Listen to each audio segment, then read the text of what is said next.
my. シンガポールは蒸し暑すぎ。暑いよね。夜でも暑い。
Oh my god.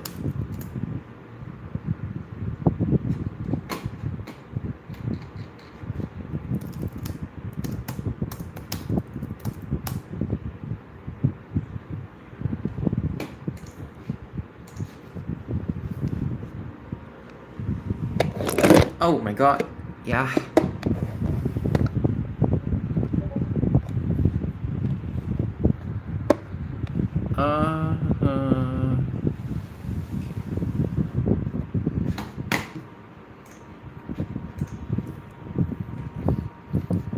What's my favorite Benny Bus bodywork?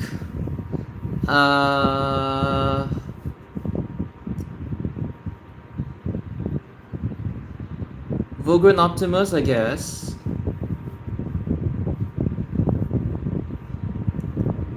Or maybe just Evil Bus GmbH. I mean, that's like standard, but like, yeah.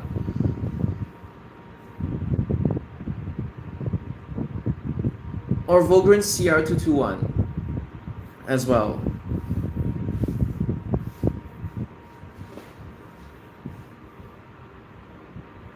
I mean, they're asking from Discord. Hello. It's a Q&A stream, so it's gonna be like yesterday.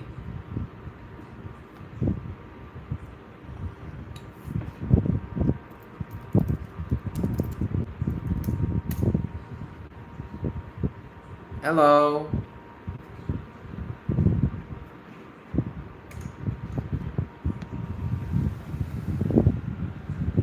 It is just really hot today. Usually in Japan, I only shower like once a day. Recently, the weather is like, it's so hot to the point whereby like I have to shower twice a day, and it's like I have to shower before I sleep, which is not fun because like I need to wait for my hair to like dry up and stuff like that. Oh god, it's so hot. Good evening. So yeah, Q&A stream is the same as yesterday, so any questions, just ask. It's a chill stream. Morning or night shower?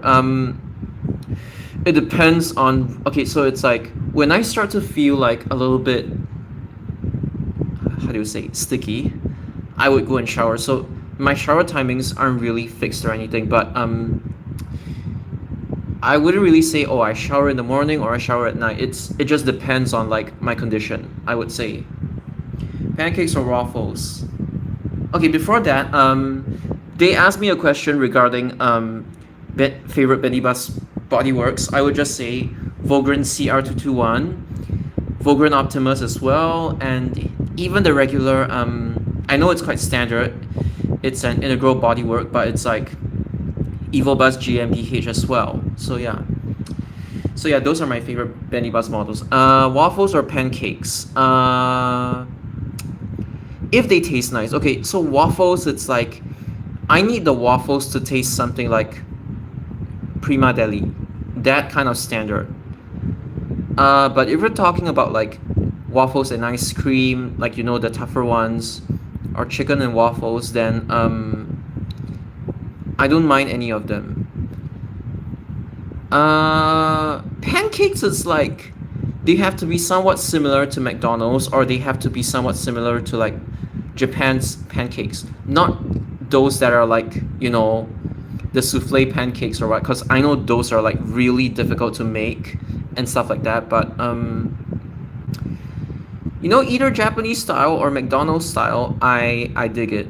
But yeah, souffle pancakes, you can get them a little bit thick, but the really thick ones are like almost impossible to recreate unless you know what ingredients they put inside to give them the height, I would say. Yeah. But all in all, I feel like souffle pancakes are kind of a waste of money. I prefer pancakes that are either like flat ones like McDonald's ones, or like a little bit fluffy like the Japanese style ones. Okay, and for French fries, anything but McDonald's fries. McDonald's fries are like way too flimsy. I know some people they prefer it flimsy, but I don't like flimsy fly. Oh my god, I don't like flimsy fries. Basically. Last bus or first bus? Depends if I happen to. Okay, it depends on my sleep clock. So it really depends on my sleep clock. In Japan, it's definitely first bus. In Singapore, I would say last bus. But last bus is more of like an adrenaline rush. I don't really see any reason to take the first bus unless there's like a special deployment or stuff like that. Prima Deli is good. Although I have heard people saying there are waffle shops that sell better waffles than Prima Deli. It's just that like, a lot of the waffle stores, their waffles aren't really that good. I need Prima Deli. I know Prima Deli is like getting expensive, but I'm just using it as a benchmark. Okay. No, McDonald's fries they aren't crispy most of the time. It's like flaccid. It's kind of flaccid, and it doesn't really hold up to its shape. It's like how to say, they are very flimsy. So they aren't like crispy. Has say before last bus, yeah. Oh yes, the OCs. I've seen them. I have 4 OCs that I have to hunt. 42, 88, 128, and 133. Right now, I don't really know how to hunt them. It's like 188, 985, 972, but I don't think they're like sticking to their actual perms right now. They're probably running around and doing 975, occasionally 172. It's quite hard to find OCs on like 985, or I mean nowadays, I would say. Flaccid, yeah. Does the seaweed packet carry the McDonald's? True. Okay. I do love McDonald's crisp cut fries. If you get what I mean. The ones that are like, how should I say it? The fries that are like kinda, this kind. I like this one because it's actually crispy. I have tried. I forgot what. I did use the seaweed packet, but in Japan, I don't know if it's KFC or McDonald's. I think it's KFC.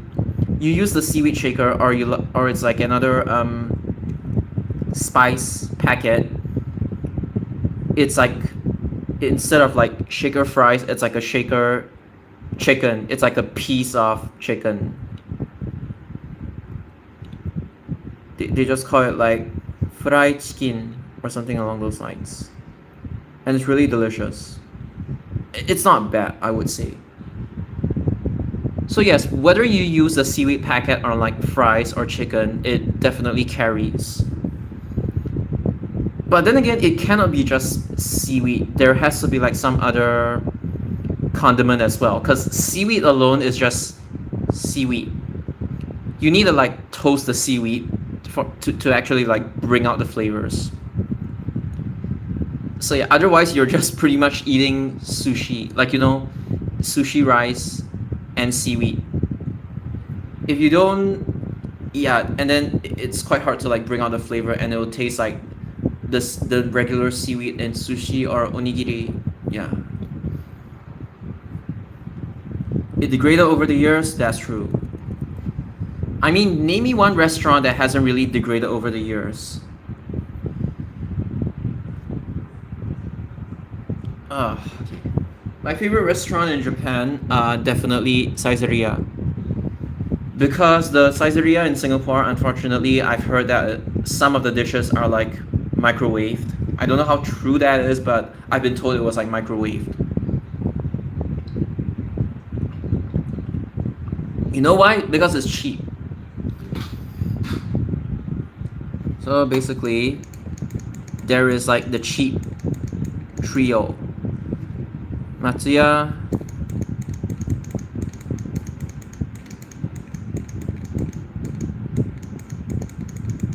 Yoshinoya, and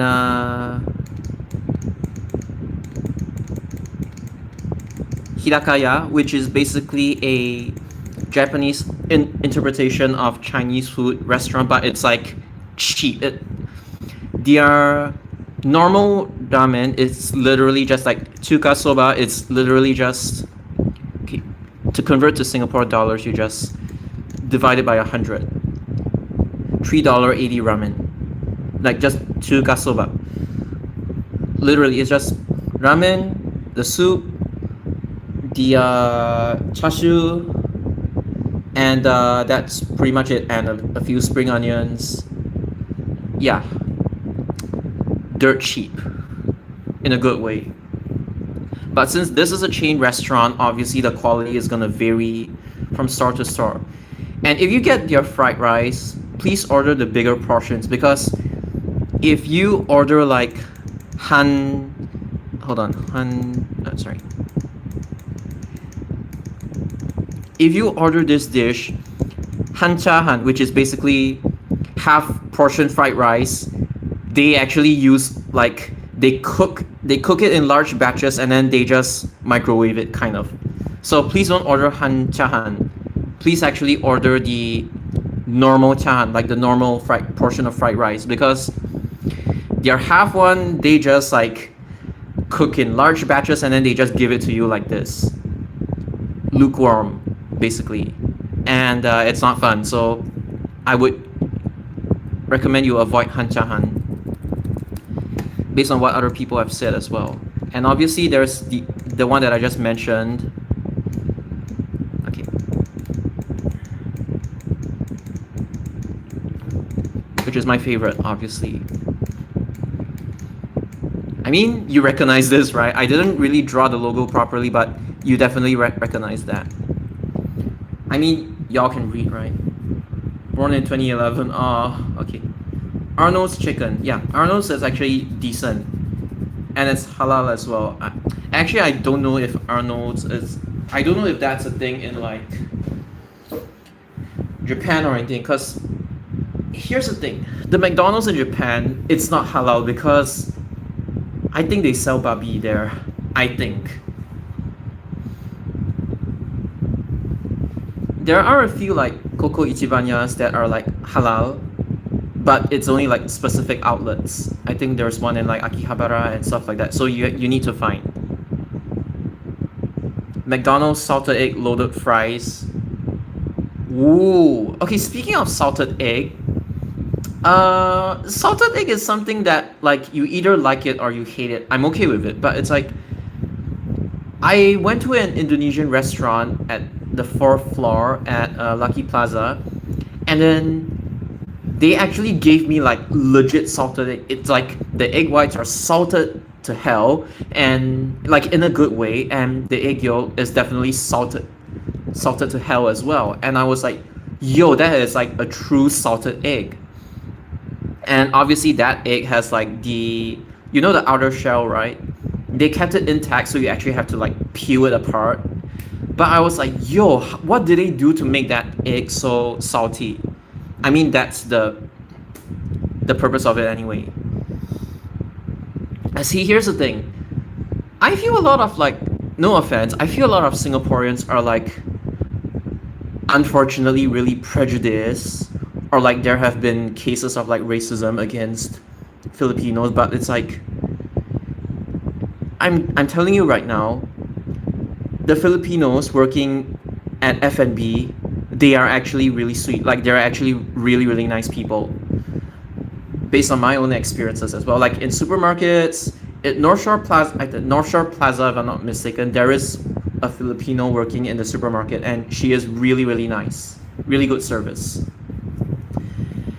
I do understand that, like in hospitals, sometimes the workers there, regardless of their ethnicity, they might not be able to give the best service because fucking SGH didn't train them properly when it comes to like customer service and stuff like that. But I just feel that like there several groups of people have been getting like a really really bad reputation. It's like they get hated on by the locals in this country, in Singapore, for like absolutely no reason. So it's like, here's the other reason why I don't even have like many Singaporean friends in general, because it's like when I tell them that, oh, Lucky Plaza is like genuinely one of the places that I enjoy going to, I enjoy shopping at, I don't even shop a lot. I just look for food items and that's all, and that I dine in, like the cafeteria. I mean the food court at basement one, and level two, three, and four.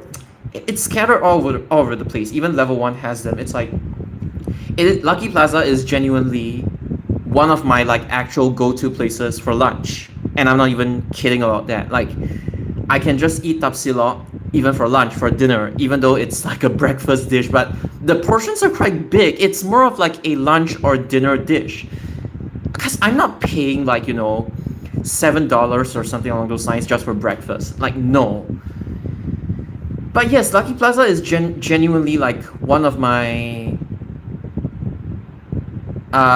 favorite places to go to, and because I know the demographics of Lucky Plaza, that's the reason why I know like the importance of bus services calling outside Lucky Plaza. That's why when I talk about like 502, when I talk about 518, yeah, that's the reason why I know that place's like demographics and how people actually commute there, like during the weekends especially. Hold on.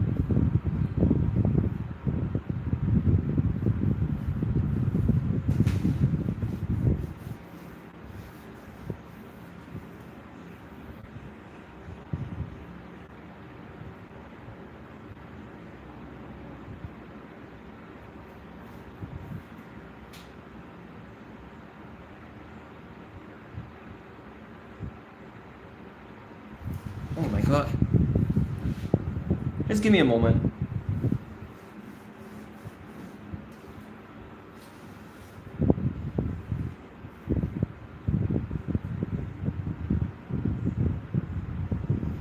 Lucky Plaza has one of the cheapest and best halal. That's true, because Lucky Plaza is not just for like Filipino food. There is a lot, and I mean a lot, of like Indonesian food, and there are like a few Chinese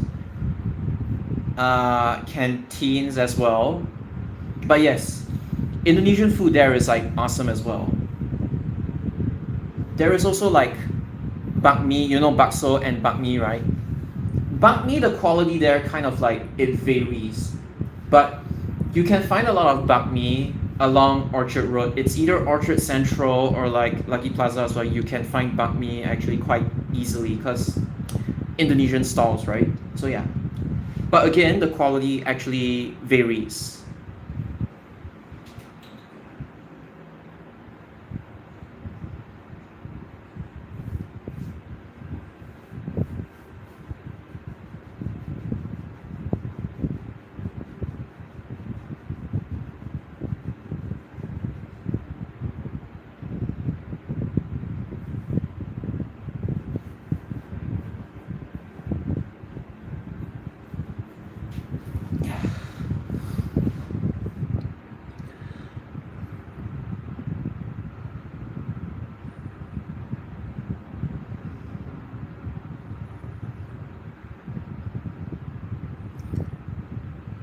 the real salted egg is kind of like hit or miss for me. I think I know which one you're referring to. It's the one I ate basically. Because it's like that one is kind of like sometimes it's a little bit on the overly salty side. Yeah, I mean it's like most Singaporeans they are like, no, I don't want to become a construction worker.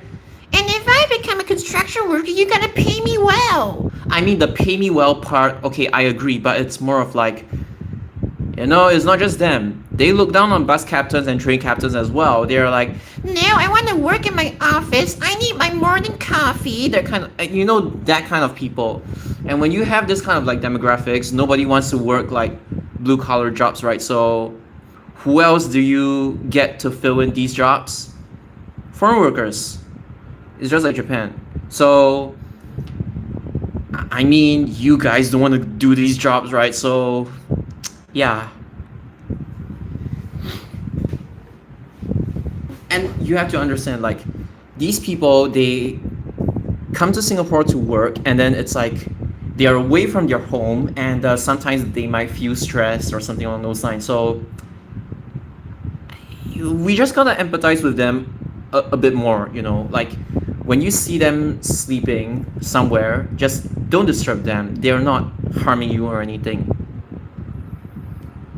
Cheapest and best halal. Okay, cheapest I am not exactly sure, but like best, I believe you. Complaining that the BC stopped because he was early.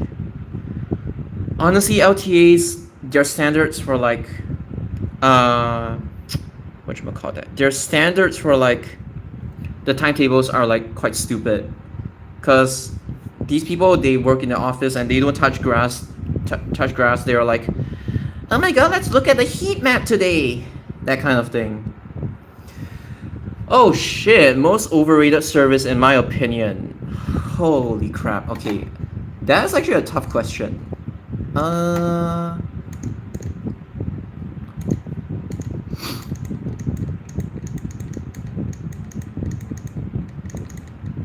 Y'all can give your opinions as well, because I don't even have an answer myself.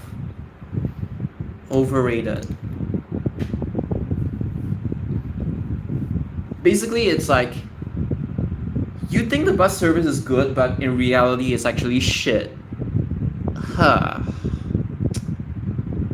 actually gonna have to think really hard when it comes to this. Overrated service.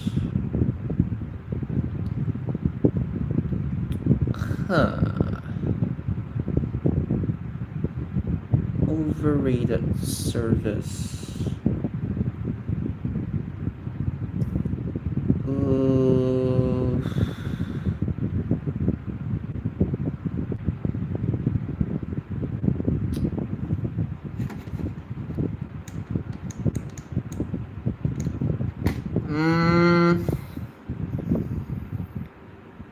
Anyone else have any suggestions? Rapid 60. Okay, let's put 67 on the list as well. Although 67 is definitely important, but I still, up till this day, I still don't get what's with like the whole 67 meme kind of thing. It's been blown out of proportion. But yeah, from from an internet perspective, yeah, you could say that. What else is overrated? Like actually overrated.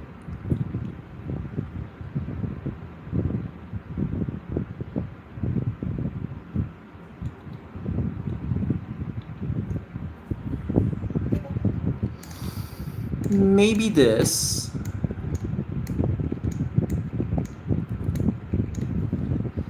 Because this service is not necessarily that good, I would say. 41, okay.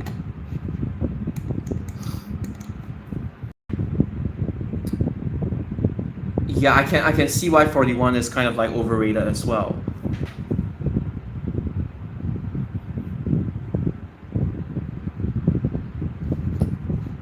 Maybe this one. This service has its purpose, but yeah. Its purpose is basically to wind inside Bukit Batok for like maximum catchment, but I could see why from some of your perspectives that this service would be overrated. 950. Right, because cross-border, yeah. In fact, let's just throw every single cross-border into the list.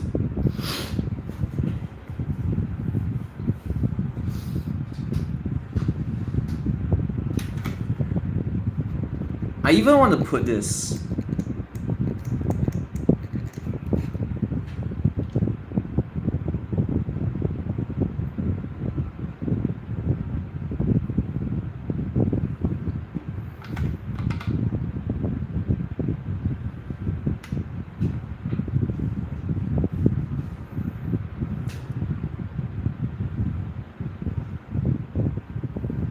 I genuinely cannot think of anything.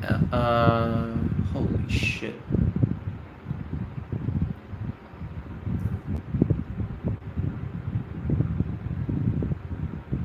Ah.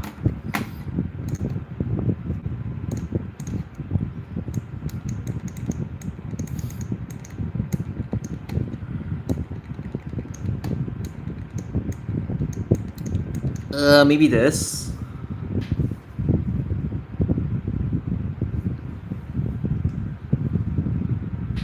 Because these services, I know their purpose, but they're kind of ass, I would say.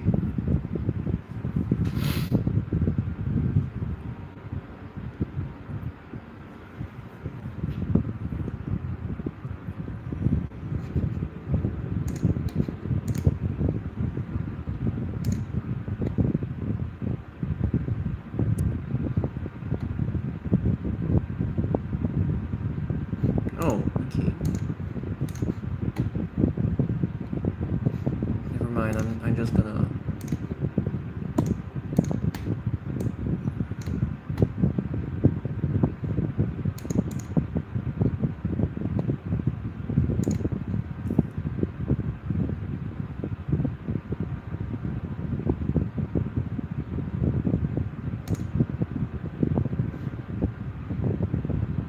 Oh my god, look at this.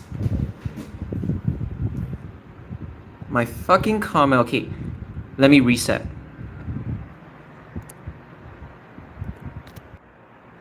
Alright, I've learned how to reset, guys.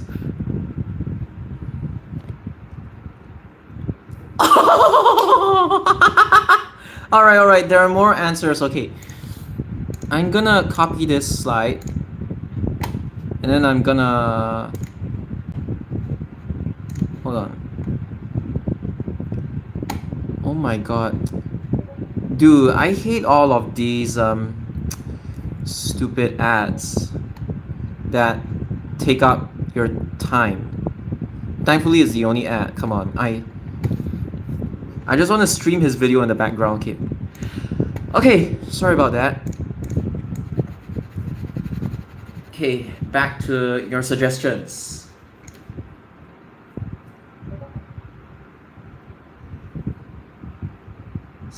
Oh, 67. Oh my gosh. 975. Alright. 41 by right can deploy Ricardo Wang's toy for some reason.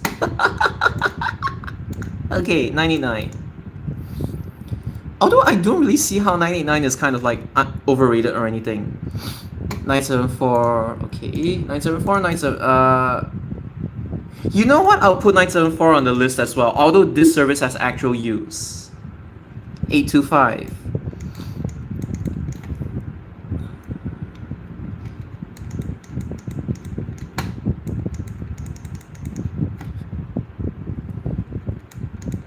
I'll just put everything here.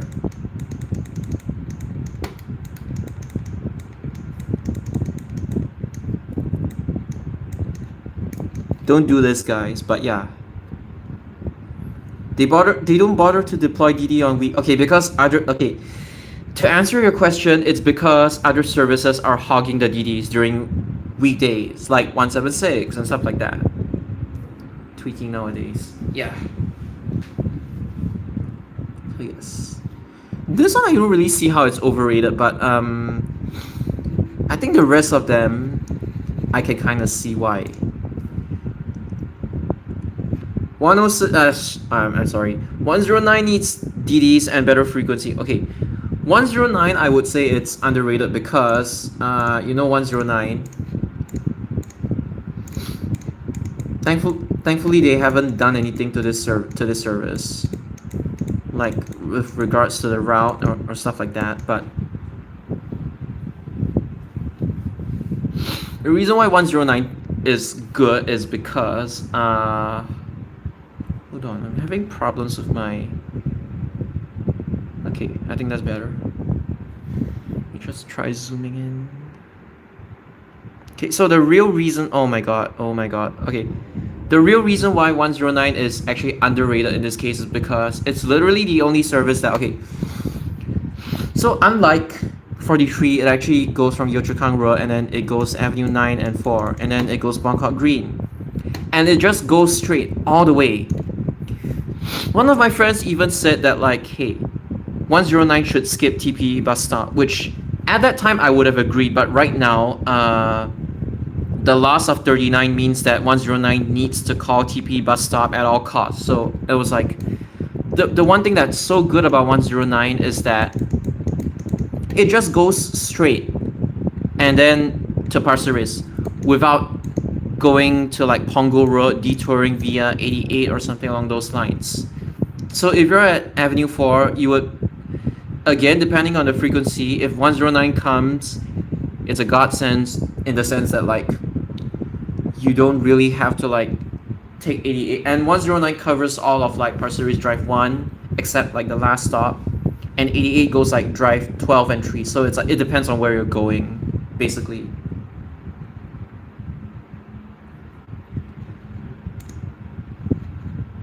Oh my, why does YouTube not let me stream the video properly? I don't understand why. Okay, but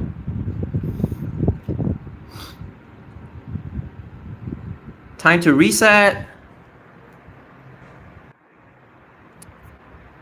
I reset it and the comments aren't showing. Time to reset. Hello, YouTube. I have more comments. Oh my god, they are Hello, YouTube. I have more comments.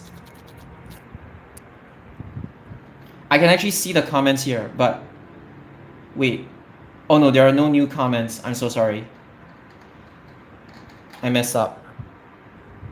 Yeah. Sorry, I'm just imagining things. But yeah.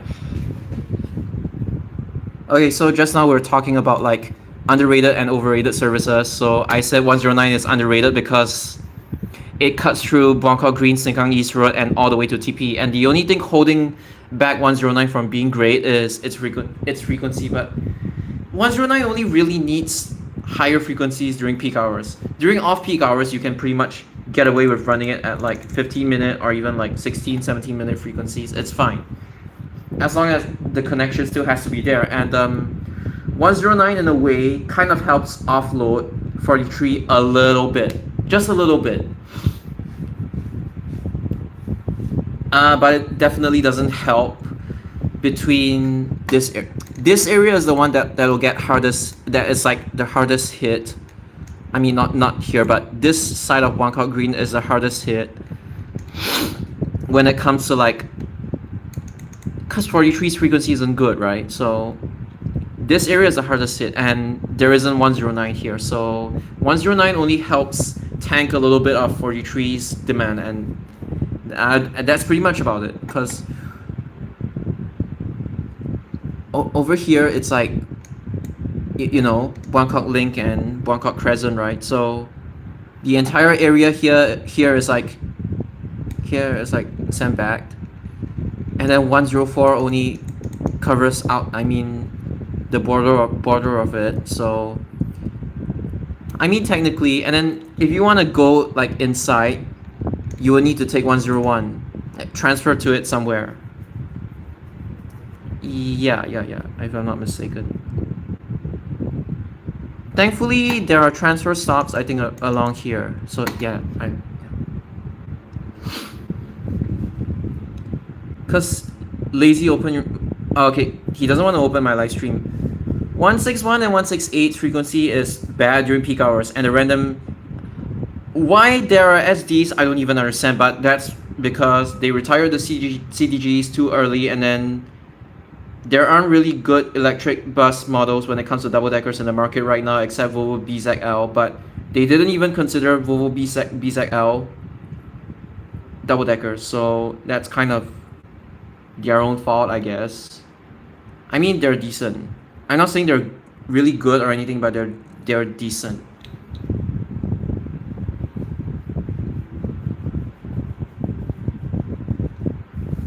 One 168. Oh god, my eyes are getting watery for no reason. It's a double-decker shortage, directly caused by RW, but yeah, they shouldn't even be running SDs. 168's frequency is still okay, but 161 is kind of like the unforgivable one. It's like sometimes the frequency would just go bad. Demand-wise, 168 has more demand than 161 on average, but still, it's not a reason for them to just neglect 161. Who even put the electric single deckers on 161? I don't even understand. Like, you put a B10M on 161 is still okay because at least there are seats. And by the way, 161, the current generation, not this one, which was, the route was like similar to present day 640, the one to Sembawang. I'm not referring to this one, but like the current generation of 161, when it started off, it had like around 20-minute frequencies because back then it wasn't that developed, and it ran like a full fleet SD, and the DDs were only like a later addition to the route. So 161, if I'm not mistaken, actually started off with a full single decker fleet, and then it gradually improved. Like the double decker deployments weren't actually immediate in that sense, because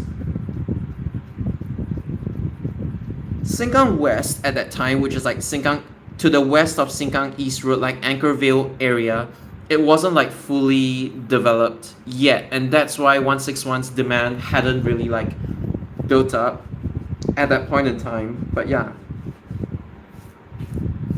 Oh my god, the humidity and the heat in Singapore is really like, it's killing me.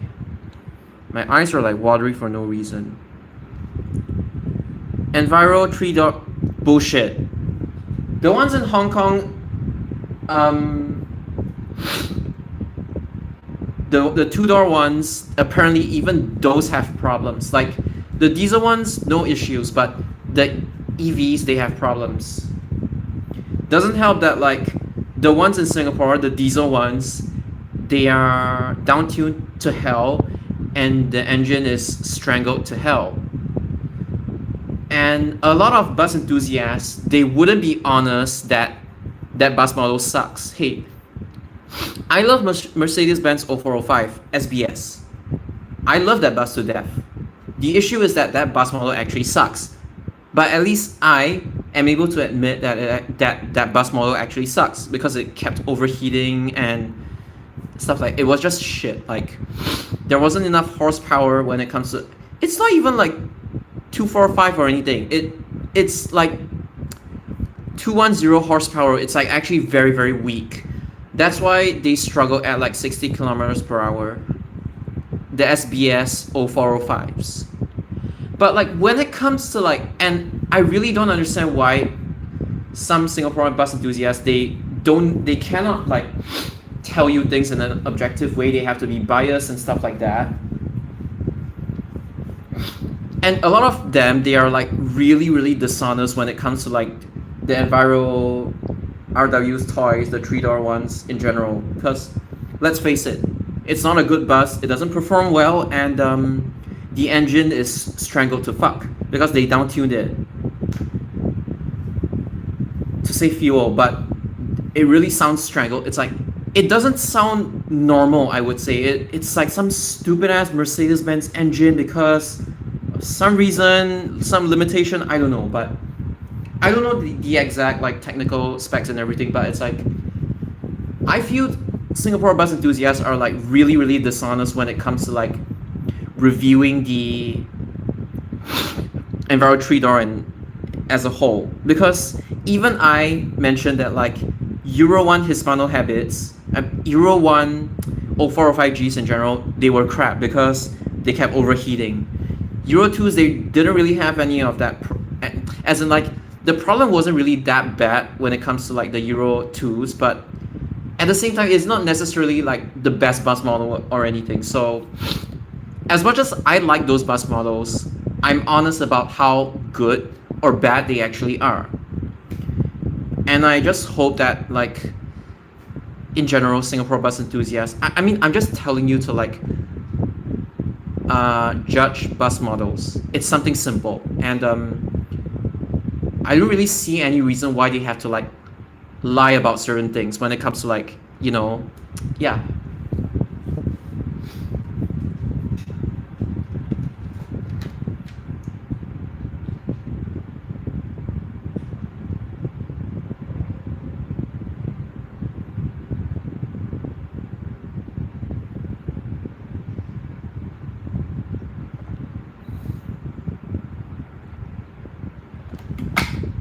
Not only are they dishonest about themselves, they're also dishonest when it comes to like their reviews.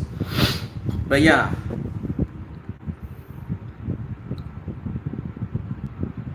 $25 to $35, unfortunately, yeah. 161, the recent deployment, yeah, it's bad.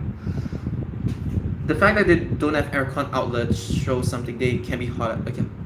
Basically, if it's non-adjustable, then it's just like the Citaro thing. It cannot be helped. Wait, I have never ridden any of Ricardo Wang's toys. Genuinely. The bus models you're referring to, do they actually have aircon ducts? Or is it just like...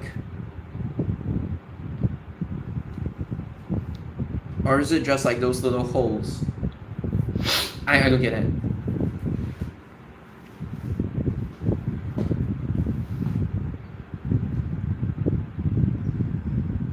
Oh, you mean the aircon wise it's actually okay, right?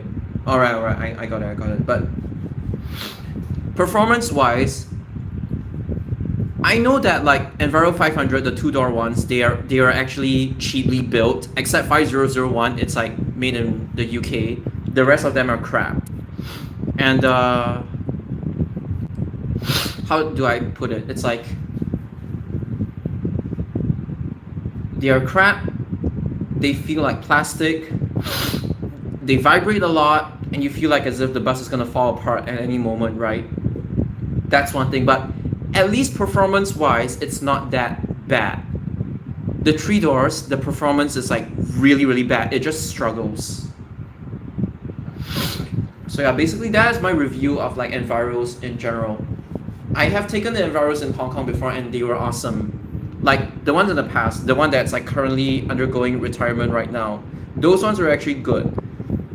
B90L Enviro, I'm like, I think I've taken it once, but I don't really remember it or anything.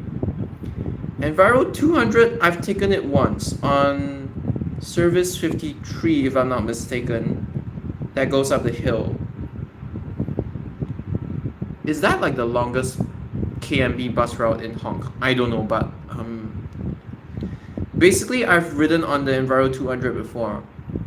I've ridden on Dennis Dart, both SLF and the Plaxton one on KMB's 284.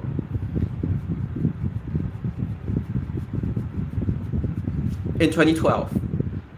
I haven't taken the Dennis Darts in Singapore because I had a curfew, but in Hong Kong, like, I have taken Dennis Darts, like the Plaxton one in Hong Kong. Like, it was just one door. It was awesome. I forgot what gearbox it had. I don't know if it's like Ellison, the same one as the Singapore one. It's like, although Dennis Dart, I would say it's No, it's kind of cheaply built again, but it's one of like the role models when it comes to like bus design in general. It's just simple, according to SBS. The wind speed not big enough on the Enviro. Oh, the aircon. Okay. Okay, Citaro is like, it's very polarizing. On hot days, you're hot. On rainy days, a Citaro is cold AF. Convicta, by the way. At least better than an electric bus. I would take a Citaro on 74 over an electric bus. 74 having single deckers on weekends, I don't mind, but weekdays, they again, it's the bus driver shortage, the double decker shortage as well. But honestly, 74 on weekdays, there shouldn't even be SDs. Same thing as Service 23. And in fact, 23, it's like, even on weekends, please don't put single deckers. It was a full DD fleet, by the way. And then 23 and 65, they used to be like full fleet Volvo Olympian, and 65 in the past had VSO perms. 23 also had VSO perms for a period of time, but 65 got them earlier. I think it was like 3 of them. But 23 didn't have 23 didn't have VSO perms until like the mid 2010s or something along those lines. 65 already had them ever since it got introduced. So actually, getting a VSO on 65, yes, VO3X and VSOs, they were sluggish, but getting a VSO was actually a treat, be it Void or ZF. LO3X is actually way better, because it's like 262 horsepower versus like VO3X, which is like 245. VO3X is actually quite sluggish, unlike LO3X, which actually has some form of like power. Funny 3D2S electric noises. Oh god damn, I don't even want to imagine.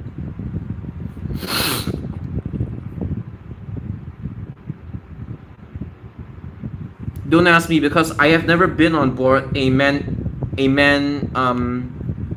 Euro 6, only A22, so I cannot judge. But I've taken one where the aircon was like crap. But I think it was just one off. Yeah. 65 on weekday. Okay, weekdays, I don't mind if they put weekend. I don't mind if they put SDs. Weekends should be full double decker. 65 and 67 are the kinds of services whereby you could put SDs on weekdays and it'll be fine. 65 and 67 weekdays on SDs on weekdays, it'll be fine, but for weekends they need to upsize. But yeah.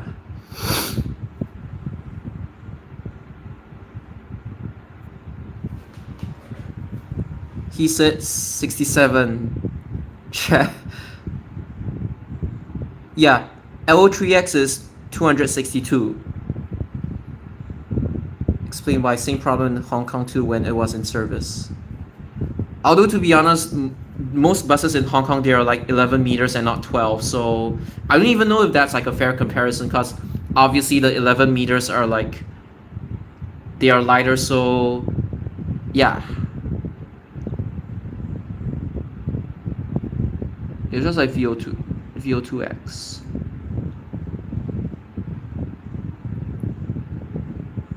But yeah, Hong Kong, most of their buses are not 12 meters. It's the same in Japan. Japan, when you get a bus that is like 12 meters, it'll be this. I mean, it's a single decker, but you would call it Ogata. 2-gata is basically for like the normal buses, and then Kogata, which is small, is for like Mitsubishi Fuso Aero Midi, but like the shorter ones. So yeah, or you could use Kogata for like Poncho as well, like minibus. Minibus, you could call it Kogata as well.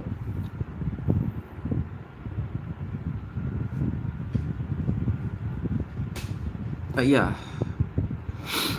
And then this bus model is from Japan, but Singapore used it. Hino, it got like early retirement. It had an early retirement. KRK, KRKK, KRKA. A is on TIB 905Y, and then this one is basically the production batch. Unfortunately, these buses, they have like limited fuel capacity, so in their last few years they were confined to like the shorter services like 925, 927 as well, and then the demonstrator, it only ran 941, and then there are a few crossovers as well, but it's mostly on 941 during peak hours. So during off peak, it would just during the afternoon, like between AM peak and PM peak, basically just AM off peak, it'll be confined to the that lot. How do I say it? You know the lot that currently houses bus 852, right? 905Y would park there when it's not in service, like during AM off peak, basically. I have seen it, but I have never ridden it, unfortunately, because again, curfew.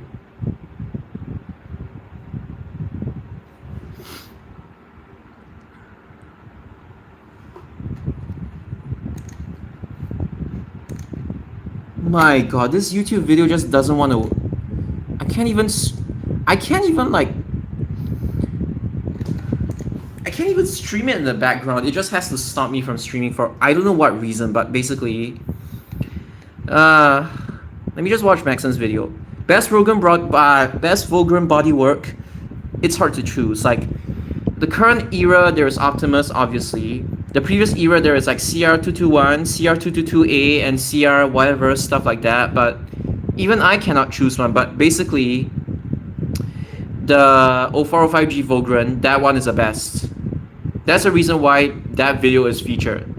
Like at the top of my channel, I think. That's the reason why. That was my very last bus ride. And yeah, it sucks to see that bus leave.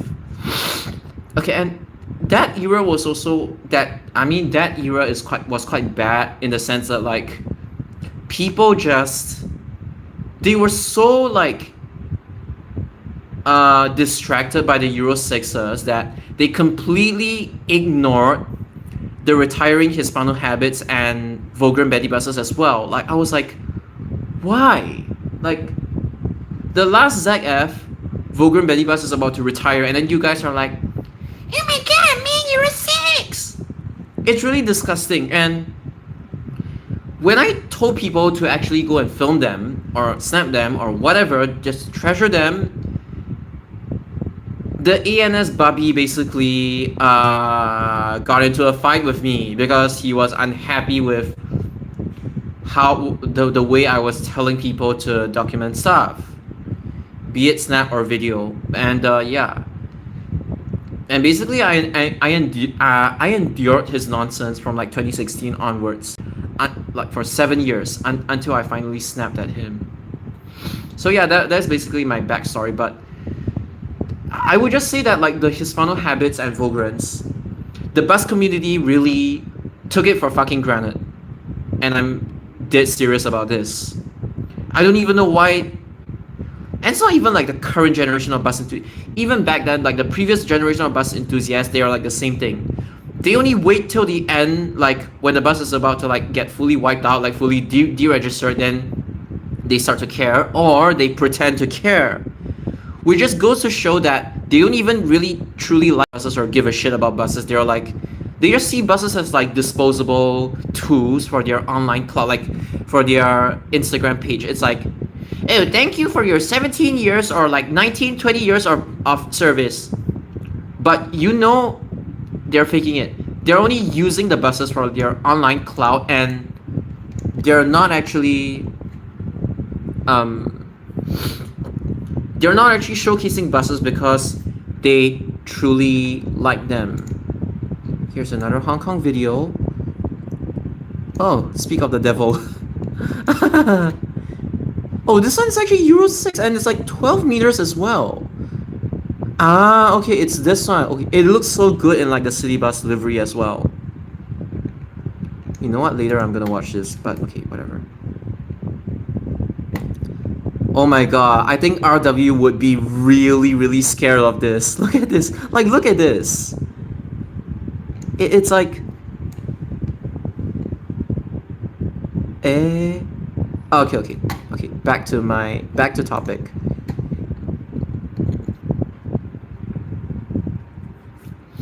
DD shortage. Best Volgren B10TL. Yeah. VSO. No, it wasn't during COVID. Before that, like the Volgren Bendies, they got wiped out in 2019. Obviously, the ZFs got wiped out first, and then the Voiv ones followed. But the ZF ones were definitely better, and nobody gave a shit about the ZF ones. And even when it came to like the Voiv ones, like the Voiv Volgren Bendies, right? I'm just gonna tell you outright. They literally waited till the very last day, and then they're like, today I am going to snap all the remaining Volgren Bendies. It's like they pretended to care about the bus model's existence when, truthfully, they didn't really care about it. And that's what pisses me off, in the sense that like these people are more concerned about their online clout and fame, as opposed to like actually liking buses in general. Like, because I remember I was the only one, pretty much, on the last day of TIB 1187X, which again, it's the featured video at the top of my channel. It's that featured video, basically. But yeah, I'm pretty sure I was the only one who actually went to ride it. I didn't ride it like 5 rounds or anything, but it was like I rode 2 rounds on the East Loop, and then I was like, okay, bye-bye. Like, really, this is goodbye, that kind of thing. And I'm not saying like, oh, I cried or I didn't, okay, but it's like, it still stings, like, to this day, that like, yes, you really cherished your time with the buses, but it still sucks that, you cannot enjoy that bus anymore. And then, back then, it was still like the Ricardo Wang era. Nobody genuinely knew if like electric bendy buses would come. It was only this year, at the start of the year, where RW finally got ousted of that department. Then they announced the electric bendy buses. But hey, here's the thing.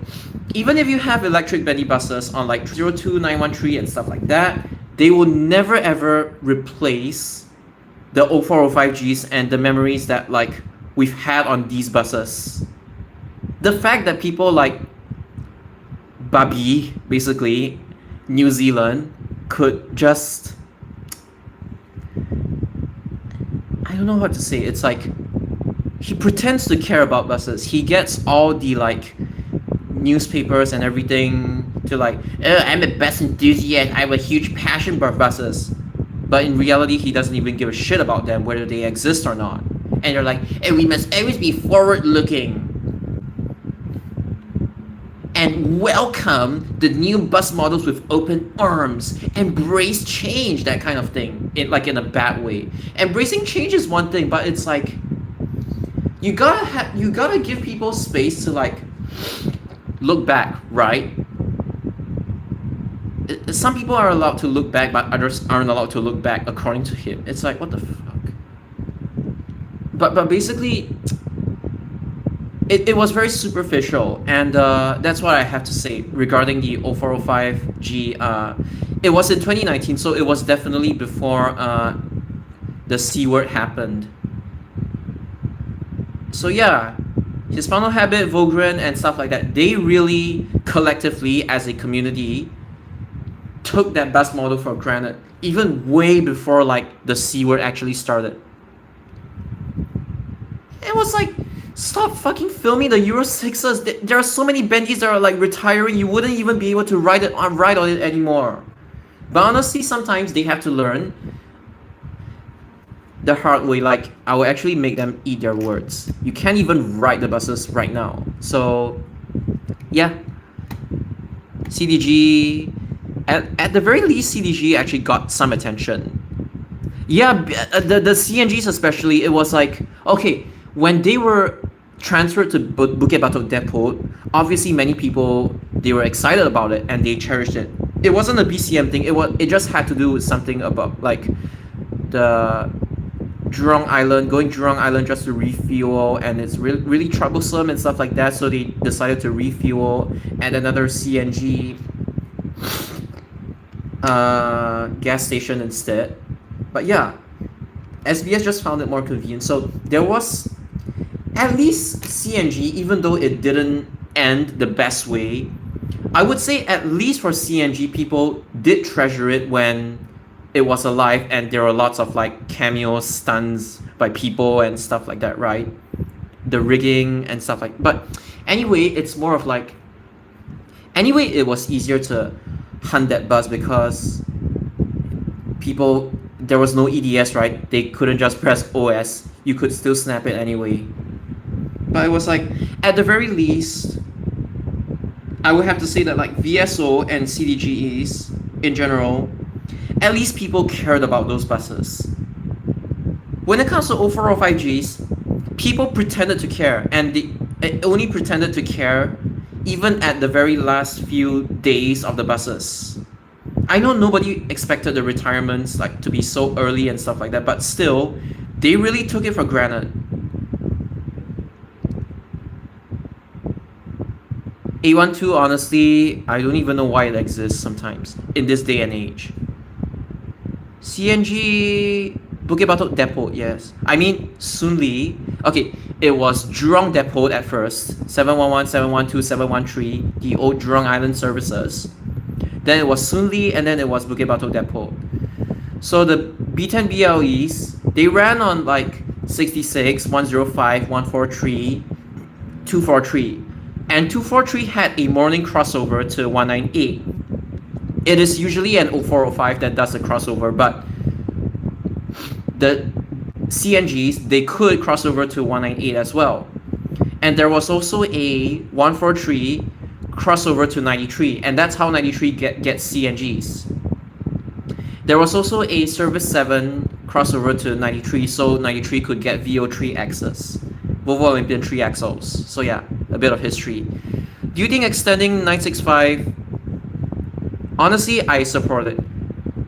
You could do it Service 3 style as well. I don't really care how you extend 965 to Buangkok, but you know, again, for the sake of BC welfare, let's just extend 965 to Buangkok. But how you extend, I don't really bother too much because try to find some like creative way to extend.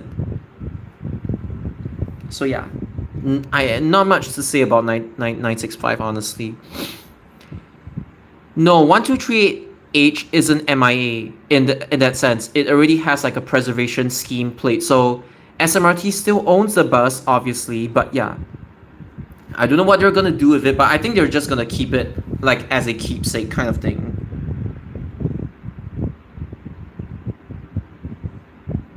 To show that, hey, this was the very last bus that was procured under Trans Island Bus Services. So there is history to it, so we want to keep the bus. So the bus isn't able to move. I don't know if it still has like an engine and stuff like that, but it's under the preservation scheme, basically the red plate,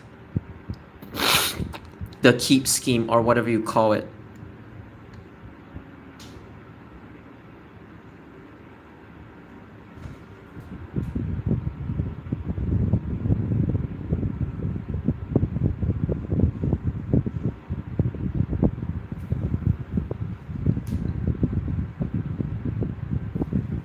And unfortunately, currently living in Singapore, it's so hot, right? I am under this, if you guys can see, it's a steroid cream. Basically, it's to treat my eczema. It really flares up in Singapore because of the humid. It's not just hot, it's hot and humid. That's why I have to apply this, and it sucks. Like, it's not painful or anything, but it's like, it's just itchy. And then I have to like squeeze out all the liquid that's from my scar as well. It sucks. And honestly, before I go to bed today, I'm not saying now, I definitely need to take a shower again. Yeah. Oh, you're at Batam, nice. It would have been cool if the burnt 405G 1105H. Okay, okay. What's your condition? It was like more or less the same. But when I was in Japan, like years ago, like when I was in Japan, I was fine. I only started having these problems when I came to Singapore for an extended holiday, but I'm going back to Japan next year, so yeah, you know. It sucks.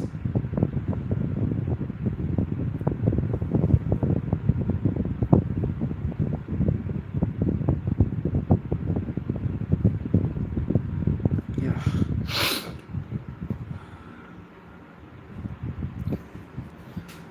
So basically, like at Singapore's polyclinic, oh shit. I told them I needed like 5 tubes of this, basically. Like legitimately. But honestly, like once I return to Japan, my condition will improve. It's just, how do you guys even survive in this climate? Like, oh my gosh, my fan is at 19 right now, and oh my god, it's still really, really bad.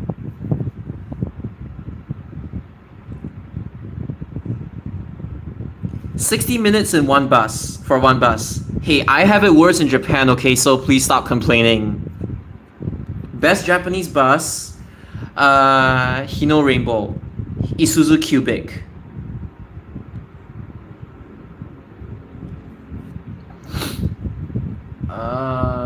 Okay. Let me show you guys an Isuzu Cubic.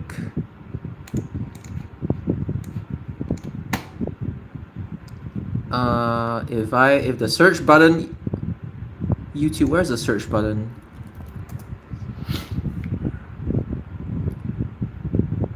There you go. This is an Isuzu Cubic. Okay, but Hino Rainbow, there are many generations. There's like Hino. Oh no, sorry.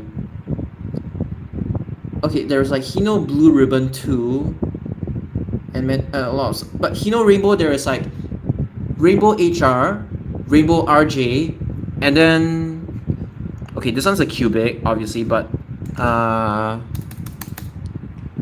me just try to search.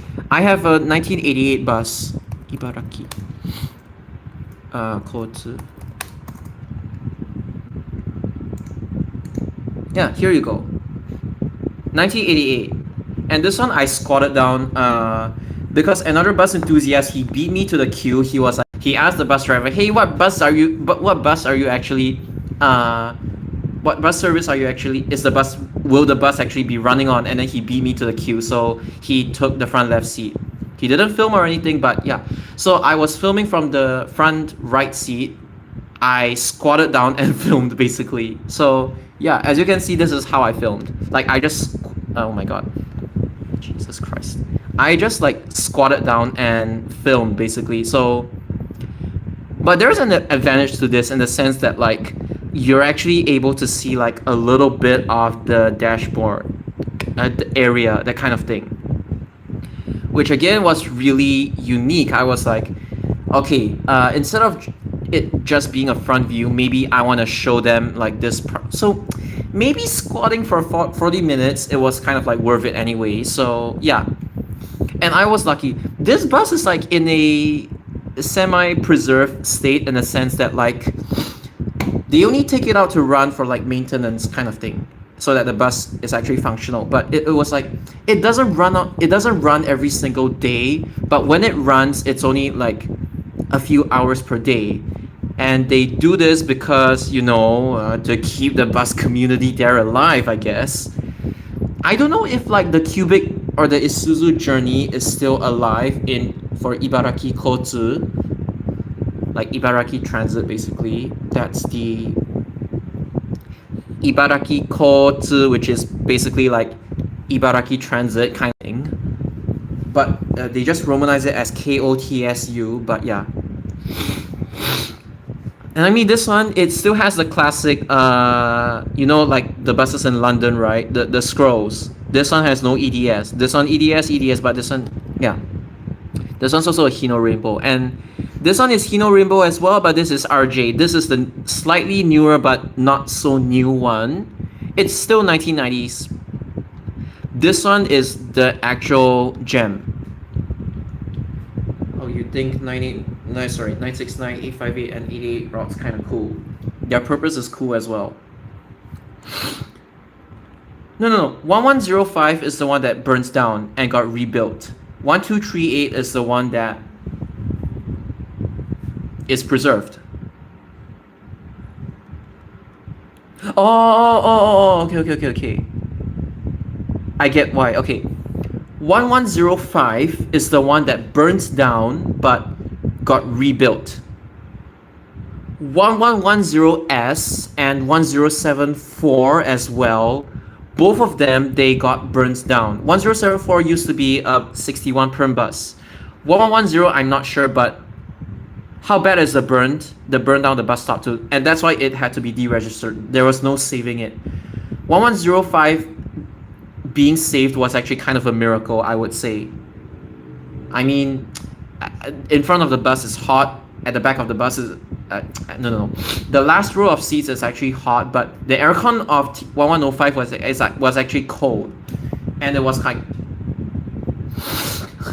the noise insulation for 1105 was a little weaker as compared to like other habits as well. But yeah, so just to clarify, 1074, 1110, they both burnt down and were deregistered. The one that burnt down and got revived is 1105. So 1105 basically, how you say it? It got lucky. It got lifetime extended, as well as like it got saved, and then it got lifespan extended again. That kind of thing.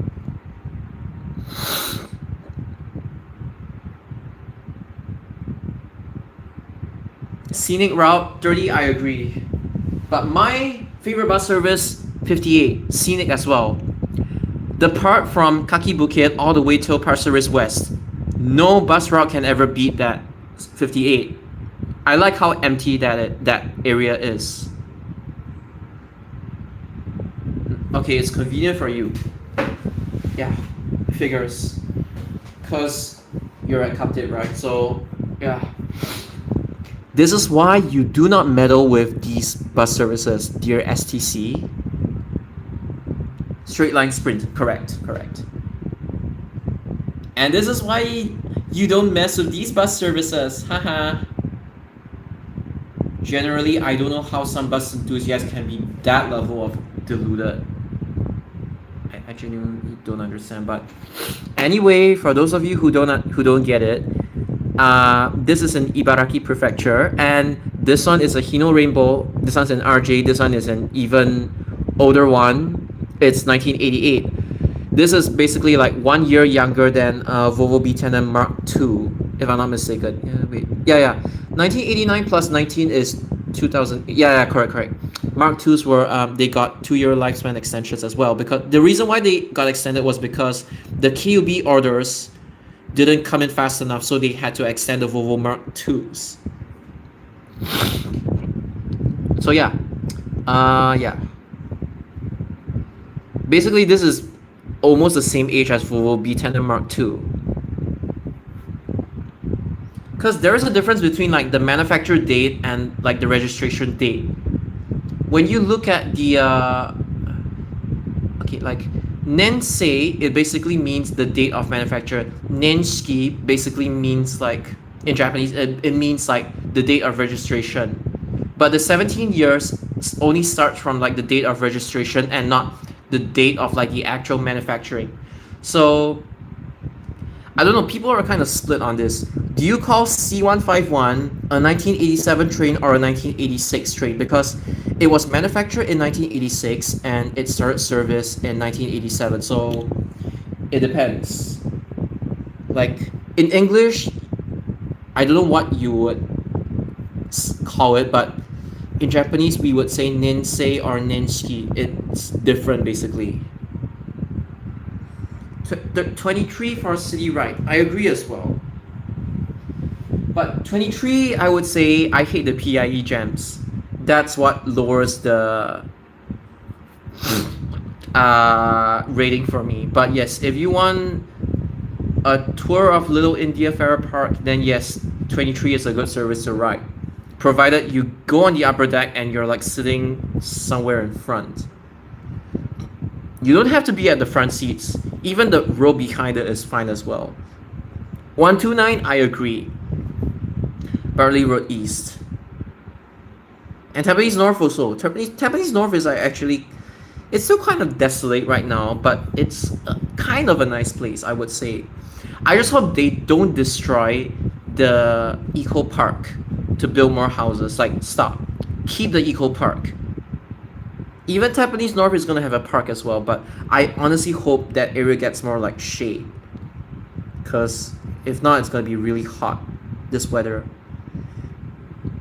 Rapid heat maps. How do Singapore bus routes allocate? How do they get allocated to their interchange berths?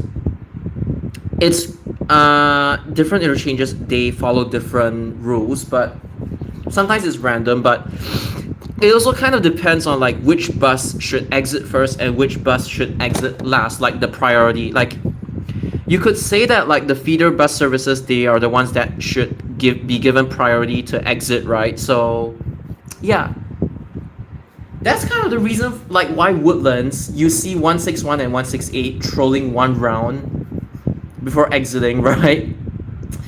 Whereas like you see 912 East and what else? 912 East being at the furthermost, the easternmost berth, right? Because it has to exit first. So they kind of follow this logic.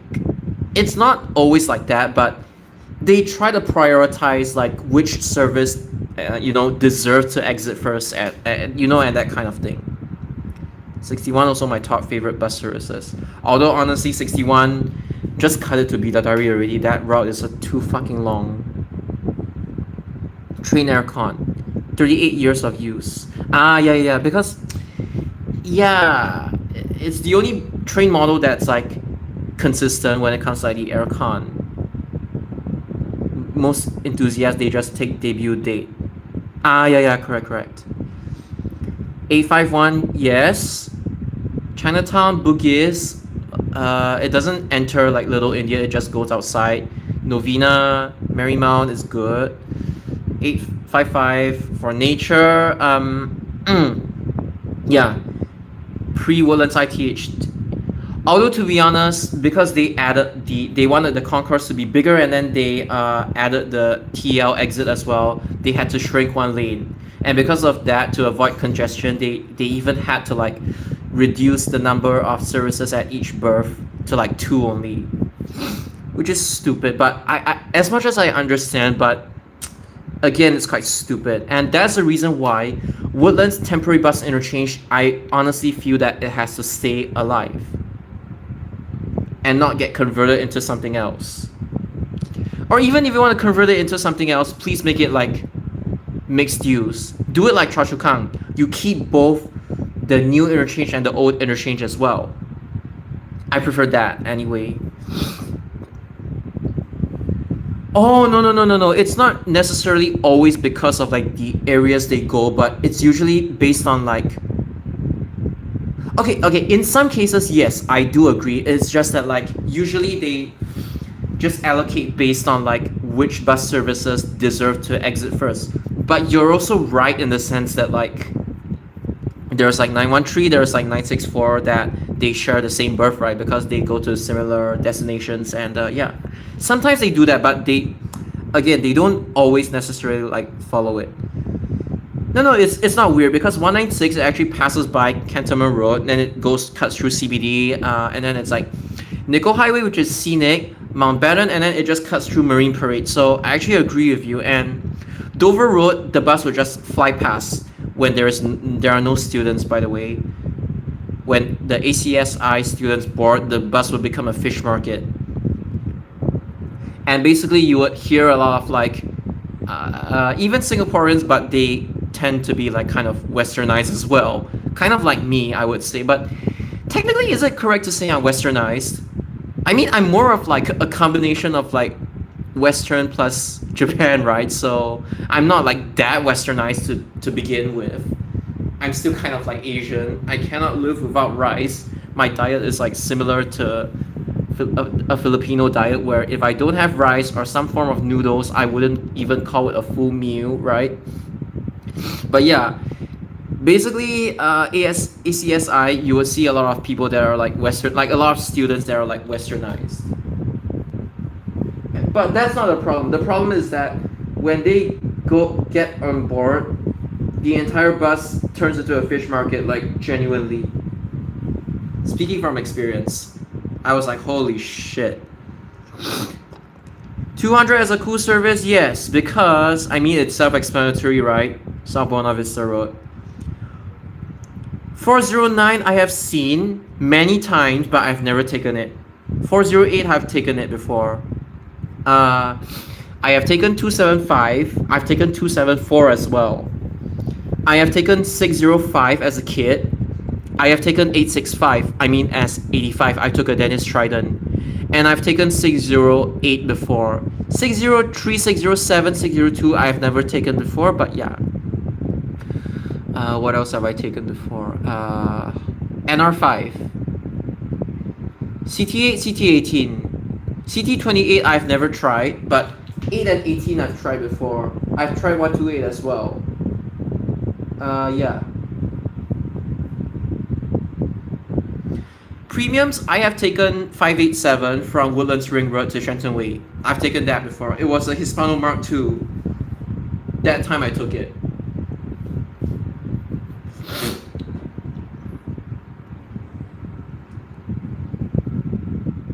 Yeah, I agree. Regarding 61 to Bidadari. No. When I mean old interchange, I mean like the current interchange will become the old interchange, and then the ITH will become the new interchange. So I'm sorry about that. So basically, you keep both sides, because realistically, there is no way that they're gonna squeeze everything into like the tiny ass interchange underneath Jurong Region Line. It's way too small. They have more services now, especially. Woodlands Concourse. What the hell? Based off passenger demand, you take 178, the almost empty berth queue, with 913, the heavy hitter. In some cases, I believe so. Again, yes, they do try to like spread things out a little bit, but again, it's not fixed. What I say might not be true, but yeah. 960 at the corner with an almost empty queue. Forest area was fun. Yeah, true. 174, and I heard all the funny nonsense from the kids at the school belt of Bukit Timah. Elite schools. Ha ha ha, HCI. Ha ha ha.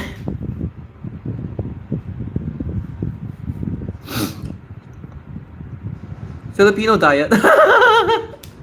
No, but it's like, you know, Filipinos, they genuinely cannot live without rice. And I'm not talking about like sinangga. I love sinangga, but it's like every single dish, they need to have at least some form of like spaghetti or noodles, like, you know, lomi or mami noodles, or like rice. They genuinely find it weird to have a dish without rice. I mean, that's the reason why I'm still kind of like Asian, despite me. Ew, I don't sound Southeast Asian. I speak in American English. That's right. 178 because industrial sector. From experience, yeah, I don't disagree, but yeah. I have smelt. It's not even industrial. Like, I have seen some buses, they stink because of bad maintenance.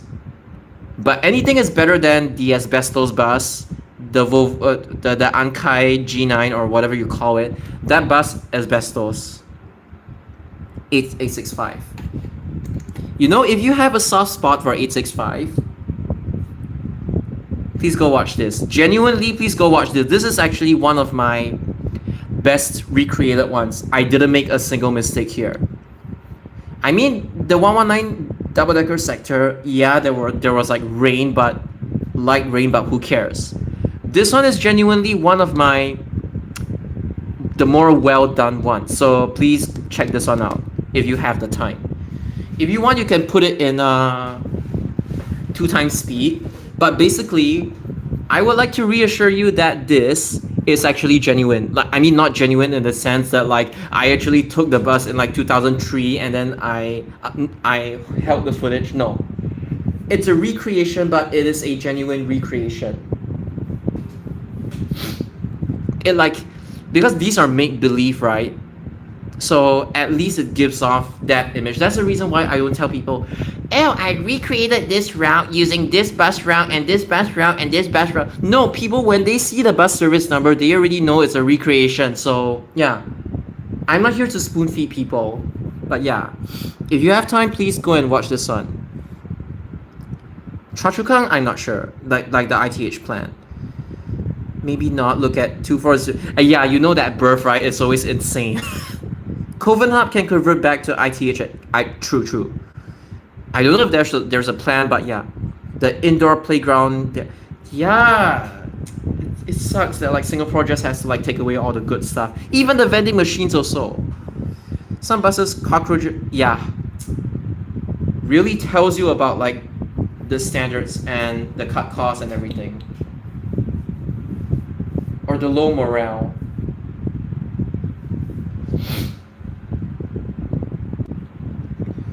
Art studio. Honestly, I would prefer it to be an art studio as opposed to like, you know what, STEM, anything related to science, technology, engineering, and mathematics, you know.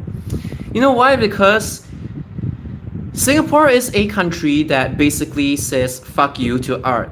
I would just say in general, and they need more like liberal arts. Okay, whether how many people enroll for said liberal arts courses is one thing, but it's like the art scene in Singapore is pretty much dead.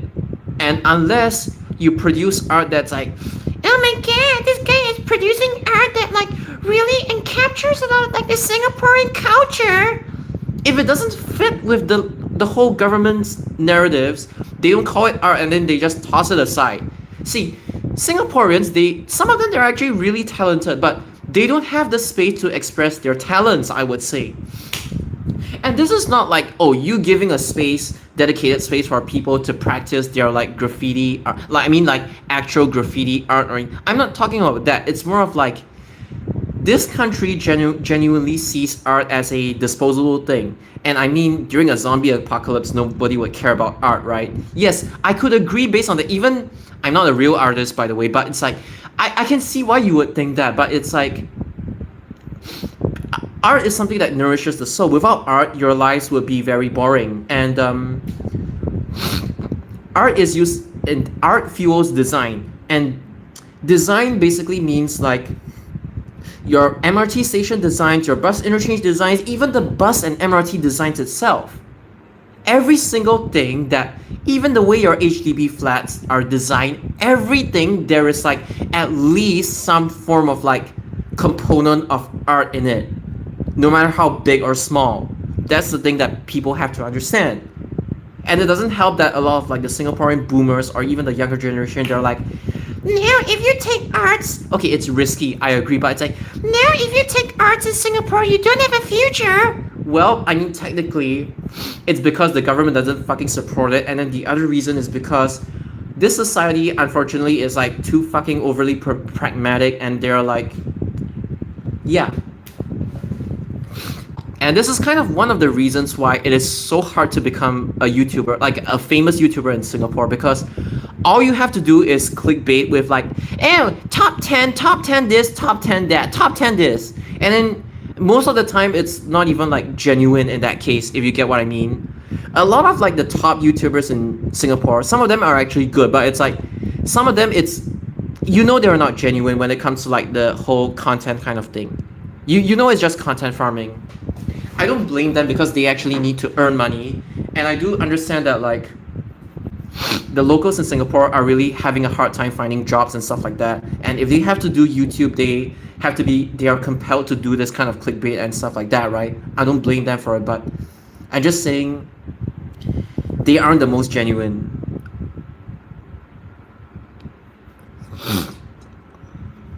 Yeah, honestly, fucks them. There's a reason why I'm never ever, even though I have a mild interest in chemistry, like I love transition metals because it's like literally the only place where you can see color in compounds, right? You see, most chemicals are like white or transparent or stuff like that.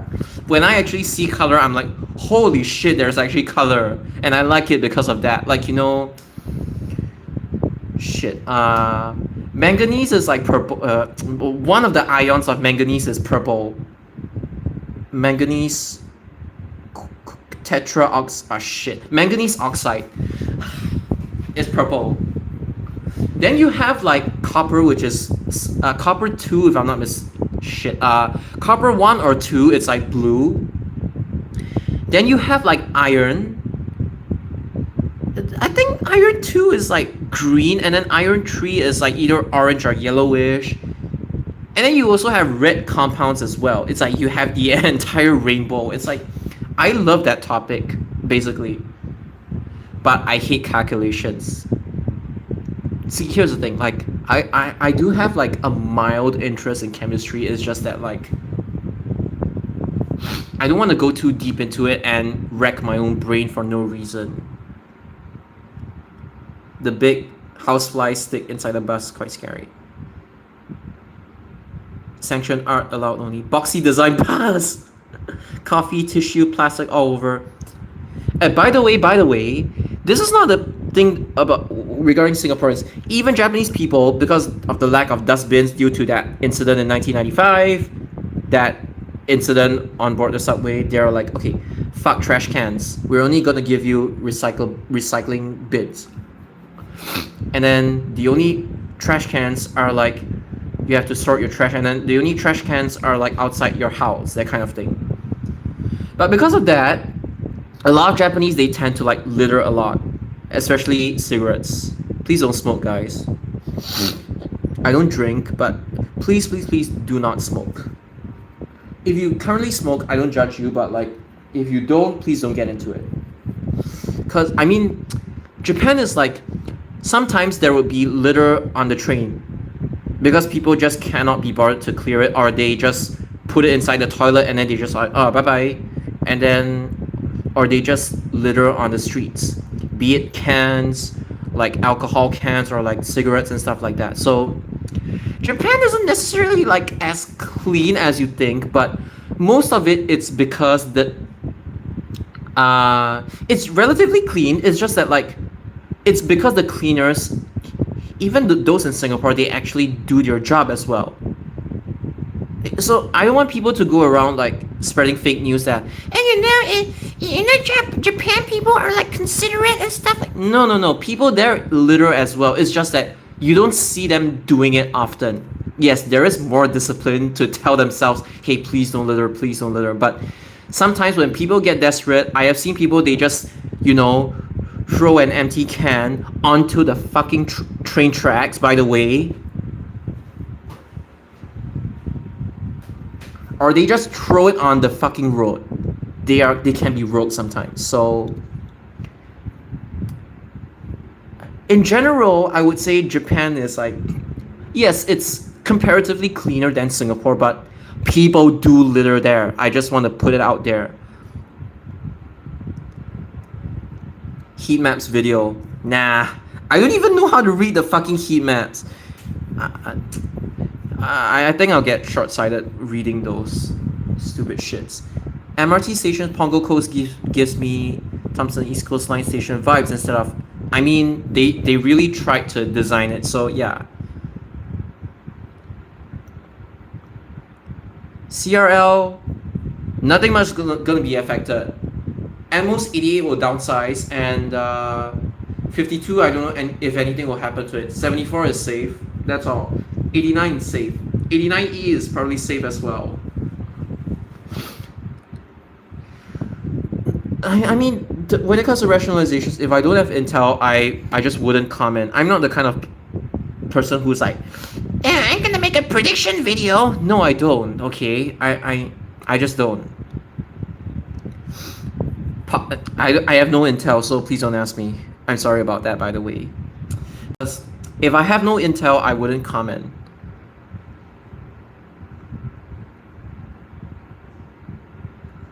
Yeah, honestly, the 97 thing, if it actually does withdraw, I am not surprised. But I mean, my friends have like brought out a few ways to like keep 97 and make it a little bit more useful, I would say. No, 100 has got nothing to do with this, okay? Don't talk about 100. Genuinely, it has nothing to do with all of this, okay? Don't go there. And yes, it's SD locked. I forgot where the restriction is. Upper Aljunied Road. It's hard to wrap around my head that Upper Aljunied Road, because of the narrow roads, is actually double-decker bus restricted, but again, it is still restricted. So yeah, it's not going to solve 97's issues if 97 is gone. And it'll put a lot more strain on 197, which already has bad frequencies in the first place. Peak hours, it can blow up to like 20 minutes, which is unacceptable, honestly.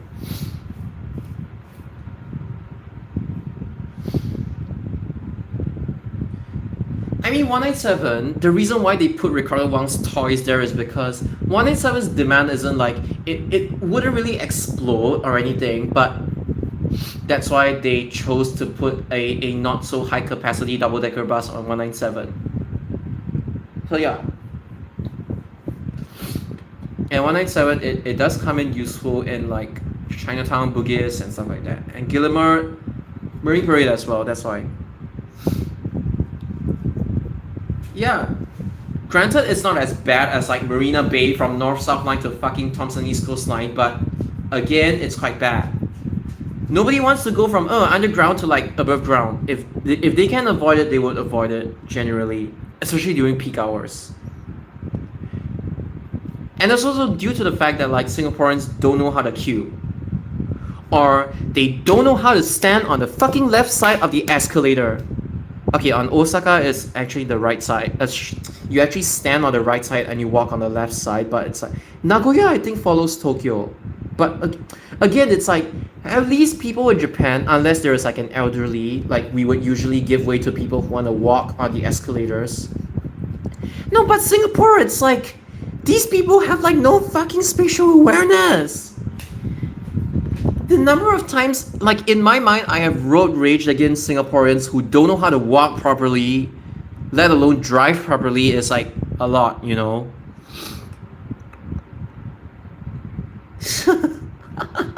Oh my god, look at all these. Who the fuck extended 1967 to Tampines North? Who the fuck did it? Okay, to be honest, if the frequency screws up, 197 can get full to door. Hey, but 197's demand, it kind of depends if there is like a 147 or 196, so yeah. Oh, hello, escalators. The use of escalators and True, even Fabian also thinks this way. Yeah, it's like, what the fuck have Singaporeans learned in their civics and moral education? Apparently, it gets thrown out of the window. I know people are stressed, but people are just not helping each other in Singapore.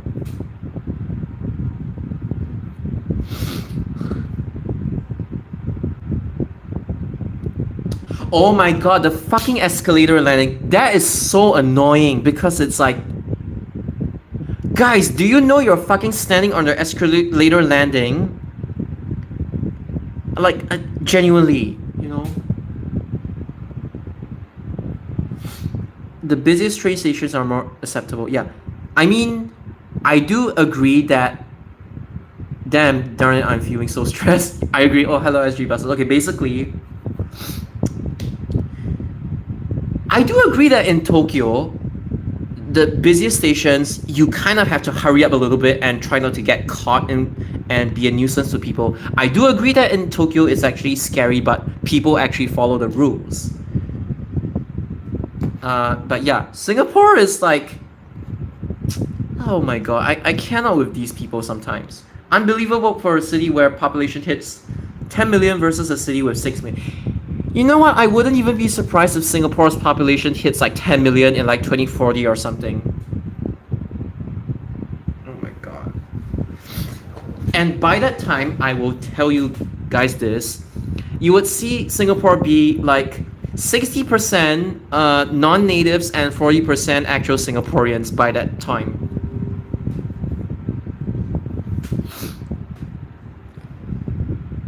$20.30? Okay, hold on. This is actually getting serious. Singapore population. As of June 2025, you mean it's gonna grow 4 million at 2030? What? No way. What is the biggest race in Singapore? East Asians. How many for? Oh my god. I want to go down that rabbit hole because you guys already understand the situation here better than me. Is Singapore more Indian or okay?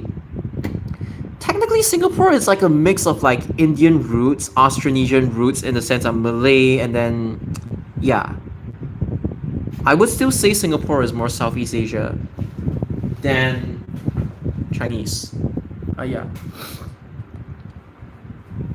Honestly, 132 just shorten it to like Toa Payoh or Bishan already, honestly. The only station that scares me is still Shinjuku. Second worst is wayfinding. And by the way, I have told Fabian this before, and the worst station when it comes to wayfinding is actually not Shinjuku. It's actually Shibuya, because like what I told Fabian before, Shibuya is basically like, okay, but it's like Shinjuku,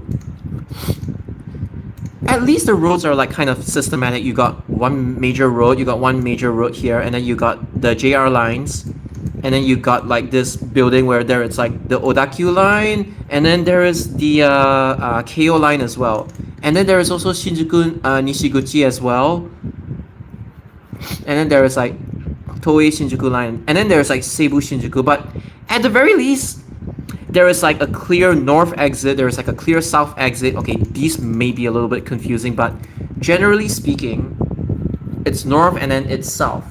But the issue with Shibuya, and the reason why it's like much worse than Shinjuku, I will explain it to you, but I need to charge my laptop first.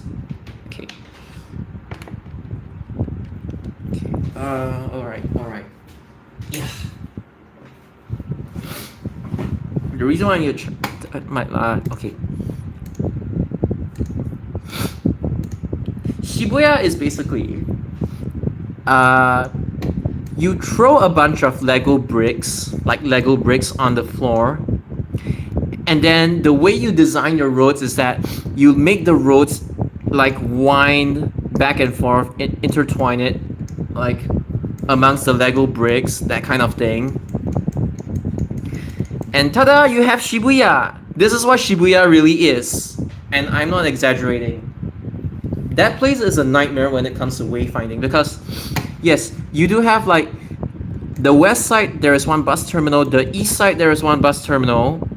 The east side is usually for like Toei bus. The west side is for like Tokyu bus, Odakyu bus, Keio bus, and stuff like that. But again, it's like, what the hell? You got like Denetoshi line, you got Tokyu Toyoko line, okay, which leads to like, okay, Hanzomon line, and then you got this one that leads to like Fukutoshin line. The connection only became established in like 2013.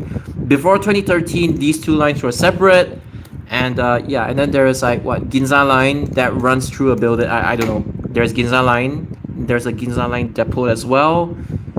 Shit. And then there's all like the JR lines, like, yeah.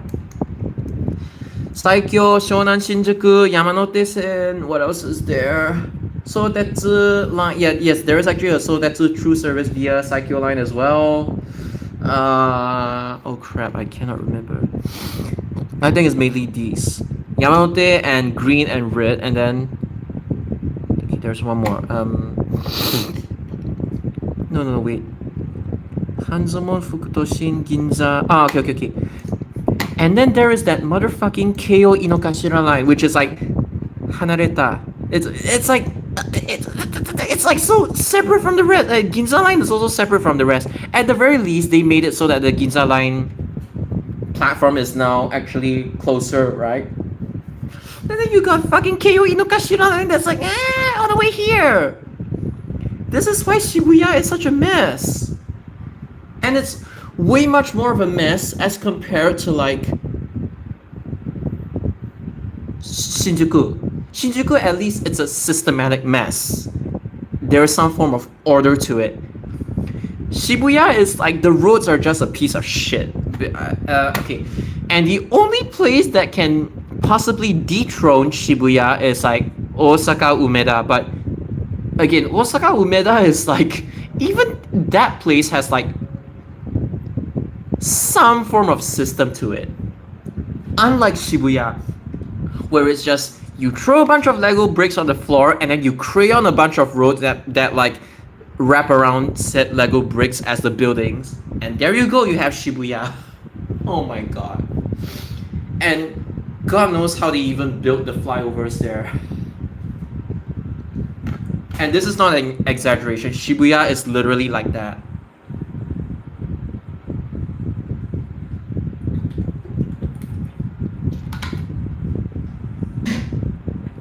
Yeah, KO line. Okay, hold on. Bye bye, Axel.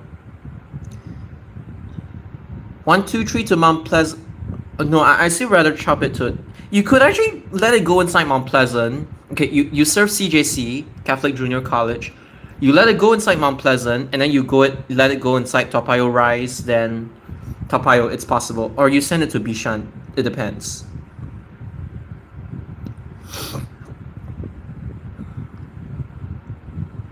New East, New West. Yeah, those are annoying. Oh, hello. Weird gauge. Oh, yes. So, for those of you who don't understand what SG Buses is talking about, Tokyo Station. Yes, you have Marunouchi line.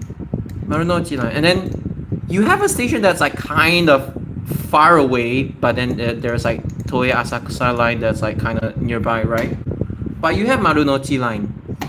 And you actually have Tozai line, which is East-West line, which is like actually walkable from Tokyo Station. Yes, there's actually Tozai line here.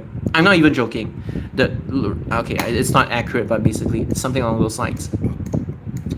Then you have all the JR lines, and then Shinkansen as well. Then you have JR Yokosuka line. It's basically the border between Yokosuka line and Sobu line, which is underground, which means the access penalty is like kind of shit. It's underground for a reason because of space constraints. And then you have this goddamn JRKO line station. And you have to pass A all the way here. Unless like your destination is near the KO line station box. Technically there's a U, but romanization means that the U gets removed and absorbed into the O, but yeah. Nobody's gonna make this transfer. They would rather take like whatever. I mean, this transfer sucks. But KO lines new station melodies.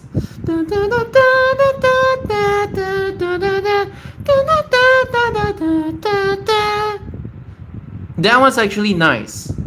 Even Yamanote one is like actually kind of decent, the piano one. But KO line, in terms of like all the new melodies, it sounds the nicest. And thank goodness they didn't change Maihama or Kaiji Makuhari's station chimes. Dun, dun, dun, dun.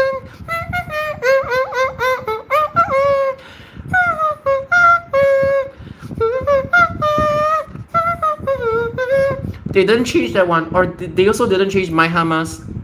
It's a small world after all. That song. Thankfully, they didn't change these two, but KO Line's melodies are genuinely the best. Okay, I answered this yesterday, but oh shit, sorry. I answered this yesterday, but Hume is impossible to transliterate. So you're gonna have to take, again, I don't understand Chinese, but you're gonna have to take the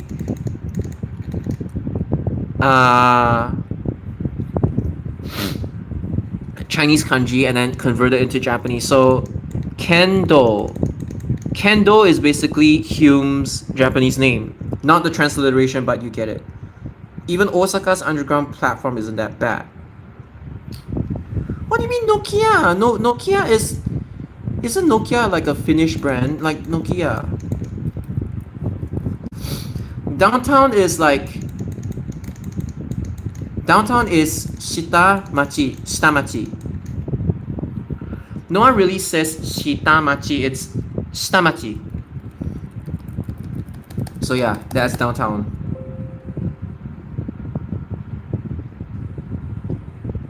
Full of leaks. True. Oh, by the way, like, usually when there's like a water leak, like, you know, there are lights here, they actually put like a not a cling wrap, but a plastic sheet, and then they put a hole, and then they use a funnel, like, you know, the laboratory, the science lab funnel. They put a pipe, and then they let it drain into a pail. That's how they do it, actually. But it's quite genius. But yes, it's full of leaks. The stations are old. They are better maintained than NYC, but still it's old. That's why they suck.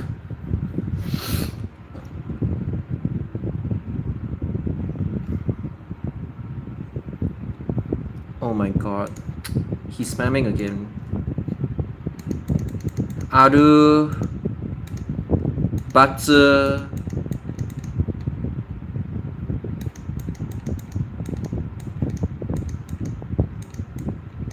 Fine. King Albert, right? Aru Batsu O-N. If you don't want Batsu, you want Betsu, I could use this one. Arubetsu. King Albert Park, right? Arubetsu O-N. Sorry, Arubatsu O-N. Arubetsu O-N. So far from other... Oh, by the way, Namba is actually Nanba. Like, if I'm not mistaken, it's like... Muzukashi. Like this, like this, like this, like this, like this. This one. I forgot the stroke order, but who cares? Namba, it's hard to write, right? You might even mispronounce it as like Nanha or Nanpa, right? So yeah, they decided to use Hiragana for this instead. It's like Nakamozu as well, and Abiko in Osaka. Not the Abiko in Chiba, but Abiko in Osaka, they all put Hiragana. Oh my god. Lots of buckets on the floor. Okay, bye-bye. Yes. Yeah, it's actually, for people who don't understand, it's actually ba. But somehow they made it into an M, which, yeah. I don't understand why. A Beauty World is easy. It's just... Okay, I didn't write it properly, but... It's just... Misekai.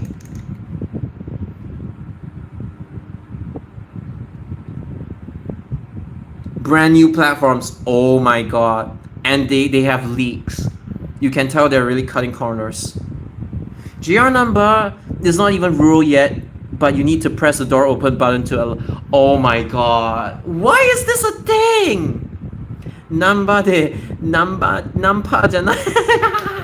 Okay, because genuinely, this character, by the way, for those of you who are still learning Japanese, the Pure Japanese pronunciation is actually nami, like in the case of like tsunami. I mean, in English you guys call it tsunami, right? But it's actually tsunami. But yeah, this is nami.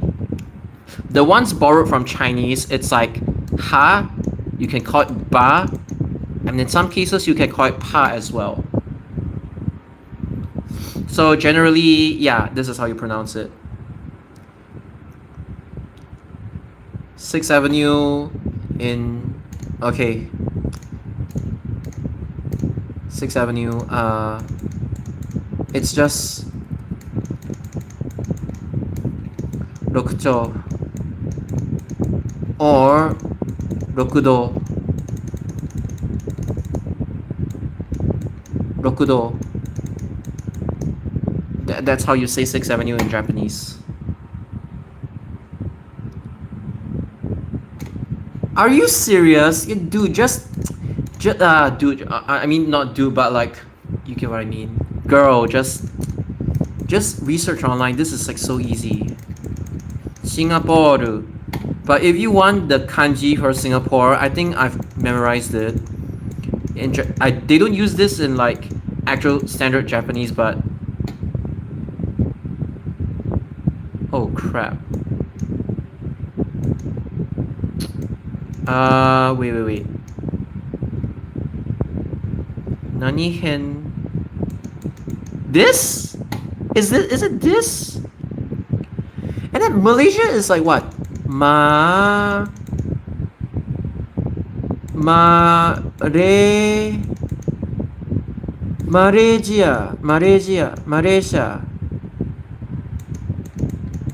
Anyway, I'm not writing Chinese. This is like actual Japanese ateji.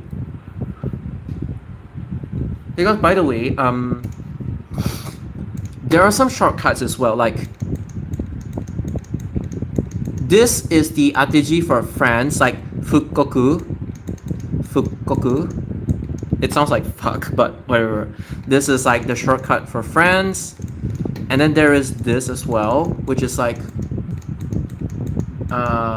Beikoku. In Korean you call it Miguk. Beikoku is America, USA. And then there is like Deutsche. But then shortcut it's like Doku, right? They cut it into like Dokkoku. Like they don't really say Dokukoku, it's like Dokkoku. It's like Germany. Deutschland, yeah. And then Russia, if I'm not mistaken, it's like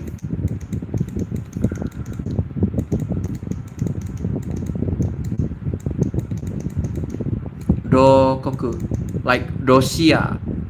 But usually these are like the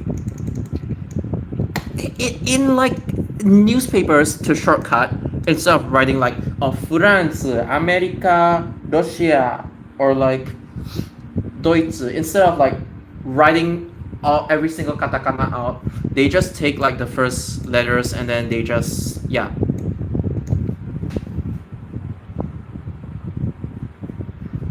Same as Chinese characters. Oh, okay. I mean, you asked me to write them, so don't blame me for writing them. I don't even know if these are correct, because even Indonesia has one. It's like what?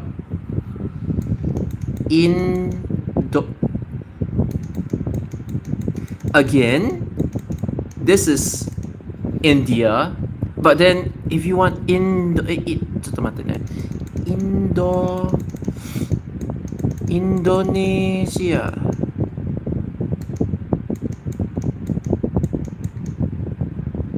Shit, I think it's like, I might be wrong, but again, I'm trying to remember. It's like something like that. Because this one you usually call it ni. This one you don't call it shi. You usually call it say or sai. This one yeah.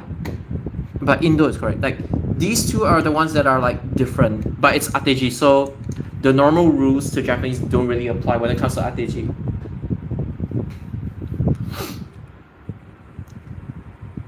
Same as Chinese characters. Is it allowed to chew gum in Japan? I am not sure, but I assume yes. Just spit it out in the dustbins and not anywhere else, please. But yeah. But yes. No, actually, a lot of Japanese people, they're surprised that I could write kanji relatively well. Even some of them, they're like, holy crap, you can actually write kanji. Because a lot of like younger people in Japan nowadays, they're like, holy crap, I don't know how to write kanji. So yeah, when I actually write it for them, they're actually surprised.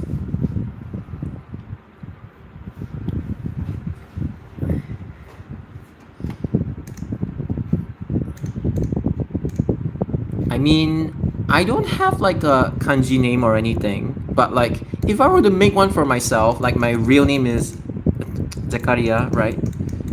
Zakaria. So I could say this is this, Ze, and then this one I could use this.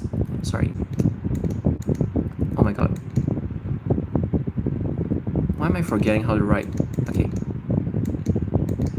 Zakari. Yeah, because this ya is often used for people's names. So if I were to make one for myself, then okay, yeah, Zakaria. There you go. It probably doesn't make any sense in I don't know Chinese, but it probably doesn't make any sense in Chinese, but this is how I would get an ateji name for it. And then what else? Like sorry.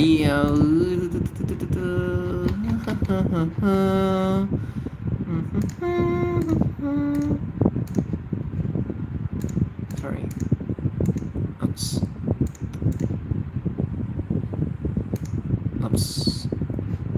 I even made one for this guy. Hold on. So basically, I even made an ateji name for him. Like this is just a fun example.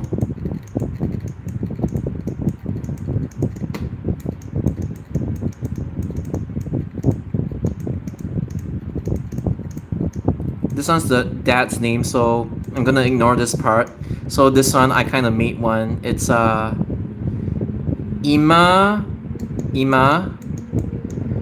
no Emmanuel, but we're just gonna change it to no. And then this one.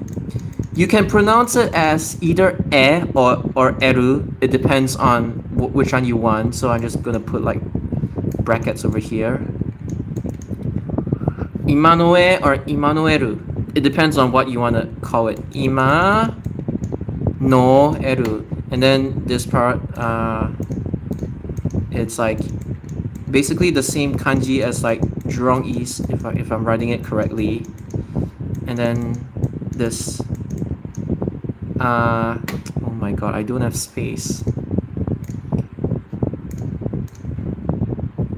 Uji. So yeah, this is one way where I basically use ateji to transliterate like Latin or Hebrew English names basically. This is one way I use to like I transliterate stuff. So the thing about ateji is okay. The thing about like ateji in general, like ataru, ateru, ateji, is that it really depends on like your creativity. So you want to make stuff like this, you could technically, you know, make stuff like this.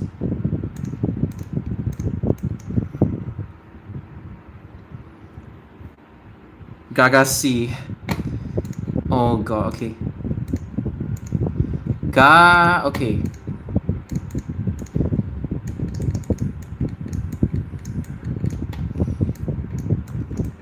I would have to change this to she. There are two ways to do this. Character repetition, right? She. Gagashi. Or I could use this one, which is like kasu, which means to borrow or lend. Kasu and kariru. I forgot which one is like borrow, which one is lend. But basically, I could even say ga, which is the same as this one.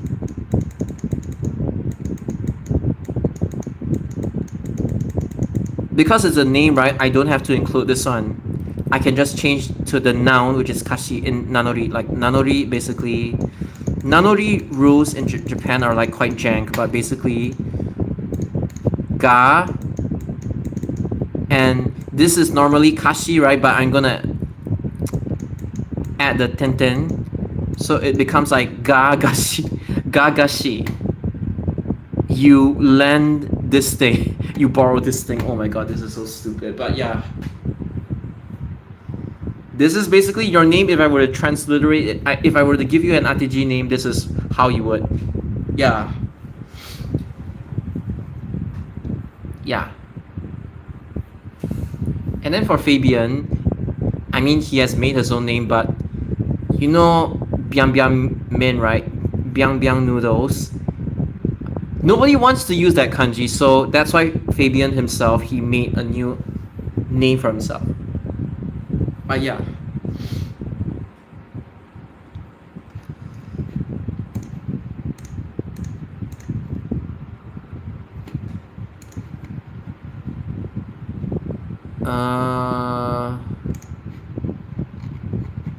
That kanji is only meant for the noodles, yeah. And if I were to transliterate your name into that bian, it would be kind of weird as well, so nah.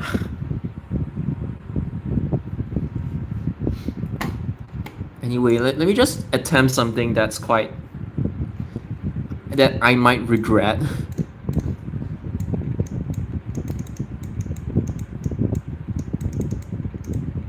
Okay, how do I change this? May... Okay.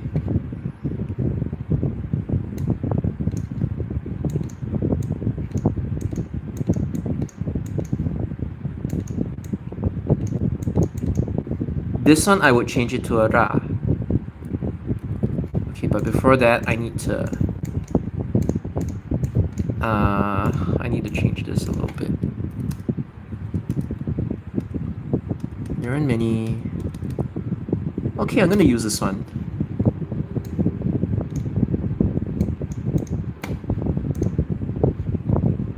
No, but this means a bad thing, right?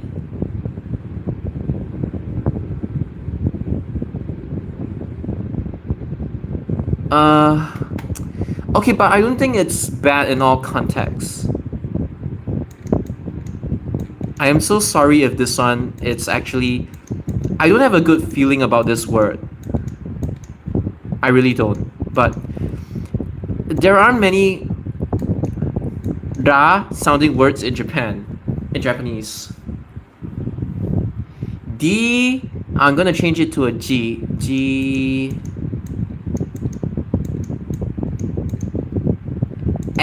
I know it's A, but I'm gonna change it to E. Buro, furo. Furo, furo. Oh my god. Oh my god. This is a nightmare. Buro, buro. Buro, furo. There isn't any...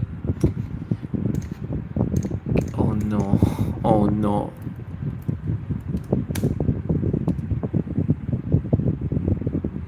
Oh no. Nah. Okay. I'm gonna make one.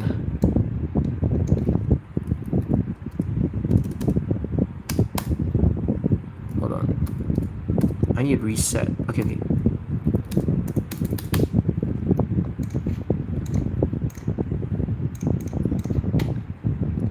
Furo. Okay, this one I'm gonna ATG it. Air is quite easy. Wait, why did I just say it's easy? Oh, Edo. You see how bad the transliteration can get sometimes, right? Oh my god. This doesn't sound right. You see, right? Nobody would read this and know what the hell it's referring to. Nah, I give up. I give up. But I try my best. Ah, yeah. Okay. You know what? Change. Oh no, this is gonna look.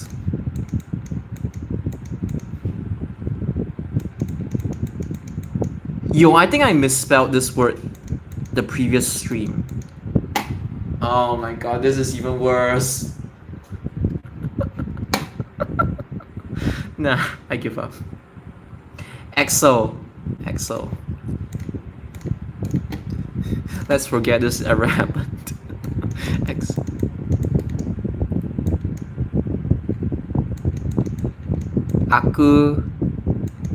Akuseru. Akuseru. Oh no. Aku isn't really a good meaning in Japan, but like aku. Let's see.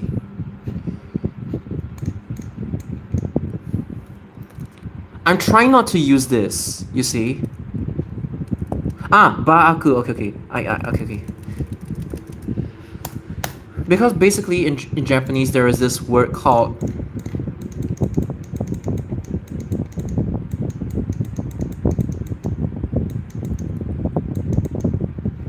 no, I got confused. Haaku. This one is ha. It can be ba also, but it's just ha. Haaku. So I can use this one.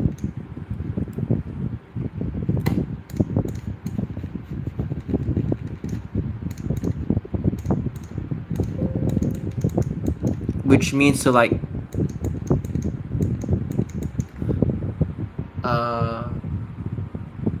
to get a hold of something, I think. Aku seru. I'm pretty sure there is no single kanji for seru. I'm just gonna confirm. Seru. Okay, fine, there is a single kanji. I mean, you could either... Okay, there are two ways to use this. Either this... Seru is an uncommon pronunciation. Akuseru, or you could go the other way and just say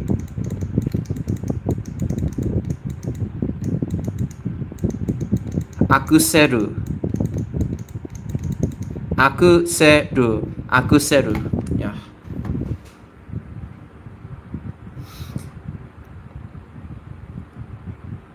New business card with a... I mean, katakana is easy. You can just put it in Google Translate. I'm just trying to make something creative.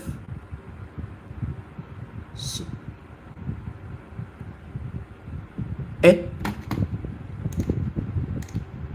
Wait, you are ethnic Chinese? You're saying this is your cert... Okay. Because in Japanese we call this shi as well. Like for example, shisetsu. Or like jishi. Jitsu plus shi, it's jishi. Oh, interesting.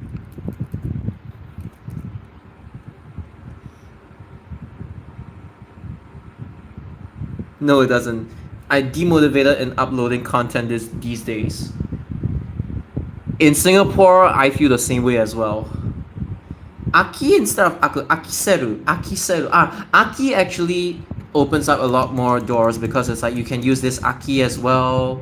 You can even use this, which has a lot of pronunciations like akira and stuff like that. You can use this aki for nanori, and then you can use this aki as well. Correct. 67 in Japanese.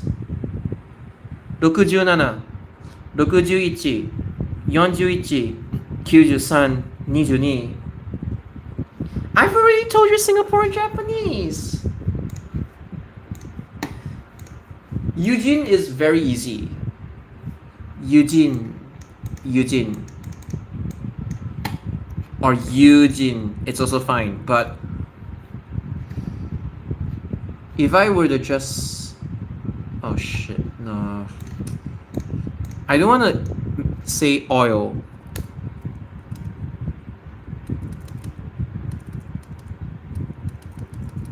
No, actually I can use this. It's fitting for a name as well. This is called this kanji is this verb is called iyasu, to heal. It's like very healing. So your friend's name is very healing. Sorry, I drew it too big. This okay. A lot of people would forget how to write this, so I need reference. Jin, you can say this, but there are many ways to call Jin, like Jin.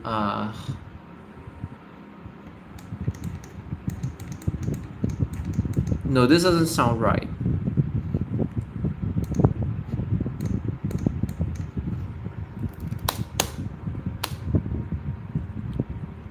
Oh.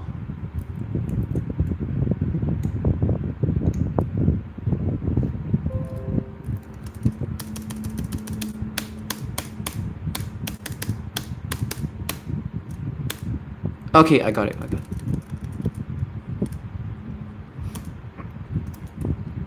You can either okay. Eugene, right? Eugene. You could use this. Like, you put in a lot of effort to heal yourself.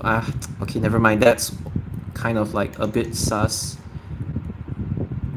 Or you could use this. Eugene. Or you could use this, which I think is the best one, because it actually emphasizes some quality.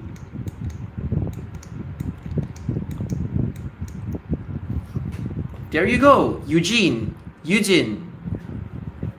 This is actually a good like Ateji name.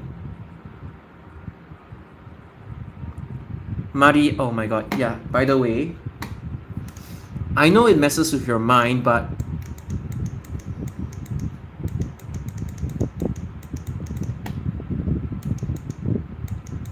did I write it correct? This can actually be pronounced as Maria. Why? Because it's obvious.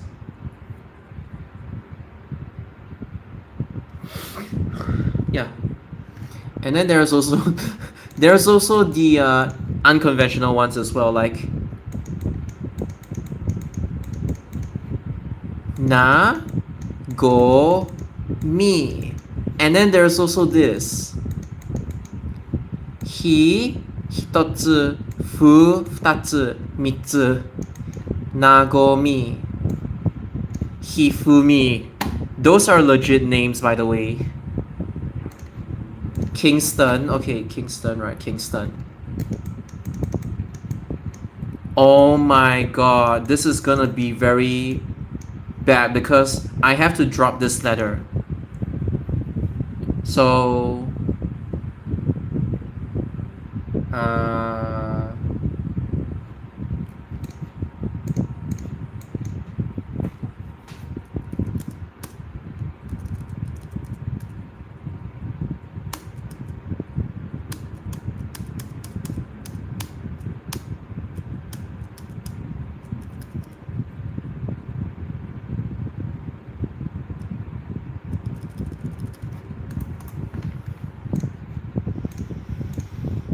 oh yeah, by the way, this is a really chill Q&A stream, so you can ask me anything, bus related or non-bus related. I will answer your questions.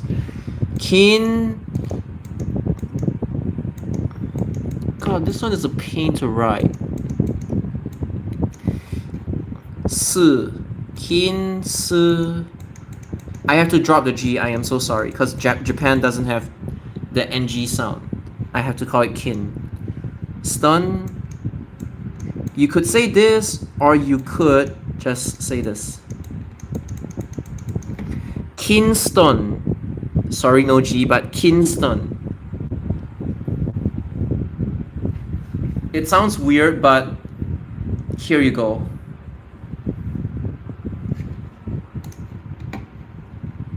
Kingston. Yes, this is how you would write it in katakana. Basically what SG Buses has said. But unfortunately, I have to drop the G. It's the same reason why Tanjong Pagar Pasir Panjang, Bukit Panjang cannot be converted into kanji. That's why, like, for Bukit Panjang, I have to use this one, like the translation, the literal translation of its name, Nagaoka. And then for Pasir Panjang, Nagasuna.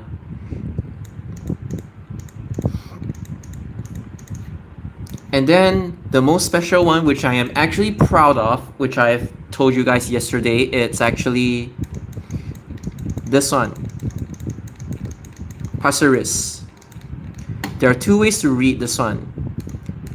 The Chinese way, the pronunciation that's borrowed from Chinese, it's Haku Sa, Sabaku no Sa. And then the other one is actually, you can call it Shira, but in this case, Shiro. Suna, I'm gonna tenten this one. It becomes, you can call it Hakusa if you want, but I am actually proud of this one. Shirozuna, white sand. Shirozuna ichome. Just kidding, but yeah. This is how Shirozuna would have. Kingstown. Oh no, oh no machi. Yeah. Wait, there was one more that I. Hold on. I also have something else. I lost my train of thought.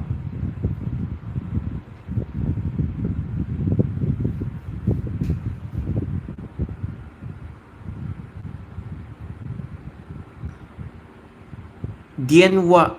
Isn't this Vietnamese? Dien Hoa, I don't know how to say it, but isn't Dien Hoa Vietnamese? And then Dien Hoa is Japanese, like like. And by the way, honorifics wise, you do not say Go Dien Hoa, you actually say O Dien Hoa. The O basically comes from like this character. So yeah. This one, O, Go, On, or in like Christianity, a lot of them use me. So yeah. It's an honorific basically.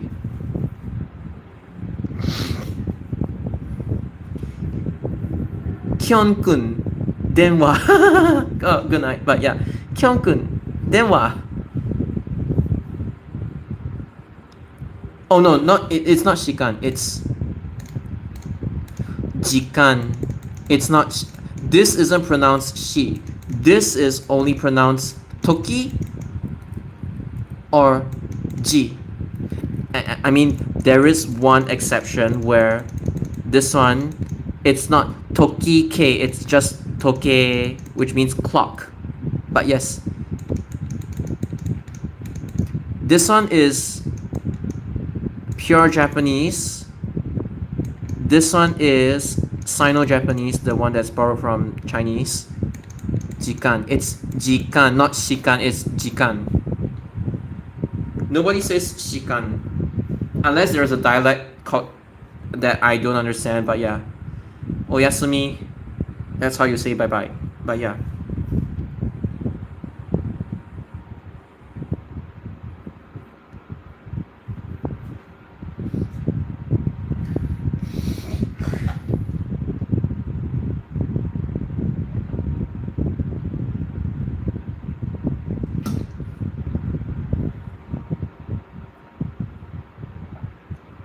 Oh no! Okay, I will try.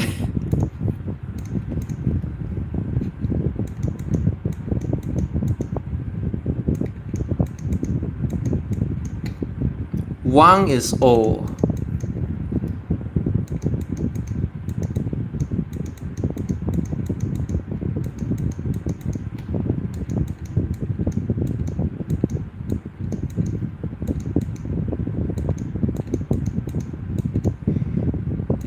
Di ka do o. Di ka do o. This person is bad. This person is evil. Because of this, bye bye.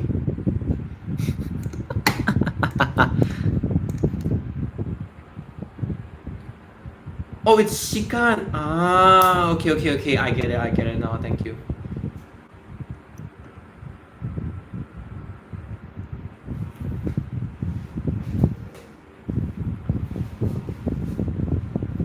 King.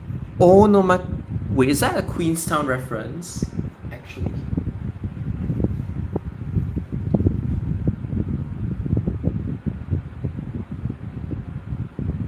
Oh yes. I remember what I want to say. Okay, so basically, you do know that like Japanese romanization is like quite jank. Okay, the first example is basically how Kaihin Makuhari. For some reason, JR decided to change it to an M, and then it becomes like Kaihin Makuhari. No, screw that. This one is the legit way to say Kaihin Makuhari. There is no other variation, so I hope people actually stick to this. Another one that I have complaints about is actually Pongo. I've talked about this in the previous stream, but basically, Pongo, it came from. I know there is like Pongal in Tamil as well, but the word Pongo actually came from Malay. I think it's like the Pongal, like the Pongal. It's a tree or something, but yes, this was the original spelling of Pongo. It's just like how Chua Chu Kang, the spelling changed as well, and then they changed it to Pongo. But the correct way to actually say Pongo, which they will never admit it, it's actually Pongoru. Unfortunately, the current way of romanization, they take into account the U, and unfortunately, they butchered it to become Pungol. It's so dumb, like, nobody calls it Pungol. This is why the official romanization sucks.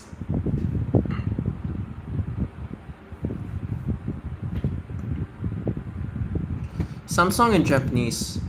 Hold on. This one, I need to do some research on this. Like, Samsung in Hanja. Let's see if I get anything. Oh! Okay. No, can I?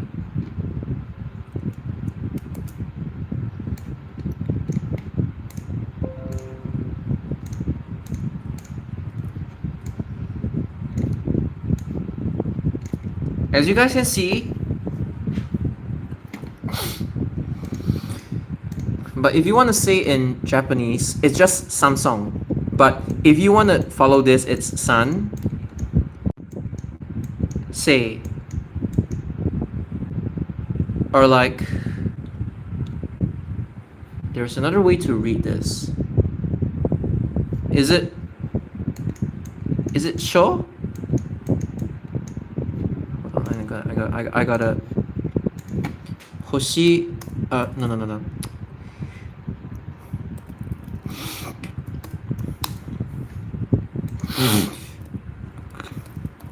I need to make sure that I'm not like butchering this one.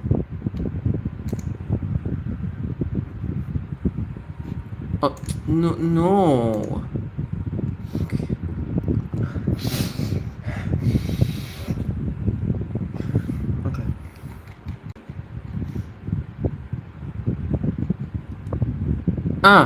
I'm not wrong. Okay.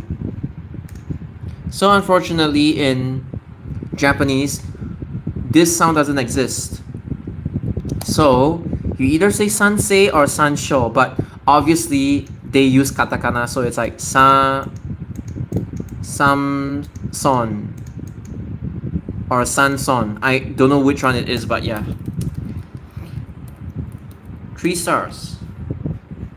So yeah, by the way, almost all of like Korean brands, they have like an actual name, unless it's like pure Korean. Even like Hyundai as well, like they tried to make it sound Japanese, by the way, because they want to enter the Japanese market, but the actual way you pronounce it is actually Hyundai. Although, yeah. The I is just basically just a marketing thing. But it's smart, kind of.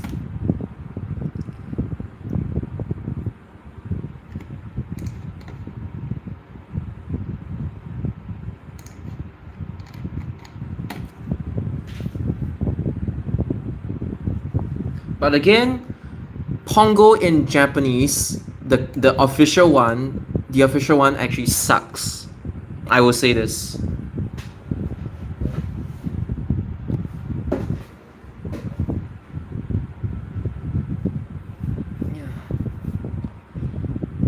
According to Samsung's founder, the meaning of Korean Hanja Samsung is 3 stars. The 3 stars stands for something big, numerous, and powerful. Well, stars stands for everlasting or eternal. Shine bright like a diamond, I guess. That kind of feeling. Whoops. Any other things? Any questions, bus or non-bus related? Because this is a chill stream.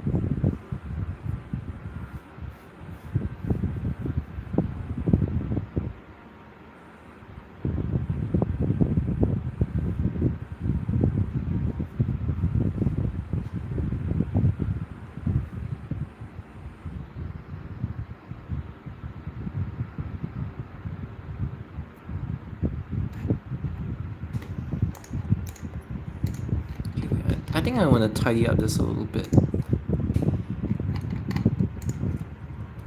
It's like a lot of clutter, but yeah.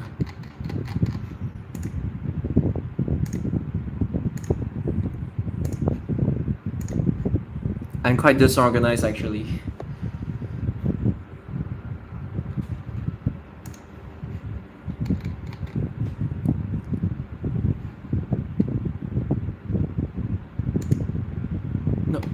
No, no, no, you little piece of...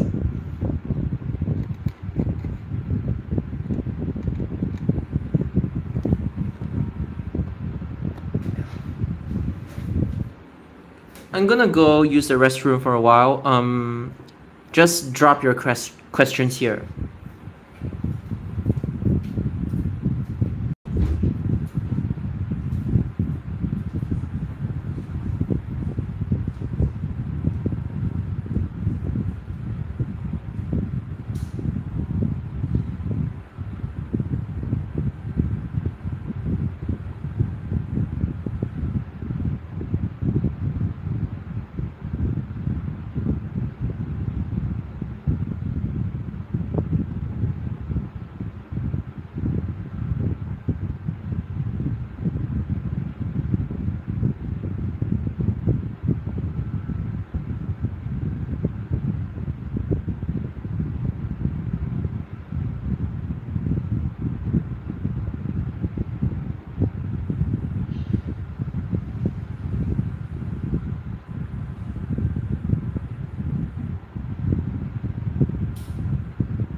Oh. Okay. Oh, 804. That's nice. That's nice. Alright, now for this one, Toshiba. Oh. Nice, nice, nice. I wonder where these were actually filmed. Oh, it's just Samsung, yeah. But although, to be honest, like, people don't really use the kanji when they're referring to Samsung because hold on, do they?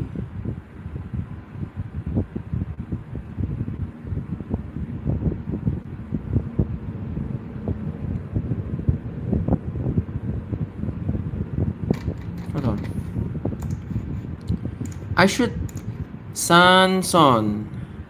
Sorry. No. Samuson. Ketai. Yeah, as you can see, like, it's not San, it's Samuson. Like, basically, oops. Either they write it using ABC or they use this one instead. They don't actually use like the 3 stars kanji. They actually just use this instead. So yeah. Keitai just means phone. Keitai smaho. Smartphone. Smaho is basically an abbreviation for smartphone.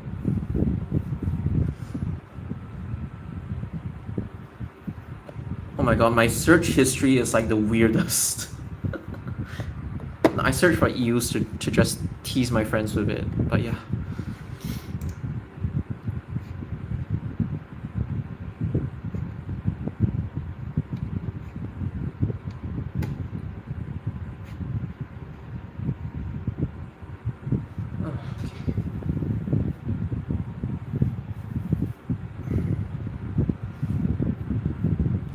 Okay, maybe let's talk about like the newer routes. I don't know what else was leaked, cause like, okay, I'm gonna erase all of these.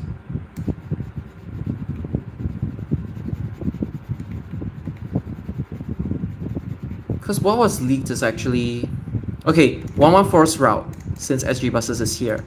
114's route basically Buangkok, Sengkang Central, Buangkok Drive, and then I don't know if it'll use red and white plates, but I highly doubt they would actually use red and white plates. So it'll become like bi-directional like this, and then Buangkok Drive extension, Yio Chu Kang Road, and it's actually quite lame. Yio Chu Kang Road, Ang Mo Kio Avenue 6, and to Yio Chu Kang Terminal. Like, I was really hoping that they either make it follow service, they either make it follow service 70, or they build bus stops at Street 65, and then somehow make it, I don't know, either this or this. But I was hoping 114 actually would serve like inside the Yio Chu Kang Industrial Estate, but turns out no, they just want to make it they just want to make it as straight as possible, which is really a bummer. Okay, Oppo doesn't have a Japanese name, unfortunately. It's just Oppo. Like, Oppo or something. I have no idea, but yeah.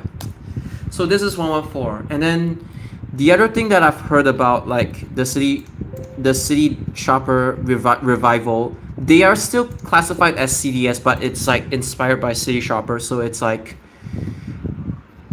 I don't know, during AM peak, the last stop would be at around, I don't know if it's like Far East Plaza or something along those lines, but during PM peak, it'll be like Momi, Newton, Scott's, Orchard, meaning you follow 14E, and then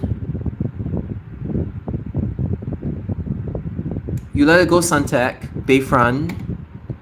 I don't know about the CBD sector, but basically, it's gonna be something like 518, I think. Except that it goes to like Sengkang, Pongo, and stuff like that. 14E or 518, I am not so sure, but basically, yeah.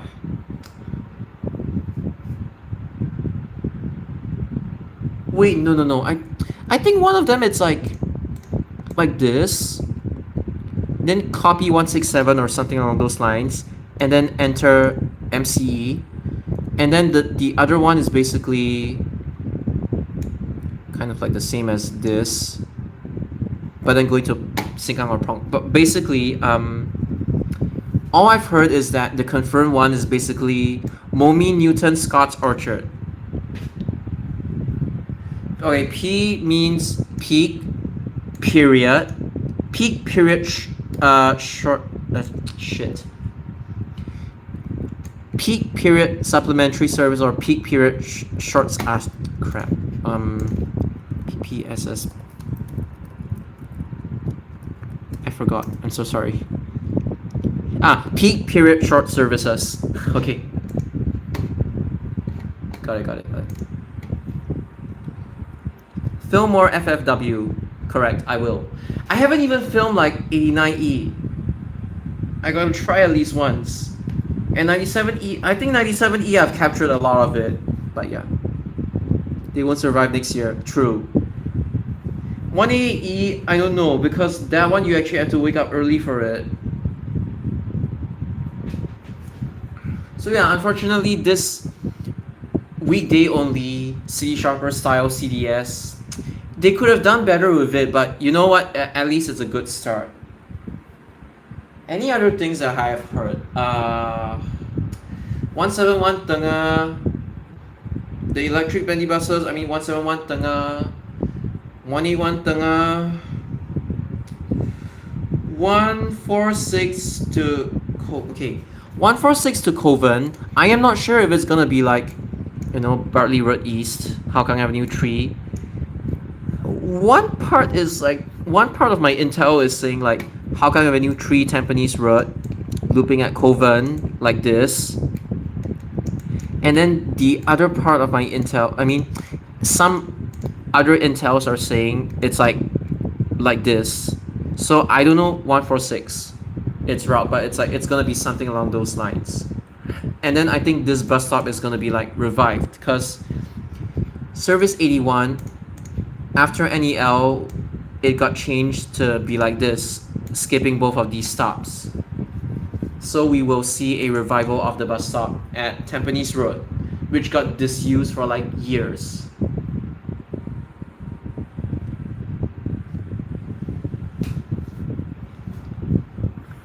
Yakult is actually Yakurto.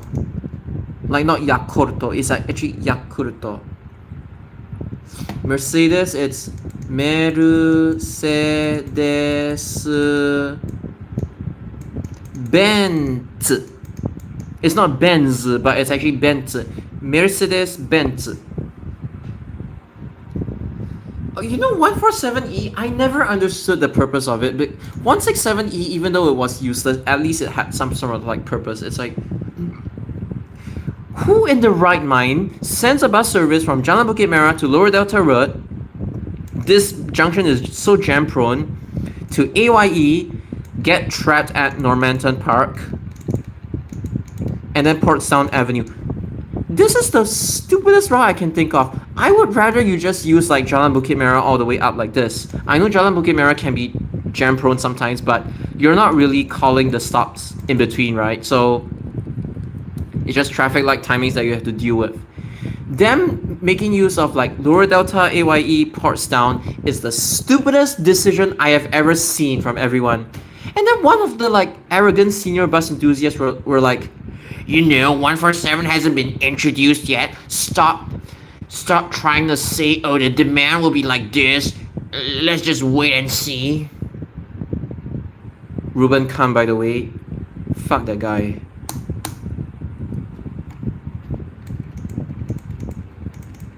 But yeah, nobody likes him. But basically, 147E sucks. That's the bottom line. Hougang to Chinatown, yes. Hougang to Chinatown, be it a version of like this or this, is acceptable.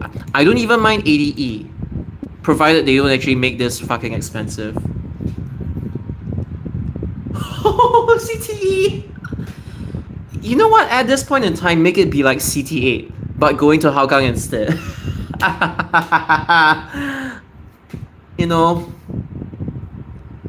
You send it through CT or you send it through KPE, it's gonna be a disaster anyway. Oh my god. Like 513 is actually one of the better CDS because fake CDS, because it like ECP is not that jam prone as compared to like 661, which goes by like MCE and then PIE. Yeah. I still don't understand why 661 goes via PIE instead of like ECP. It really makes no sense. Citaro, it depends.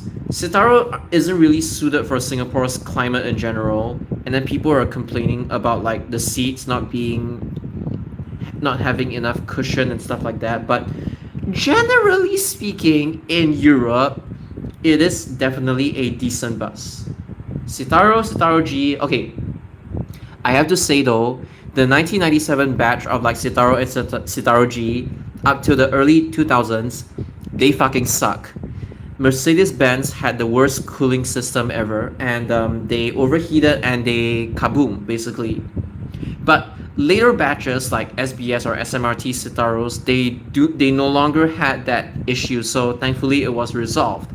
But obviously, all the anti-bendy bus stupid fucks would just use the Citaro G fires in London as an excuse to say, "Eh, why Singapore shouldn't continue with bendy buses?" But you know the truth now, because I've made countless videos talking about them already.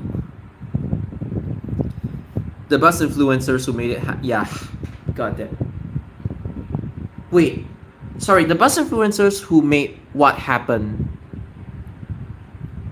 Okay, because these e-services like 147E, 167E, shit, crap, 12E, 851. Although 851E is gonna withdraw soon, I don't know how soon, but 960E, 43E, 1, 2, 3, 4. I mean, including these two. You know, let's just ignore the existence of 851E. Basically, Karbon 1 was behind this. Karbon 1, I know he's not the most popular guy, but he actually made a lot of like improvements behind the scenes, like operation, like when it comes to like operation, the things that the public couldn't see. He actually made all these. They were meant to be temporary, but when 12E, 960E, and 43E, they proved to be useful. They are now permanent, by the way. I mean, I know there's a 50-cent increase, but they are meant to be permanent, that kind of thing. So Karbon 1 actually made all of these because he wanted network resilience. But when Karbon 1 got hospitalized, this stupid fuck named Vivian Balakrishnan, he green-lighted off-peak headway reduction program behind Karbon 1's back. Even back then when there wasn't really a shortage of drivers or like a shortage of funds, he just was a cheapskate and wanted to save money, and off-peak headway reduction program, OPHRP, basically got rebranded into BCEP, Bus Connectivity Enhancement Program, which is basically just stretching resources thin, that kind of thing. But Karbon 1 was the one who was like behind all these services. Oh, the Citaro, okay. They stuffed the survey and feedback channels about how good the Citaro was. Okay. I got it. So obviously they needed some sort of like promotion, right? So I mean, you got this thing, and then there came this. Sorry, no. There came this batch, and then it got delayed. This batch only came in 2011, if I'm not mistaken. This one is like 2010. This. 2009, 2010, 2011. Yeah. Correct. They were the ones who made it happen, and then SBS was like, okay, we'll order Citaros as well. Yo, let me tell you, I was so excited when the Citaros actually debuted on 138. I mean, even nowadays, I'm like, okay, Citaros are actually kind of a, how do I put it? It's like, it's a relaxing bus, I would say. Not the best, but relaxing. And I'm a skinny person, so I don't really mind the seat covers anyway. But yeah, I mean, I'm a small size guy. I'm 167 cm only. But yeah. And so operators kept buying them, and though they would get the C2 until the influencers realized they were getting the same thing and finally got sick of it.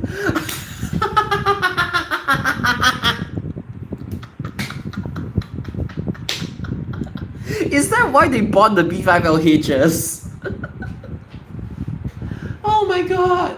And the best part is that they actually had to convince the fucking Ricardo Wang to actually buy it for them. Oh my god! How do they? Should GS deploy Ricardo Wang's toys on Service 2? I don't think Service 2 is the one that needs it.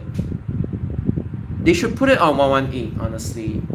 But then again, 118 needs the capacity, so... You know those Yutongs? They might put it on 118. Like, you know the... What stupid 3-door shit, they might put it on 118. This generation of buses are more or less shaped by bus influencers. The next one is decided by Rick. Okay, I got it. So basically, the pre-RW era, it was shaped by bus influencers, which is like no surprise, right? And then the next one is RW. And now that he's gone, the electric Benny buses will be the first buses that aren't influenced by RW. So, but I mean, it's 4 doors, so yeah. Yeah. And the thing is that, like, if it was still under the Ricardo Wang's era, Ang Mo Kio Depot, the new multi-story one, it would only have like 10 Benny bus slots. But apparently, I think they changed the blueprint like last minute. They will be like, screw you RW, we're getting the Benny buses, give us 50. I mean, now he's gone, so they decided that they would, Ang Mo Kio Depot would have 50 Benny bus slots, because it doesn't make sense if you tell the public that, hey, we have space for 50 Benny buses, and you don't actually end up using the space. So yeah, I mean, it's indirect evidence.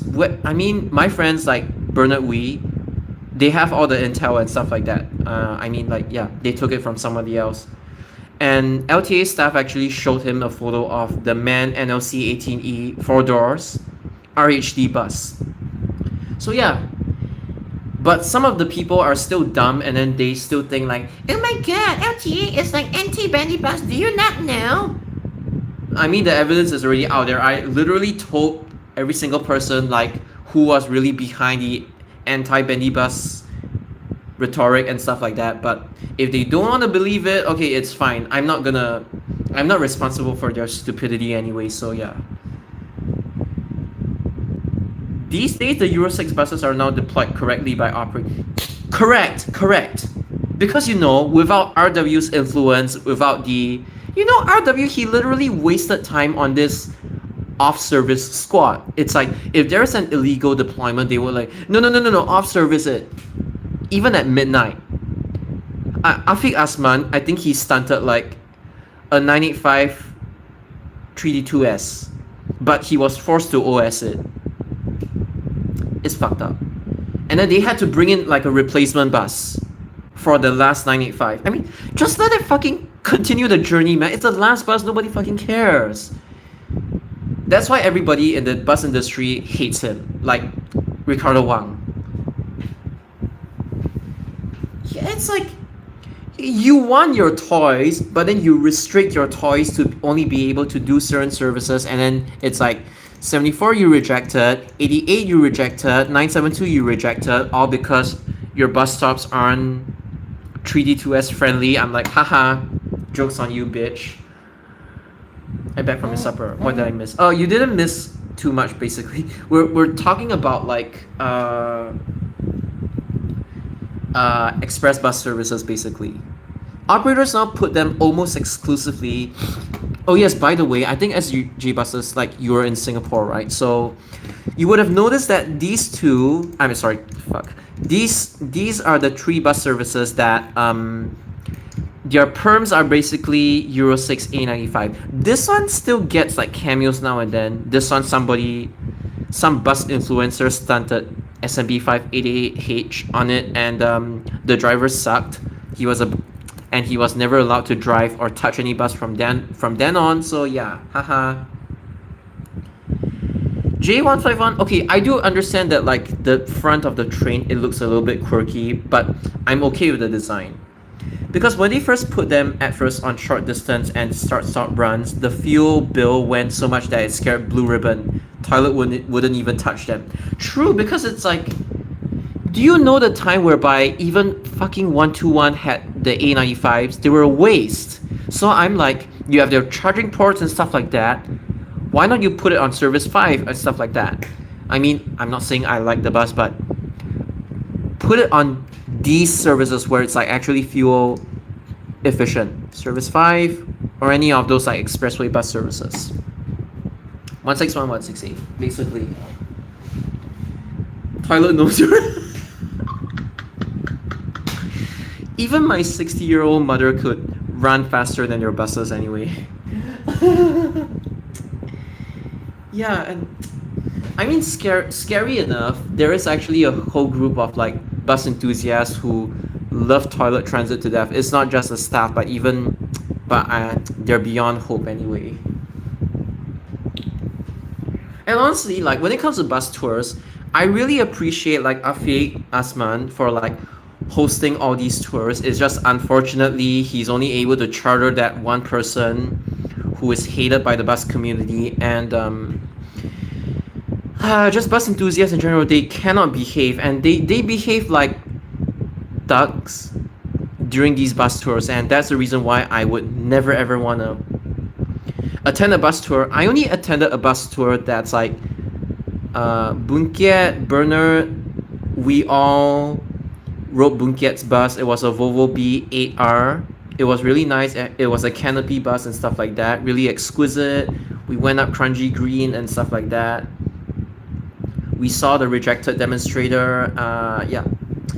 You see, that's why I prefer small scale tours, like private tours instead, and not really those that the stupid kids would come. But yeah, just doesn't deserve. True, it's okay. So basically, for those of you who don't know, the 39-year-old basically, Edmund Lowe, dude, it's like he got aggressive against me when, long story short, when I said 171, there are plans to extend it to Tengah, he mocked me saying that like, where's your source? But again, these people, they just want to intimidate you. So yeah, and then one of his kid army basically rallied up. He rallied his kid army against me as well. So, and then after that, when he made another comment against my friend Lim Wenjie, Arthur Jie, if you know him, he was going through like some mental health issues, depression, and that's why he didn't word things properly when it comes to his Instagram story. So I would rather you just like remind him nicely, as opposed to like being indirect and calling people out in a really attention-seeking way just to make yourself look better and stuff. They're trying to police people when the other person at the receiving end is clearly still is still in the midst of recovering from depression and stuff like that. Just give him his space, even though it's not worded the best, but just give him his space. So because I stood up for the guy who is still recovering, basically he turned aggressive against me. And then in the train Telegram groups, he would just constantly badmouth me about like, you know, this person said like that like they would be electric minibuses. Where his source? And then he would just constantly start a whole string of malicious rumors, false rumors, and attacks against me. And when I actually stood up for myself and I said things that were true about him, he threatened a lawyer. He and Nas Farihin, basically, those two are in cahoots with each other. But they have their kid armies. They groom all these kids when they are like lower secondary, P6, Sec 1, Sec 2, or even like upper secondary. They start grooming them from these ages, and then I don't really have to elaborate more on that. So yeah, a few days ago he confronted me about it, and he seemed like he wanted to drop the matter, but the truth is he is too scared of me and he even had to like threaten a lawyer's whatever fucking shit that is. But basically, I mean, I'm saying this because nobody really watches into this stream, right? Watches this far into the stream, right? But basically, the only reason why he wanted to drop the subject because he knows that if I continued it, I would expose all of his crimes. And the fact that like he has a spouse, he has a daughter, but on National Day he ditched both of them. He ditched Singapore, he went to Malaysia with another 17-year-old girl, and I don't even know if he and that girl shared the same hotel room, and I don't know. I don't want to know what happened behind the scenes. They claim to be like going for a car meet or to bus spot together, but there's a 22-year age gap. But and I don't want to imagine like what actually happened between them. And his kid army is like saying, no, no, no, this guy is 39 years old, but they never did anything. He never did anything against us. I can assure you he's safe. But here's the thing, like, he tried to use the age gap between me and another kid who is like 16, who I don't even meet up with these kids in real life. They see me, they say hi, and then they start clinging on to me. I have no control over that. And I would prefer to hang out with people that are of my age or like older than me. Like basically, yeah, you guys.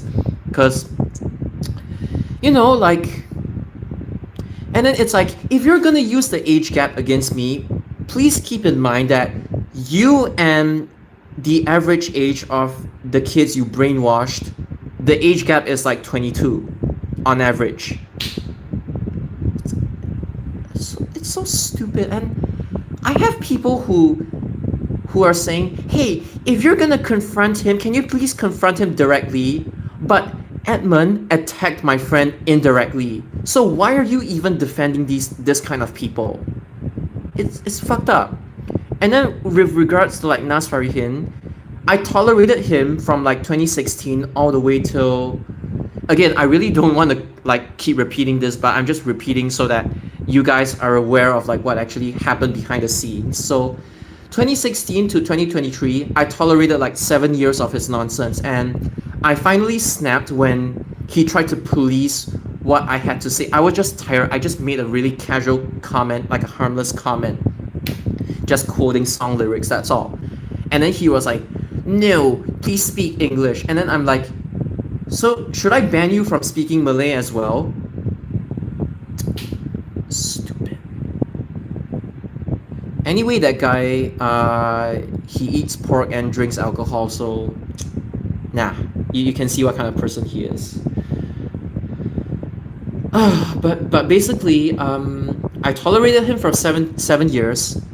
I finally snapped, and basically now I have to stay away from these two individuals and their kid gang. So I mean, Afiq Asman, like it's really nice of him that he invited me for the tour, but even though I didn't really tell him the reason, but I think he could somewhat guess as well. Like basically he could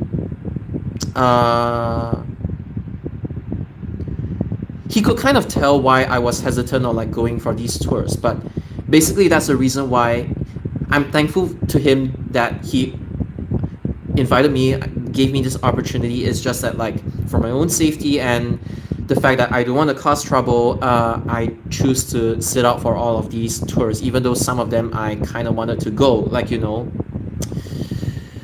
But yeah, I would prefer a private tour anyway. But yes. So basically, this is why me and these two adults, plus that 25-year-old on Discord, plus their kid armies, we just don't get along. And the thing is that like, I always try to be nice to people and stuff like that, but these people are like they're just flat out evil. And I cannot believe Edmund's actually a Christian. So it's so stupid. So basically, yeah, me and those two and their army of kids have beef. And that's the reason why Heejin's server, or like Transit SG's Discord server, those people, they hate me because I have beef with them for legitimate reasons. Yeah, and I'm always truthful in what I say. I don't try to hide stuff unless it's to protect myself, but like legitimately protect myself so that I don't get harmed by these groups of people. But basically, yeah, it just sucks. The thing is that like, even Heejin himself or Zach, they cannot stand Nas Farihin. They're only transactional. They know of his shenanigans. Even Maxon is like neutral with Nas, but they are transactional. Like Maxon has told me a lot of like Nas shenanigans from time to time. Nas is just not a good person. But the sad truth is that to become big in like this bus community, which is not my intent, I just want to give people the truth. To become big in this community, you kind of have to be okay. You kind of have to support these rogue cliques and the neurodivergent kids that they brainwashed as well, which sucks.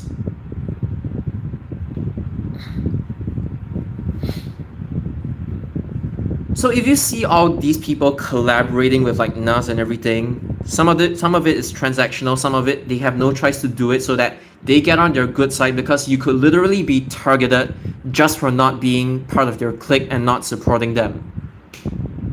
But look at how many crimes both of them have committed, and they want to threaten me with a lawyer. Go ahead, I'll just expose all of your crimes. Again, I'm only saying this because I think you guys deserve to know the truth about how much me and my friends endure these people. And the reason why these Discord or Telegram groups, they tend to hate on me. It's like, I just exist, I get trashed by people for no reason. I just exist. The only time where I ever actually so-called stirred stuff was when I confronted the guy on board the 196B5LH. I was queuing 30 minutes and he jumped my queue, basically.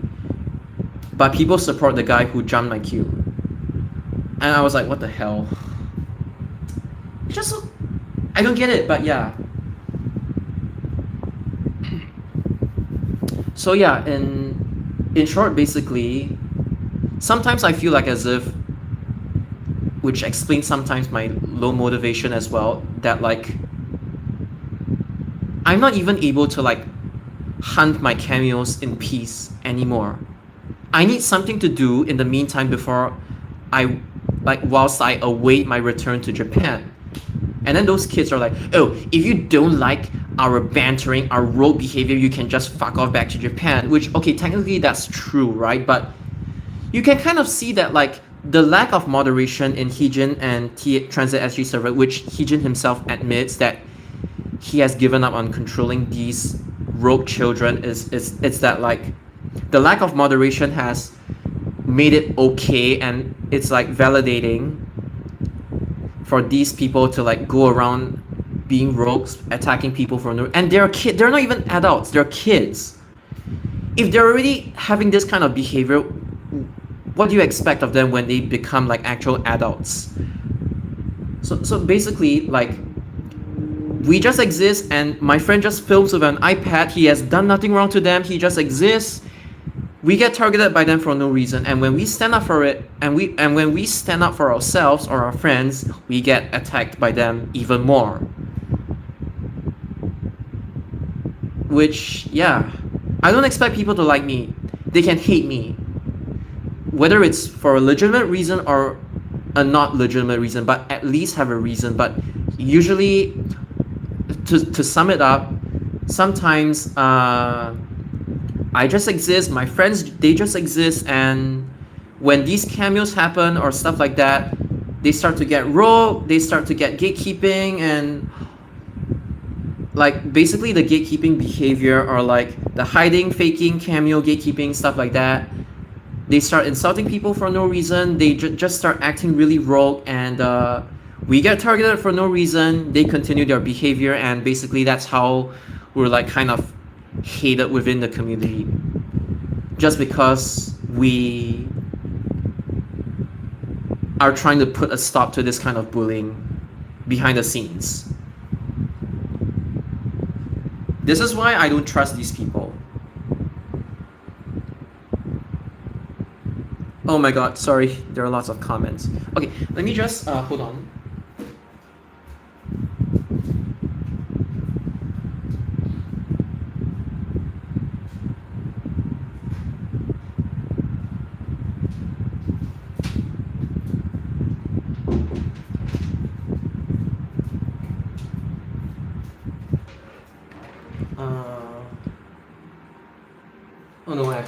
on, sorry.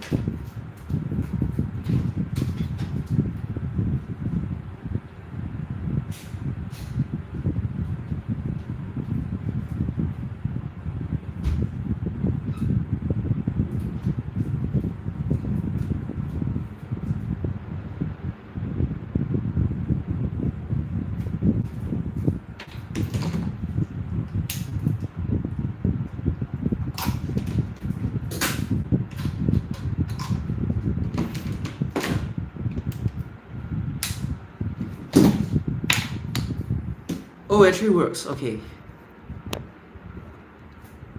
Oh, it's long enough. Nice, nice, nice. Okay, my phone is charging.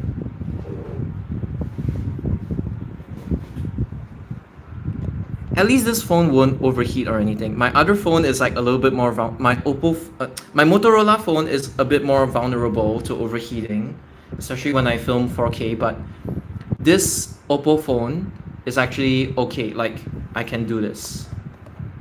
So my phone will never actually run out of battery. At least my wire is actually long enough, thankfully. Like my wire is actually long enough. Alright, sorry, I missed a lot of comments, but basically, yeah.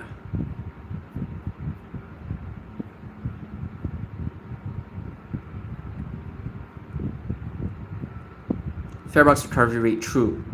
Sitar is a good, but it was okay, sorry.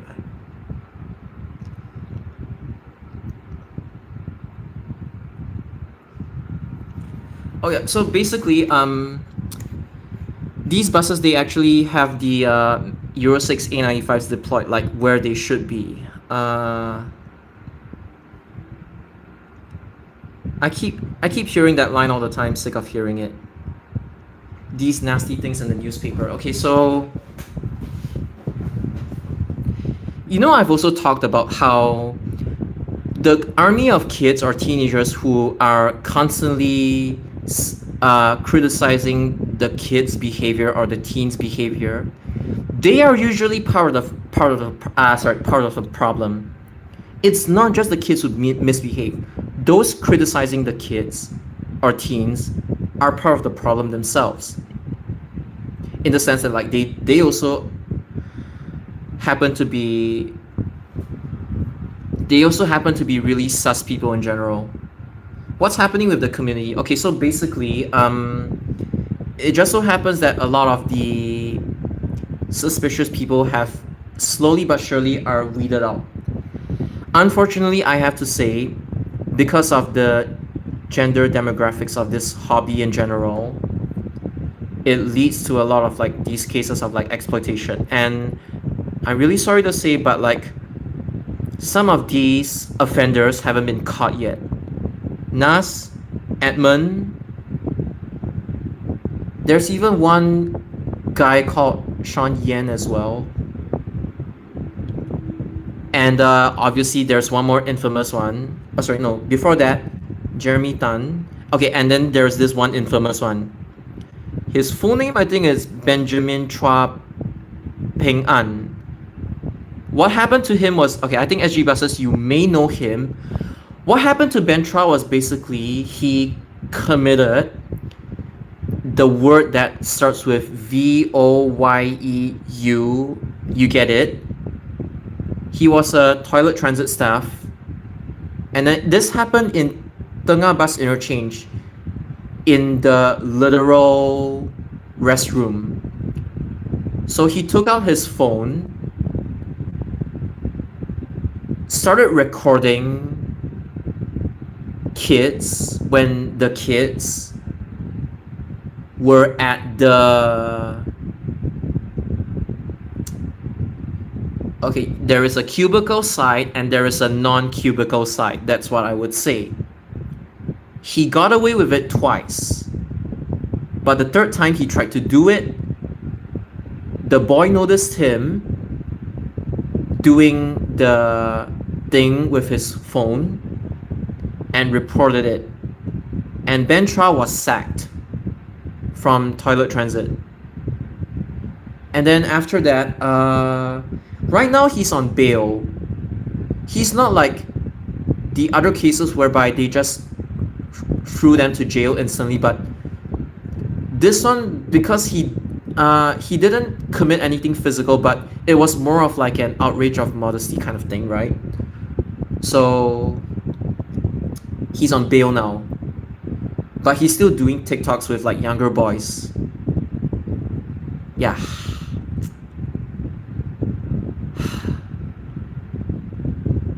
I just wish one day. Here's the thing, like, we're not perfect, okay? We're all humans, but I've already like tried to become a better person and stuff like that. Throughout my time with like depression and stuff like that, I tried to become a better person. The people I've hurt along the way, I've already apologized to them and stuff like that. But unfortunately, people like Nas, Edmund, and stuff like that, they are still like roaming scot-free. So whatever you see on the newspapers, unfortunately, it's not the end of it. There are still a lot of them that have not been caught yet. Although in rare instances, like Tan Ke-wei, for example, they really turn over a new leaf and they start afresh. And right now, they are actually respected by people already. We'll just take it that they were once immature, just like all of us, and just like all of us were once immature, and but some people legit change for the better. Some people don't.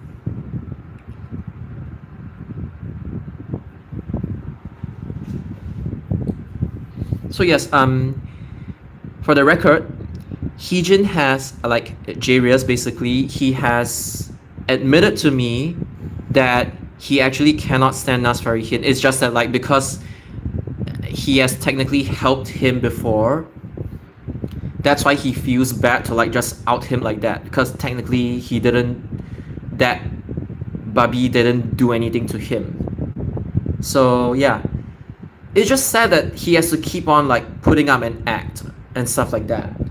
Usually he just hangs out with his like own group of friends, but yeah. In case people, I mean, I'm saying this in case people don't get that their friendship is like transactional. The reason why Cao Yifan, the person who negatively influenced Dante, didn't get his name reviewed is because maybe he's on the spectrum, or maybe his lawyer actually applied for the gag order thingy, whereas because Dante isn't like on the spectrum or anything, that's why he his name got reviewed basically. Anyway, we don't condone what Dante did, but Cao Yifan really fucked him over badly and negatively influenced him. That's what sucks. True, that's why avoid meeting people. Maybe it's a good thing that you didn't actually go for like the B5LH cameos and stuff like that. But yeah, it's like, why do you have to specify that he's a Buzz fan?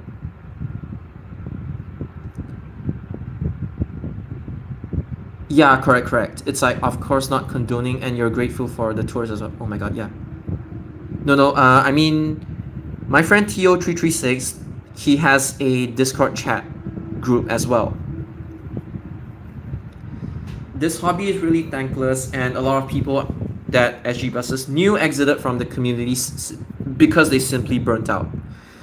To be popular is not for the faint-hearted. Yeah, true. AI technology helping the BC in Singapore, if it's in the appropriate way, then I don't mind. Enjoy Japanese trains and buses as well, and venturing into other countries' railway scenes. Not so much community, however. Yeah. Oh, upload more Japanese train videos. I still have a stack left. I haven't even wrote the description because they are new to my channel. Ah, okay, nice. To work through all the Japanese train videos.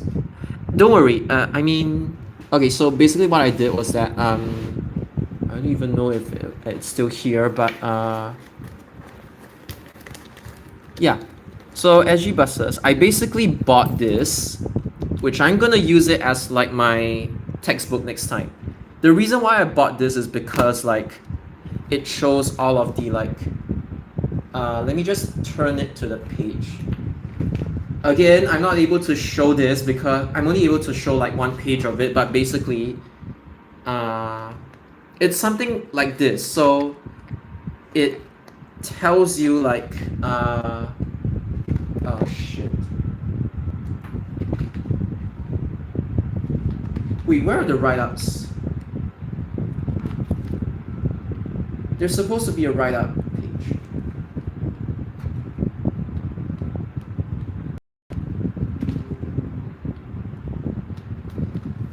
Basically, they just describe every single trade. The reason why I bought this is because I know how to differentiate the trades, but I just don't know how to associate the name with the train. I actually need to constantly refer to this. So this will become my textbook when I get enrolled in railway school in Japan. So yeah, and anyways, shit.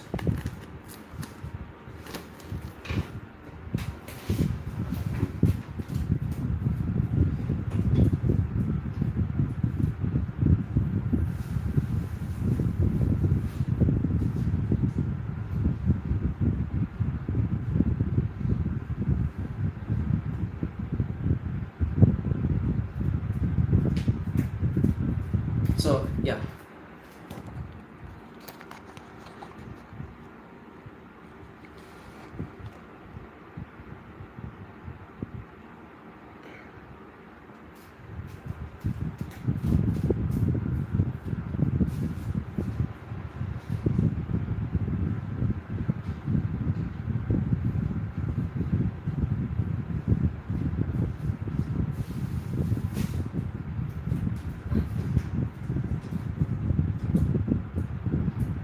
So yes, I will be starting school next year, April, but I still need to do all the like procedures and stuff like that.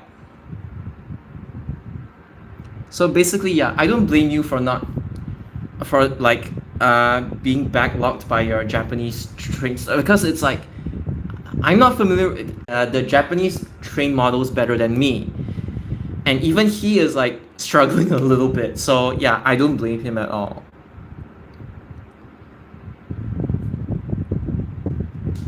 Uh, the community is going to die out if people don't sing. Correct. Because here's the thing, like, again, I am not defending Dante or anything, but before he was badly influenced by Kawi-fan, he was actually a good kid that succumbed to Kawi-fan eventually. He ironically was a victim of Kawi-fan, the one who got like 16 years jail. The cases are connected actually. That's why it took like 1 year for every single thing to be investigated thoroughly. Yeah, messed up. ISBN at the back of the book, that's sufficient for me to... At the back of the book? Okay. You're referring to like this? Okay. Got it. You can find it.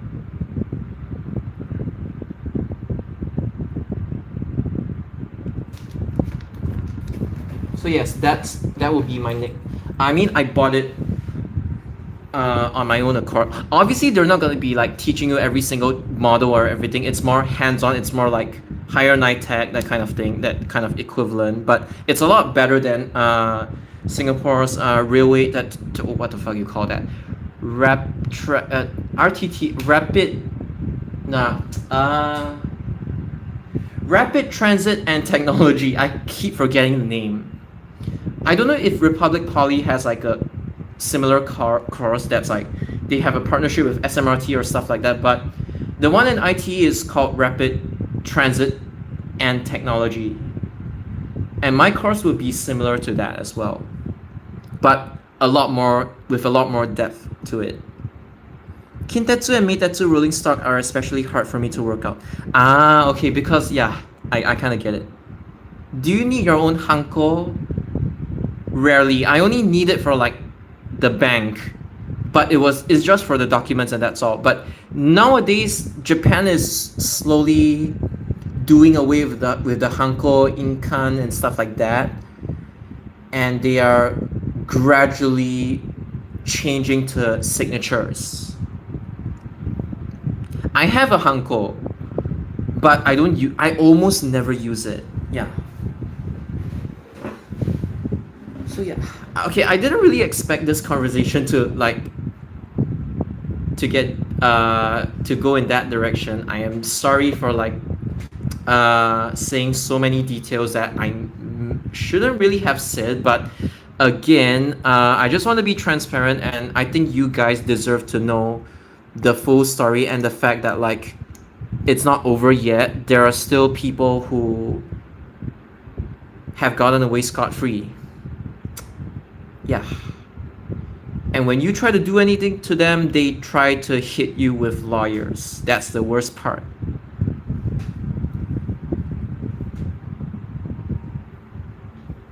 Yeah, it sucks. Genuinely, it sucks.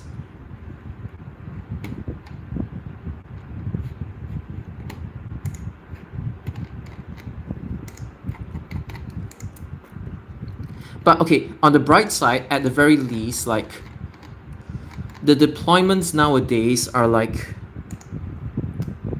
oh yeah, these are my favorite restaurants in Japan because they're cheap, and it's just nowadays, at least the deployments have been better.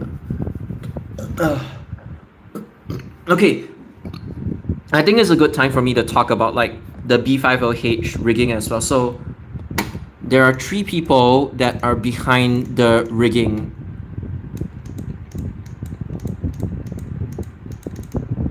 One,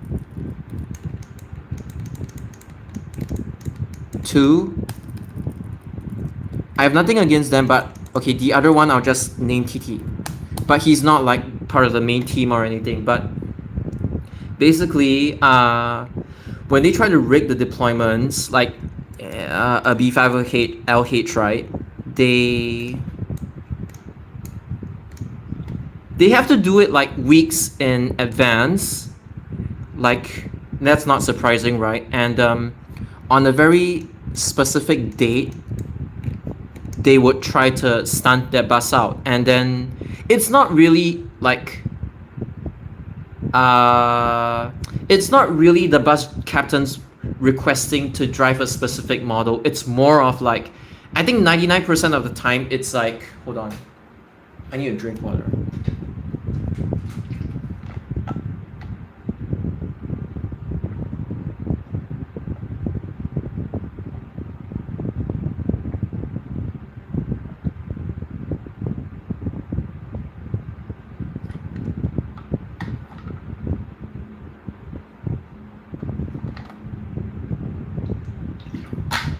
So basically, yeah. I don't know about other PTOs, but basically, they get the bus drivers to they try to get the nice ones because they know that they know how bad the bus enthusiasts are gonna behave, but they still want to as what SG Buses mentioned, they want to keep the bus community alive in some way, So what SG Buses said is correct. So it's not really about the bus captains asking to drive a specific model. No, it's they pre-plan all of these stunts, and then they ask the bus drivers, hey, is there anyone who wants to drive a B50H on a specific service?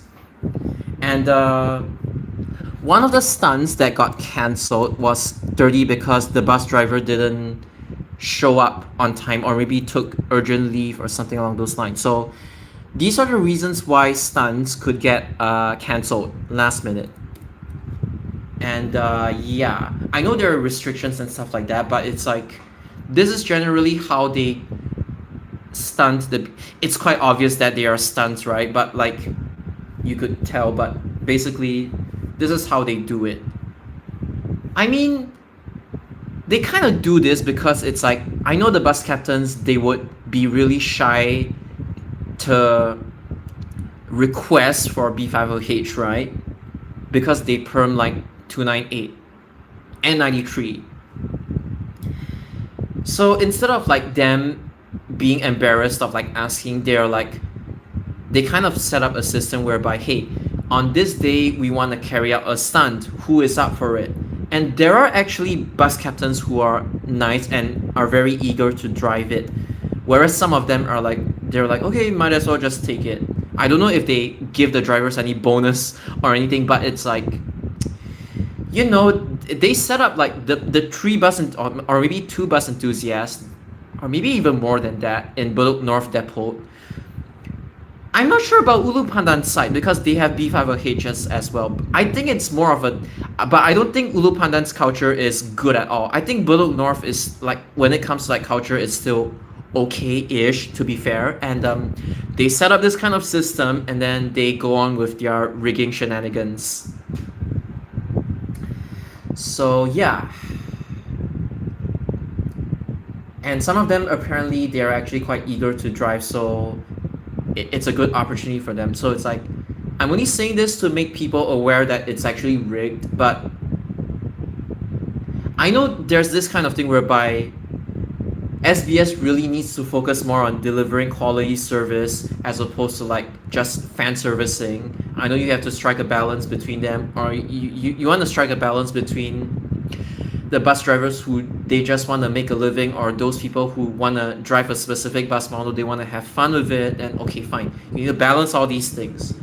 I'm not really against them, even though I'm like, hey, you guys really need to stop fan servicing and actually start concentrating on, start prioritizing, start focusing on the things that actually matter, you know. Occasional fan service I honestly don't mind. It's just that like, I'm okay with it. It's just that like, I don't really like it when they keep pushing their limits, but at the very least, rest assured that there are actually BCs who are willing and eager to drive the B50Hs, according to them. And it is true, some of the bus captains are nice. I just hope the control car enthusiasts, like the person who jumped my queue, just cause he wanted to place his bag there, lied about needing to use a charger, but he just wants to be near the BC so that he could control car. But see, here's the thing, they do all these things for enthusiasts. You guys need to stop misbehaving and actually reciprocate. If not, no more fan service for you guys. Sorry for my yapping, but basically that's how it works right now. That's it. The SBS 124 Saint Mike's Harbourfront. The Saint Mike's one is, oh my god. Starter runs, the other kinds are okay. If I'm not mistaken, the 506 one, unfortunately, I wasn't able to make it there in time. I still filmed the bus, but you couldn't screen cap. I'm so sorry for that, but basically, I didn't know like what was its arrival timing, so yeah, and I was like kind of busy that day, so regarding my school applications and stuff like that. But anyways, this one was an e-poll. This one, the first run on 81 was an e-poll. 65 was also an e-poll. Yeah, these. I think 131 as well. 1, 2, 3. Yeah, these were all e-polls. The first run, not the recent one. Yes, correct. Okay. UP is more of like e-pool. Even though UP did stunt a B5LH on 145, but when it comes to Ulu Pandan, yes, 506 is actually under Ulu Pandan right now.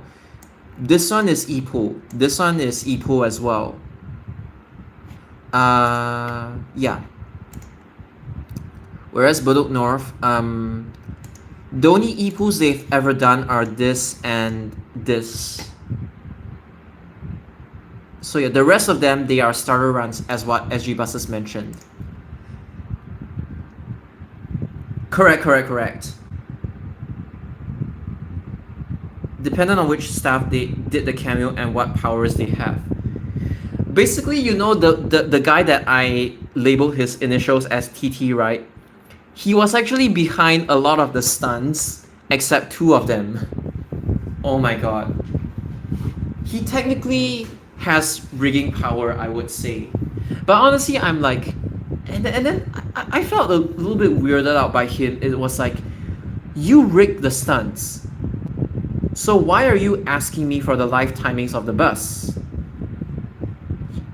Why can't you just ask like Cho and Wei or Jackie Ko for the information? Why do you have to ask me? And I told people like, oh, I don't want to predict stuff. Because what's the fucking point? Then they're like, it's like you're just toying with my feelings to see, oh, if I get my predictions close or correct or what. No.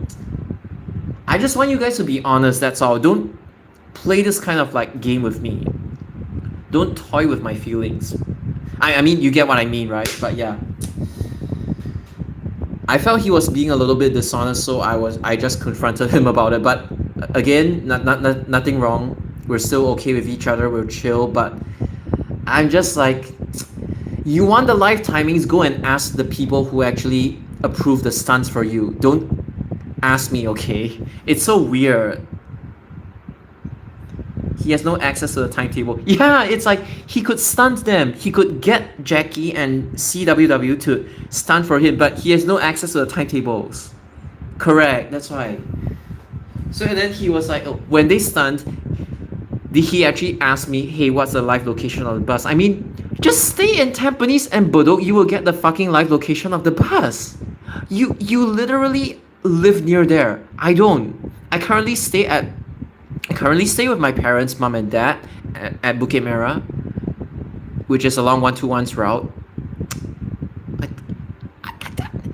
Hunt the buses yourself. You have the information. Pedal rights are given to only management level at a minimum. Yeah. I don't doubt that he's really behind the stunts, but it's like, god damn it, man. Like, I already knew that like it was rigged and everything. It was just like, he was kind of shocked when I like low-key exposed them, but not in a bad way. I just told people honestly that they are all rigged. But yeah. And that 25-year-old on Discord really needs to grow the fuck up, honestly. But yeah. Just call it as it is, they are rigged deployments. I mean, technically, Afiq Asman also rigs stuff, but the Bedok North Depot one is really rigging on the next level. To the next level. And by the way, when I mean rigging, it's approved. It's not like an illegal deployment or anything. As long as they don't actually go downsize slots, I'm okay with it. The 23 one was actually a single decker slot that they replaced on. I'm like, okay. But seriously, Service 23 shouldn't even be running single deckers at all. But I mean, right now there's a shortage of stuff. Yep. There's a shortage of this and that, so you get my point. Camp till it arrives, yeah. Many people in Singapore right now, what they lack is actually grit, which I have. SBS 9378C86. Oh. Wait, 86 had Leylands, right? And not necessarily Volvos, right? Because Ang Mo Kio Ang Mo Kio Depot. They have nothing to lose after losing Tampines. But you see, they are really eager to stunt them all on the Tampines services. Maybe when I'm already back in Japan, maybe they'll start stunting, but whatever, man. It's like, you want to stunt, focus on the Tampines ones. But again, it has to do with like the availability of like the drivers to carry out the stunts in the first place. So even if you want to stunt, you need to get people who are B5LH trained and are route trained to even do it in the first place. So yeah. But I don't know I don't know how many people, what's the percentage of people in Bedok North Depot that are actually trained to drive B5LH per se, because it's an exclusive bus model, technically. Oh, 86 was actually VO3X. Okay, thank you for the clarification. I thought it was at LO, my bad. Because 22 had LO and they crossed over to 136. Go Ahead only stunted DD1 on 136. I think LTG has a photo of it. I'm not too sure about it.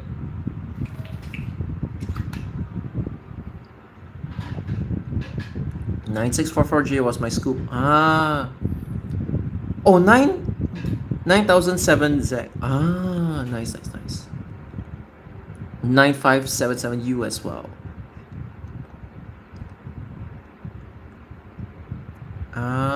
Okay. Okay, my favorite VO3X is actually this one because you know that like most of the 0405s SBS ones, they have the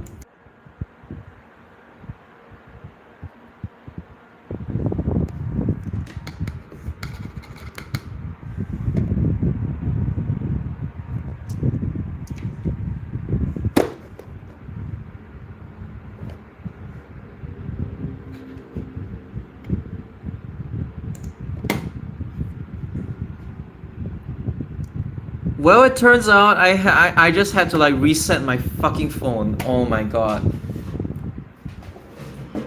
Alright, let's continue. My god. Okay, so basically I will the next week's stream, if there is even a stream in the first place, I will actually try to use the try out the search by service feature to see what kind of nice stuff I actually get, like what bus models used to run on a particular bus service. So yeah, I think that's the plan for like next week if I happen to be available to stream next week. Oh. Oh wow.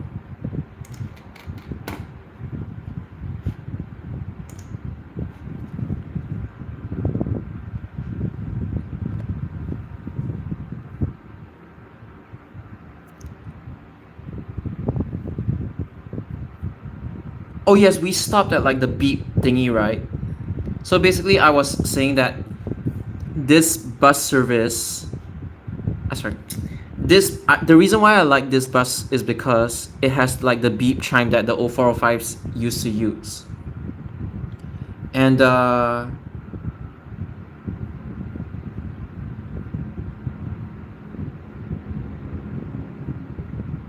my god, where was I? Oh yeah, I also talked about how like there used to be 50, 51, 53, and 54 that was from the Eunos area. 54 was Hougang South to Eunos. 51 was Eunos to I forgot, Alexandra. I forgot, but basically 50 and 53 were from Kaki Bukit Malay Settlement, which was like in between PIE and Bedok Reservoir Road. Somewhere along there, the road network has like changed a lot actually. I don't know what happened to 53 throughout the years, I forgot, but 50 was like it became Eunos to CBD, then to Cantonment, Tiong Bahru, if I'm not mistaken, and then Lengkok Bahru, Jalan Rumah Tiga, okay, no sorry, just Lengkok Bahru and Bukit Merah Central. And yeah, and I think that bus service, we didn't exist. Even I think even SG buses didn't exist yet. Around that time period when there was still the old SBS Service 50 from Eunos to Bukit Merah. But yeah, good times. So yeah, that was what I was trying to say, but I don't know whether I got through it got through or not. So let me just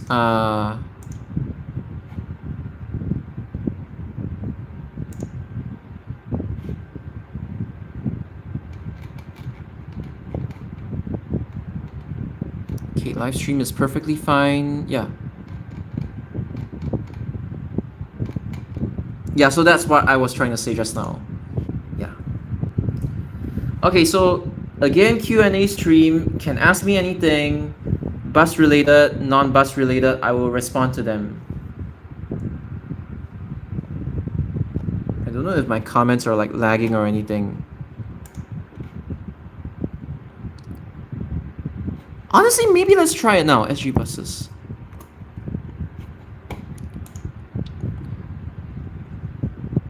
Oh, okay.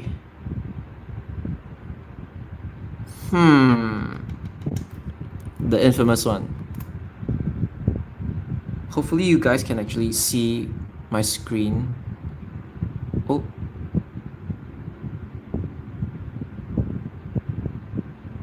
Oh. Oh, you get 285s from like all the country. It's oh, choose filters. Hold on. Hold on. Okay, let me be more specific. Oh, search by service. Okay, this one.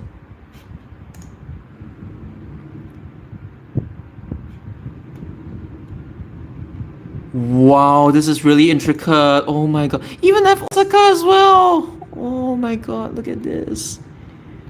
This is so good. Okay, let's scroll down to like SBS. Let's take a random one. Wait, is there 285? No, I just wanted to search it for fun. Okay, 502. 502. Wait, there is no 502. Oh wait, unless it's actually grouped according to current operator. Okay. Okay. Okay. So you group them according to the current, unfortunately, the current operator, but... Okay, wait. I need to make sure that people can actually see this. Right. Can I hide this piece of shit? Thank you. Oh, nice.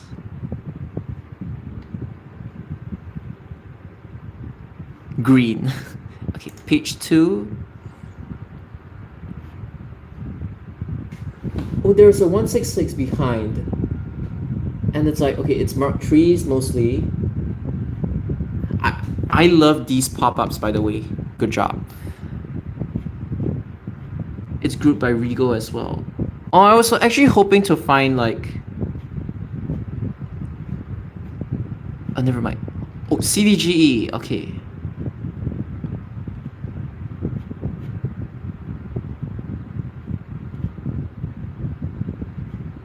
Nice. Okay. Now let's take a look at... Okay, go back.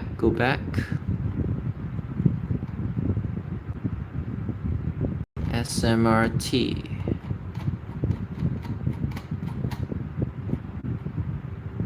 Okay.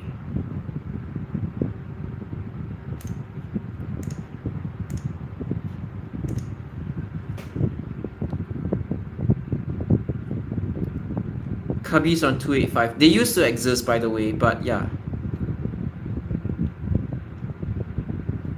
So yeah, you guys can try it with me as well. Oh wait, this was a tour! Holy crap!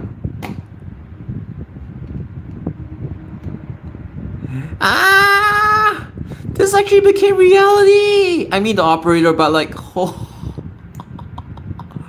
holy crap! Yo, this was a...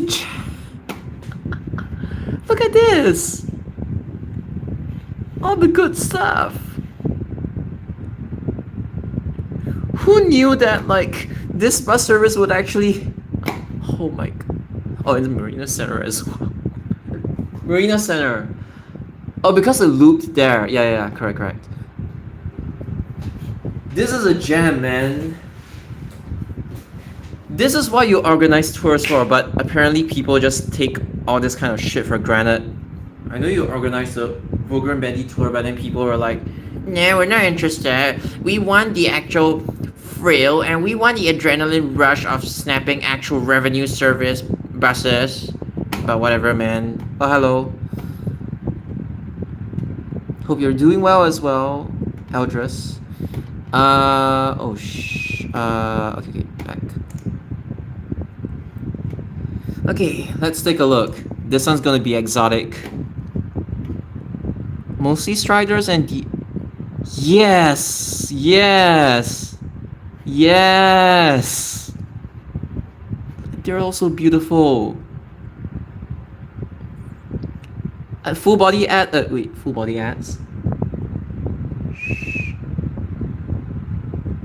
Wait, no, no. Okay, wait. This one's okay. This one's after the handover. Okay, okay. I was like, I thought that was. Oh, okay, okay. There's a full body ad. There's another full body ad. Let's just go through all of them. Yes, that's what I want to see. Oh my god. Oh. Eh? ちょっと待って。Oops. 50 years of traveling together with SBS Transit. Ah. Nice.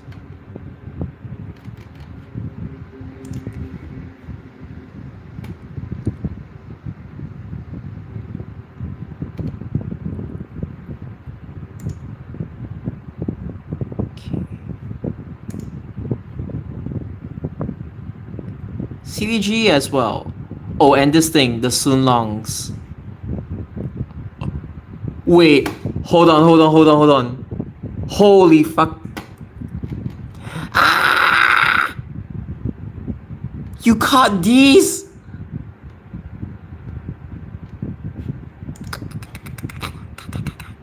Oh my god. Holy crap.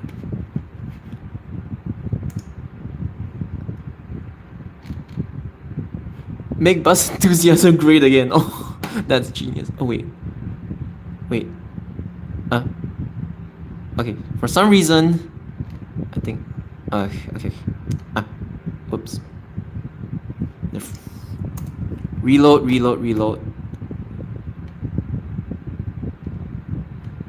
never mind.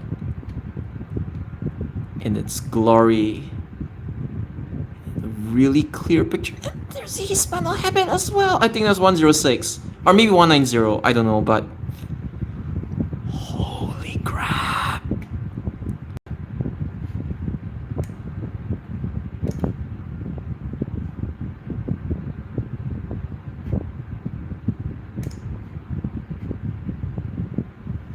Okay. One rate. Okay. I now tested this feature. Okay.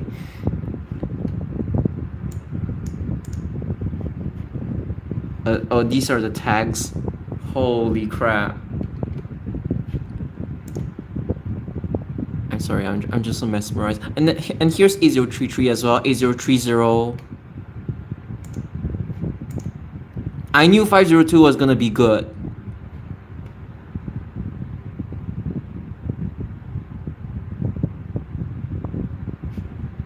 Next. Now here are the double-deckers.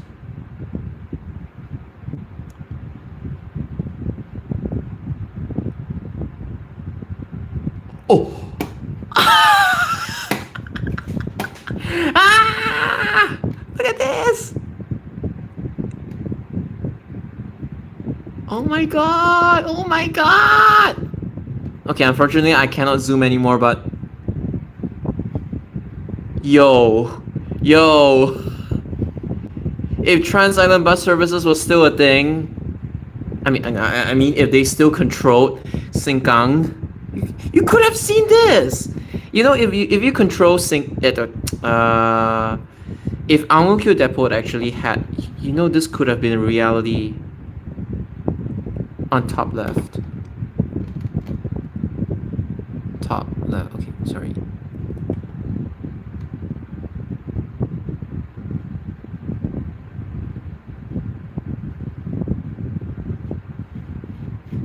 Wait.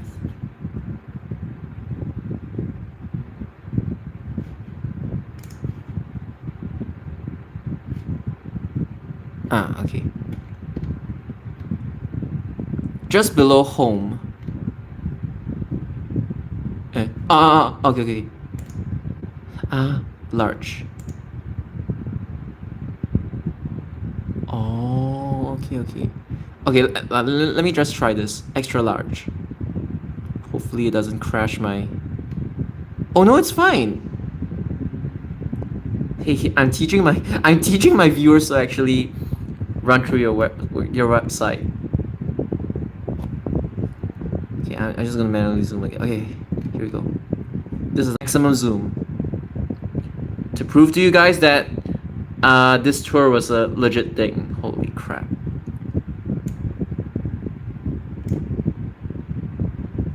Oh my god, this is such a gem.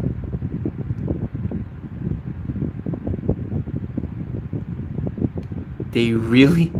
Look, the bus... they really don't thank you enough. They really take all this stuff for granted, man.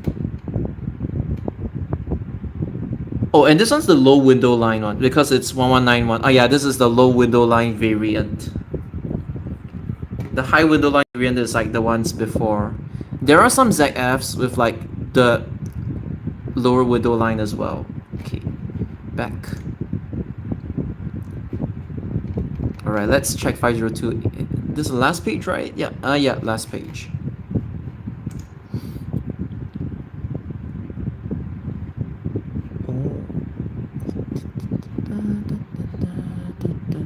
Oh, something caught my eye. Yep. Oh my god. Ta-da! And then there's like blue, orange, and then, yeah, white. Oh, I wish they were still around. Nah. By the way, I like DMCAC as well. I like Walter Alexander in general, but like, I mean Walter Alexander PS, but it's like this one. How would I say it? Honestly, okay. Next week, I am going to dedicate my entire stream, my entire time just to look through your photos, and then the viewers would comment. Then obviously I would get a lot of requests, right? So I would just pick the one that has the most potential. So yeah, it will be like that. If I can stream next week. But oh my god, I love the cream colored interior of like the refurbished ones, the CAC. I mean, after they got converted into aircon. Holy crap, this, I love this. Whoops.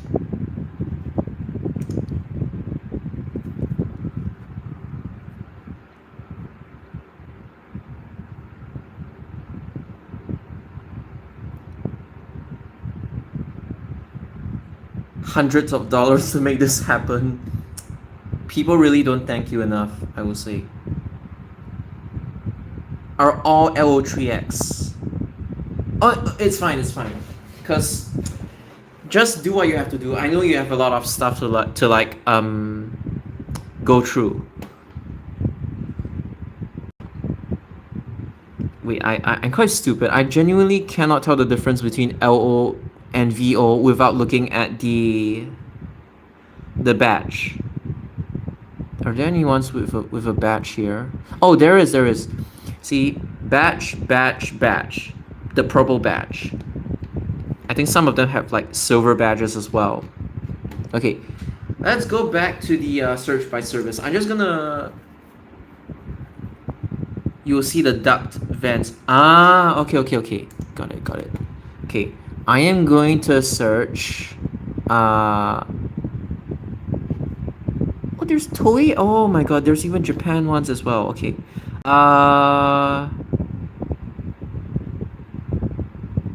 Let me just see which one. Okay, 106. I know people will be interested in this. I'll pick the ones that are the most... I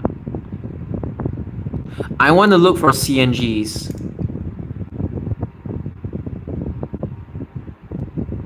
$855, okay. 855 had a colorful fleet. I want to look at it. Okay, check this one out as well.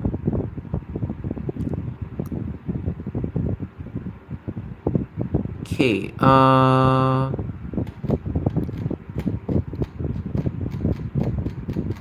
sorry. Go. A, B, C, D, E, F, G, H, I, J, K, L, M, N, O, P, Q, R, S, T, U, V, W, X, Y, and Z. I want to check this one. Uh,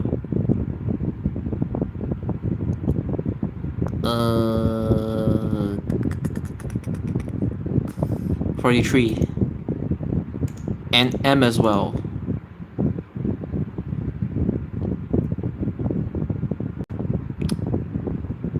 Okay, 82, 84. Right. Okay, now for the okay. Just gonna pick like a few. And then next week's stream, I'll just leave it to people to vote. I mean, whatever they suggest. This one is the most. I'll check. Yeah. I've seen a lot of photos of like Chinatown Direct, so I really need to look at them as of this point in time. Okay, 30E. 506, one of his favorite services. Okay, maybe another express service. Okay, I want to look at both of them. I know I've seen them in real life, but again, yeah.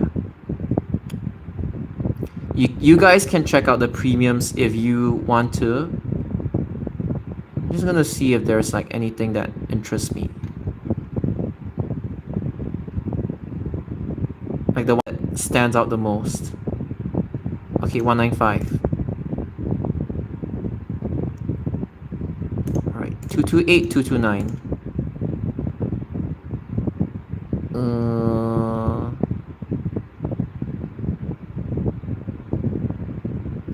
Oh, it's under C. Got it. But honestly, I don't think I need to look for the City Direct ones because it's like it's rather recent, and then I think even LTG they have managed to snap a lot of it.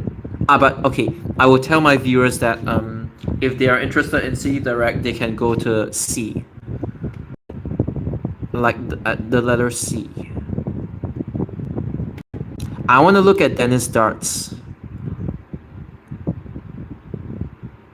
Oh, there's even Scheme B. Nice. Alright, so...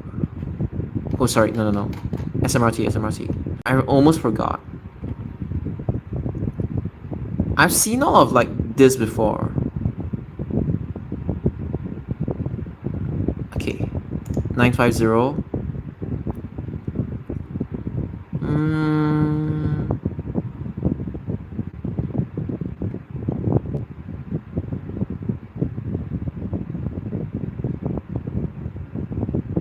I genuinely don't know how you're able to cook up so much free time to do all this.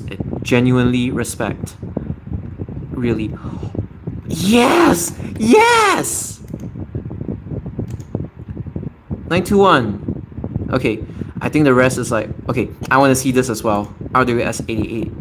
Okay, maybe I'll see RWS 8 as well.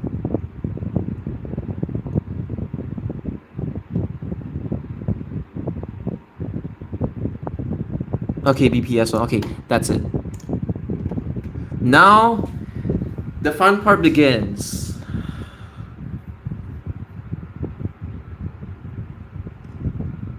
B12. Nah, those enthusiasts suck. Lots of fun. Newer premiums are under P. Okay, got it. Okay, please screw off. I need this one. Oh, it's a tour. Nice. I love the old EDS. Mobitech, Gorba. This I know 106 had been under SBS before, but this one really brings it all back, and it's logoless as well. You could Photoshop an SBS logo onto it. I'm just gonna look at page 1, but yeah. OC. Next. 66. I want to look at CNGs. Oh, but there's a 0405s as well. I love these. Let's look for CNGs. I know, okay. I just want to look for CNGs, that's all.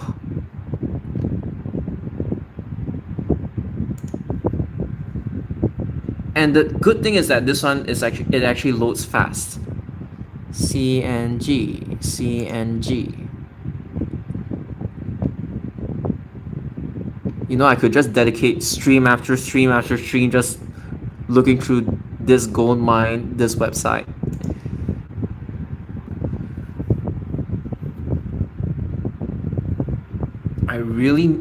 I know these are Citaros, right? But like, I really missed all of these. Like, you know.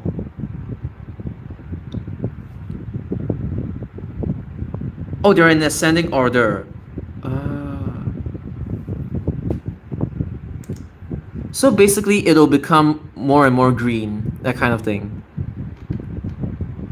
Oh, no, actually, never mind.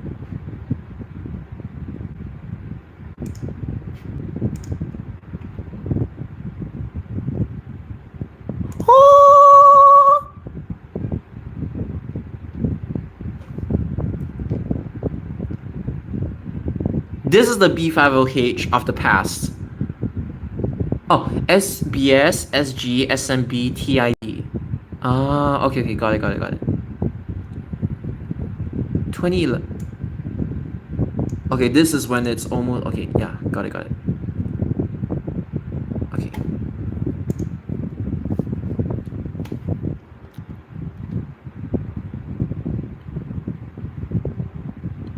All the KUBs. Oh my god, it's so cute, the 66. I know I've seen it before in real life, but holy crap.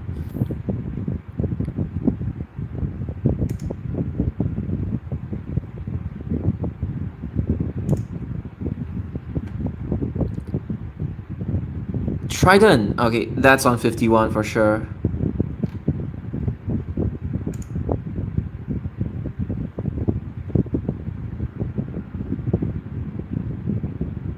Oh, this.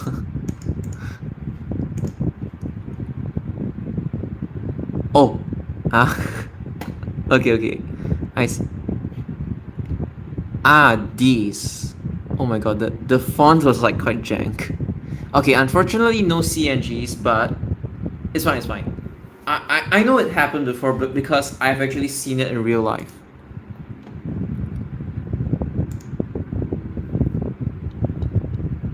Wait, okay, hold on. I wanna try the...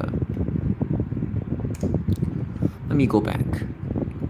Just one more route. Whoops. Oh, okay, never mind.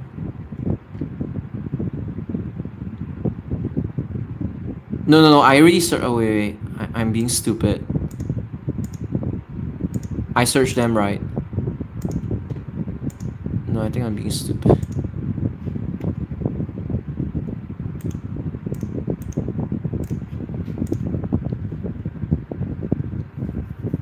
Yes! To the people who said 143 has to be a full DD fleet, you are flat out wrong. I've seen this before in real life. Glorious.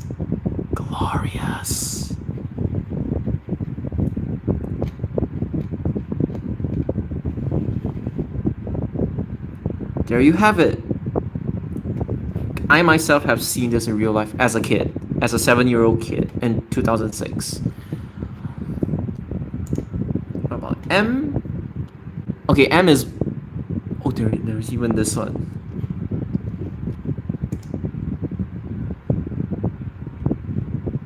.557 and... Oh, nice. 557 and 100 together, nice. Oh, then there's this as well, and okay. Oh, KUB, yay, I finally got a KUB. Isn't this the long time perm of like 174? I could be wrong, but wow. Okay.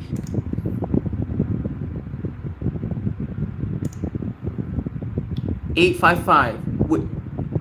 Oh, it's a tour. Okay, I thought I was like, no, I didn't remember .855 having doves. Okay, it was a tour. Got it.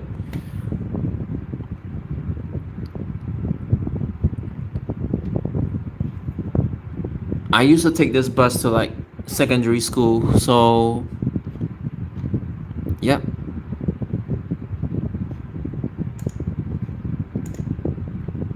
Memories. Okay. Oh. This one just looks so out of place. I mean, I would never have imagined this. Yes. Dennis Land's UK. I know it had UNW perms, but the UK ones, they just ran around a lot. Oh yeah, these were the perms. I remember these.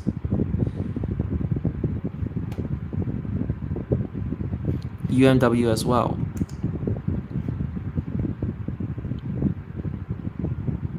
Nice. Okay, no bendies unfortunately, but I mean, back then they were like not easy to come across. 945, are there any bendies? Are there any bendies? Yes, there is, from the 106 crossovers. 1153T 1177A. Yep, I know 143 they had like KB perms as well. Because I've seen them myself, but people don't believe me and they're like, no, 143 is like a full double-decker fleet. But yeah, now you have evidence. That is not gate-capped, of course, and it's Creative Commons. I want to see 2888. But even if there isn't any, it's fine. I just want to see if there's any. Because Yes! Okay, I saw it, but again, I just want to... Okay, this one I've seen before. Yes.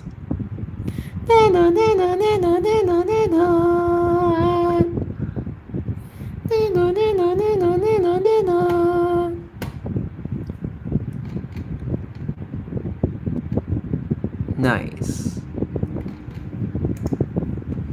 43, I want to see if there's any like trident or anything. But I doubt so, because I think that one was like a cameo.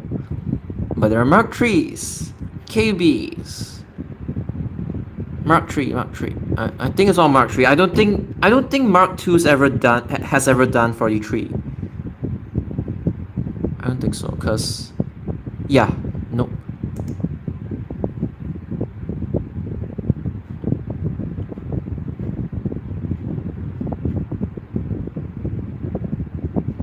And the DDs came. 43M. Oh, even this as well. Nice. Okay. 82. Yes! A Mark II! Oh wait, this is NAC. Wait, was it NAC?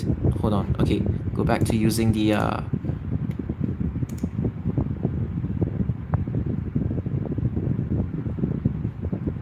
NAC! Oh my god! Fabian, look at this.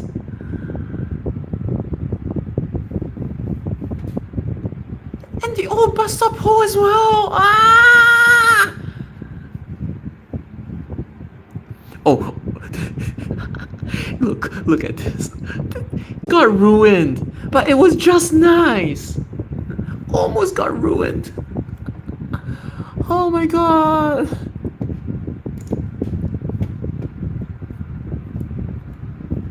I chose 82 because I know Fabian will be interested in it. KUB. Okay, next one.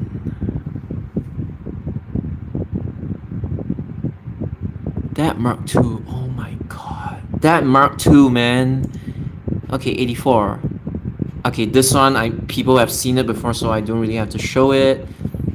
But yeah.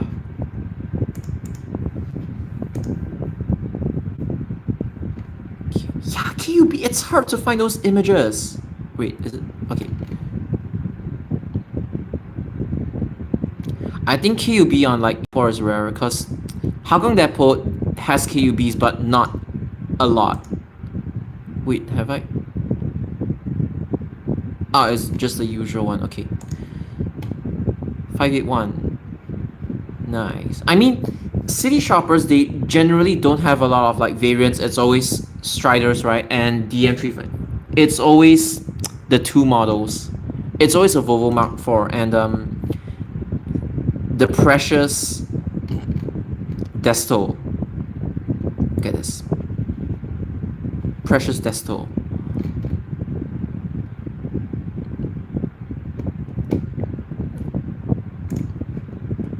$30E. Okay, let me just Google search something. SBS 30E. Because I want to see if like...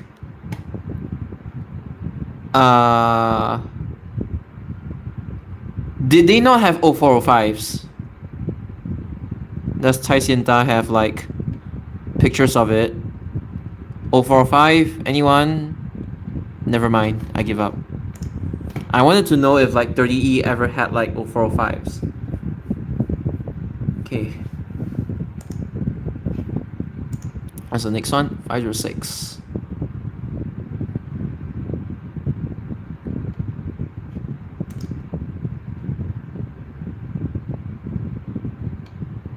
Egg. Okay, what else? Let me see. Mark 3.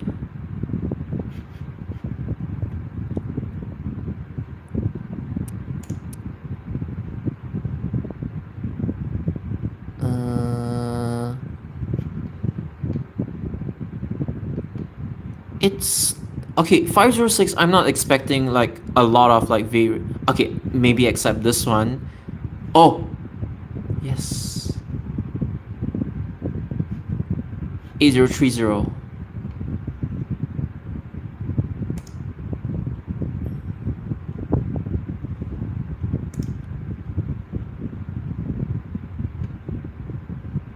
Oh, and this one as well. And this one as well. Okay. 850E. Are there any bendies? I know at one point in time they... Yes. 1036U, 1245L, 1001Z. Yep. 408. Both DM3500s. 409. Oh, Strider and DM3500. Nice. 195. Oh.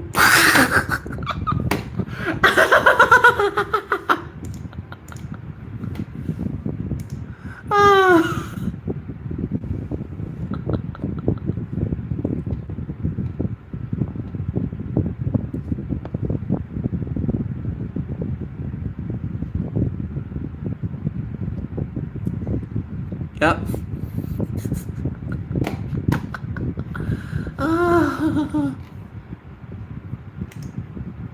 Wait, did I messed up. Never mind. Let's go back to 195. 195, 195, 195, 195, 195, 195. This one is also one of my childhood services, so I just want to take a look at it.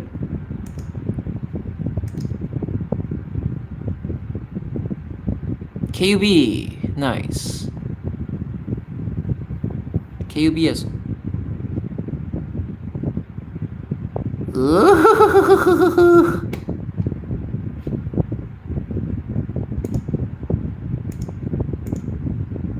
This would have been a reality. But just replace the headlights with square headlights instead. This would have been a reality. Guys.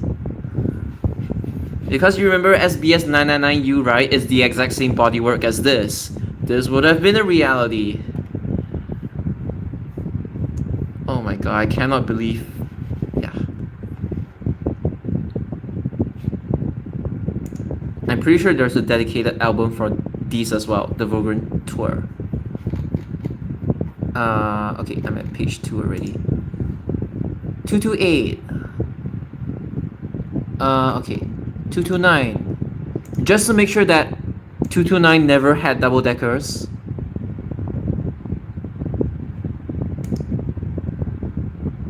Yeah, didn't have double deckers. I mean, I have a lot of them, not just 195, but Dennis Dart, Dennis Dart, Dennis Dart, yes. Dennis Dart.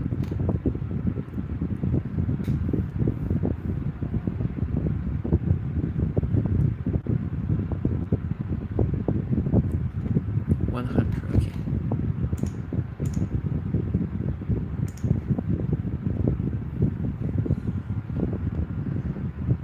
A tour as well. Oh, my favorite Volgren! And the ODDS format as well. I miss this one. L113CRL. Tour.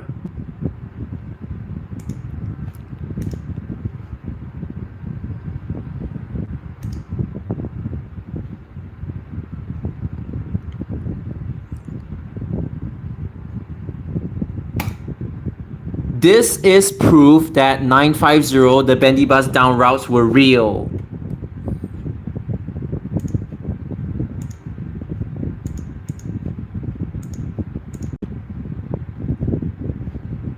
You guys want proof? The proof is here. There are passengers on board as well.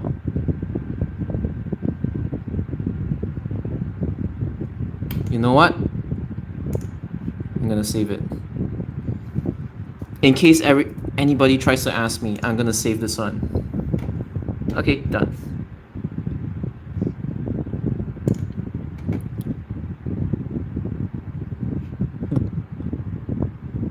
Okay, I remember this one, L113. Oh wait, oh it was a dove. Oh, I'm so sorry. Okay. So, wait. Oh no, these are all tours. Okay. I thought these were legit, but okay, at least there is something. At least there's something. This was legit. Yeah. This was legit as well. Nice. RWS 88. Oh, okay. This one I'm not expecting it to have a lot of variants, but I do miss the what?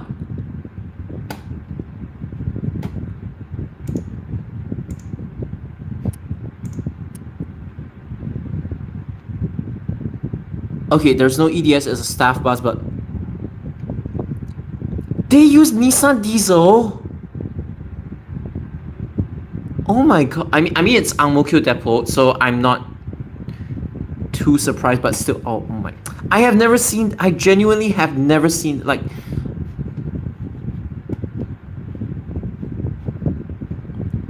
Cause it's like I've seen every single other bus model that was like present. Like, hold on, I can just go back. I'm dumb, but it's like I have seen Dennis Lance, 0405, yes. Volgren. Actually, I forgot about Volgren. I think I've seen it. OC for sure. I genuinely have never seen a Nissan Diesel on RWS8, be it normal or staff. Volgren, this one is actually quite rare. I would. Wait. No way. It's the actual Dennis Lance Volgren. Holy fuck. Oh my god. I thought this was like rare-ish. This one is even more exotic. No, I mean the bus kids, they would see this and they would think this is an 0405. No, this is not an 0405. This 1 out of 2 Dennis Lance Volgrens, man.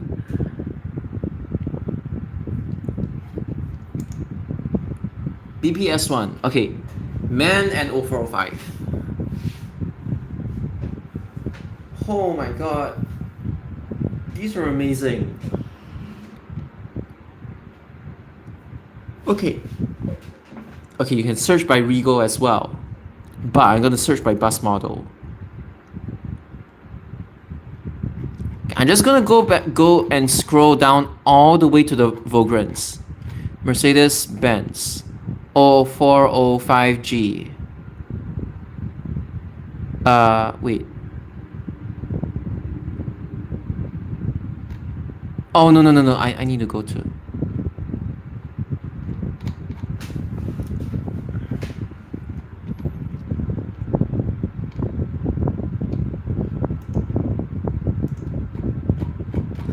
This is... Wow, oh my god, this... there's a lot.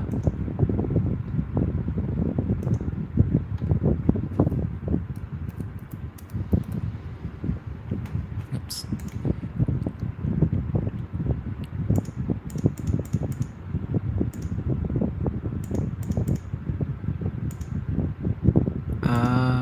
Okay, okay. Got it. I just wanted to see this just for fun.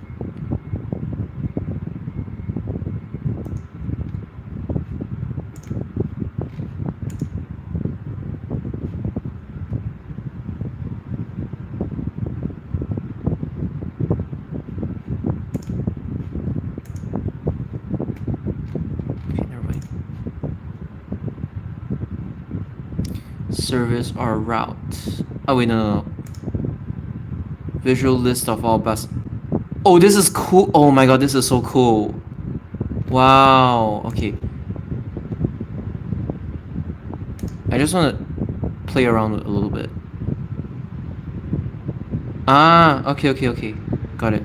So you just have to like... Ah, alright, alright, alright. I got it, I got it. Tags as well.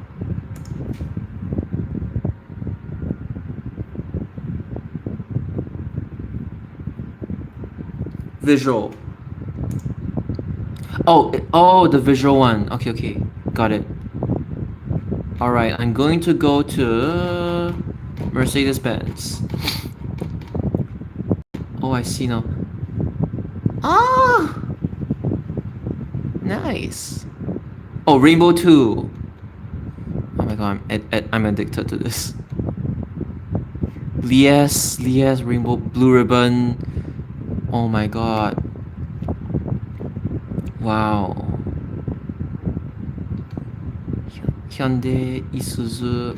Hyundai? Ah. Oh, Super Aero City. Yo, this one looks like an Aerostar. Look at the design. It really looks like it.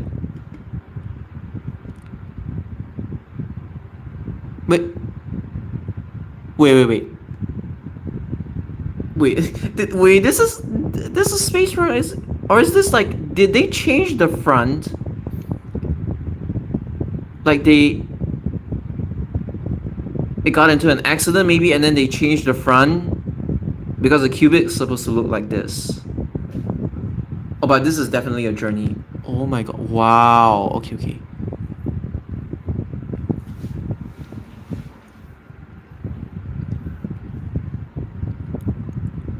Oh my god.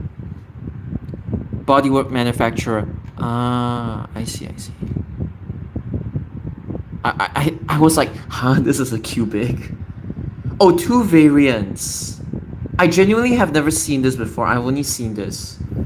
Cause like, I mean, if you ask me, I would think this is a Space Runner, but this one is like the sexiest design ever, and the reason why is because look at the curves and everything. It looks like Volgren 0405G, but like Japanese version. It really looks like Volgren bodywork. Low key. Oh yeah, and Edgy was asking me about this, but unfortunately all of them have been gone already. Citalis 18. Ah, okay.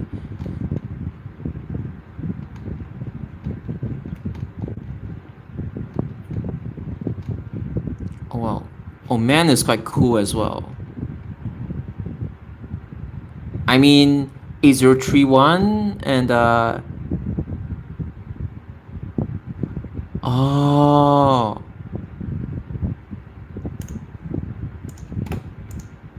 I'm just gonna test one. Oh wow, they look so round. Get back. NL202. This actually helps you like learn the bus models as well.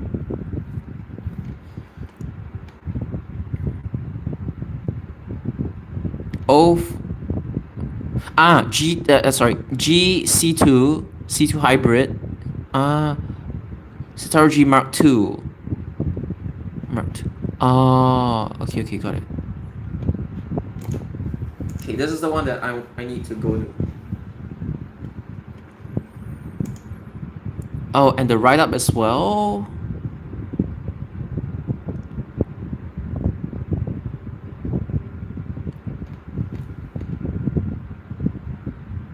Wait.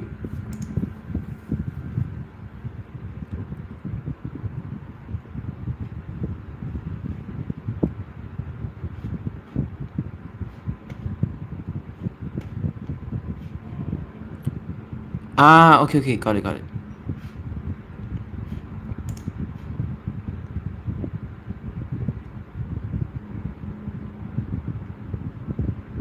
Oh my god, I missed the EDS. This is so clear. Transit media. I mean, it's not loud. Oh my god, this font. I missed this font. This was perfect. Oh, and the... Oh, wow. There's even this as well.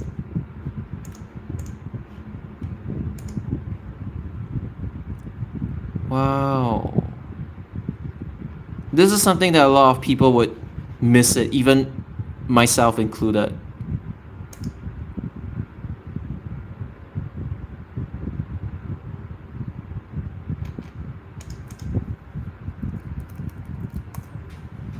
Sorry. Whoops. I'll just search for fun.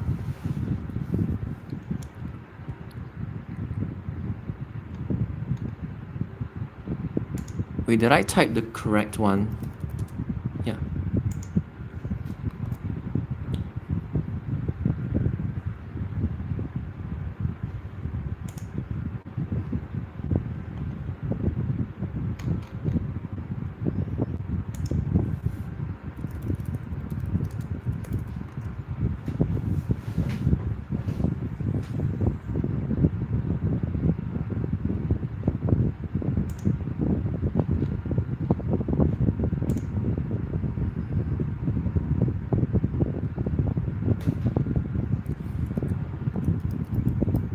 Oops.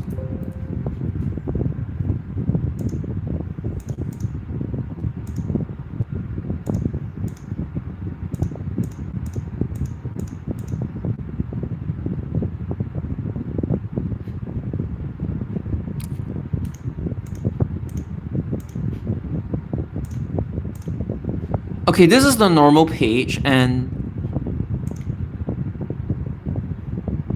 okay, I got it. I was just toying around.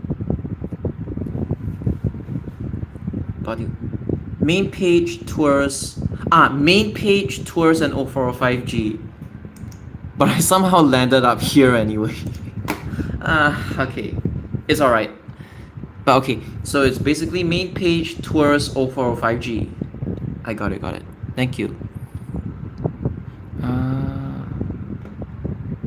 I miss these.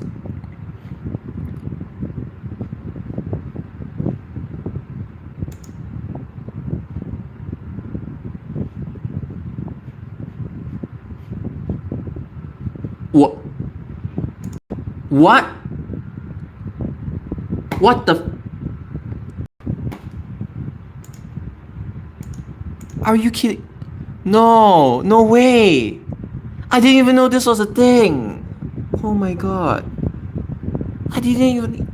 Oh my... I don't know if this was a cameo or perm or what. I think it was a cameo, but... Holy fuck. This is rare. This is... Guys, the B5LH cameos, you can say, oh my god, they're rare or whatever. They're rigged and stunted, but... This is something that you actually call rare. This one is actually rare. Okay? Actually rare. Okay, finally. It takes a while to update, but yeah.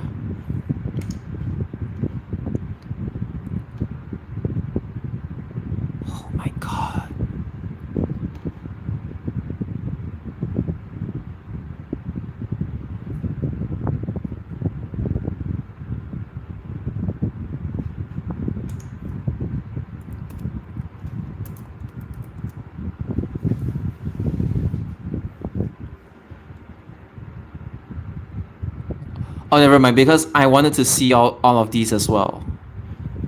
Just testing around, but yeah. Oh, sorry. Alright, this is the last one I will see. Okay. Oh, JMP. Nice.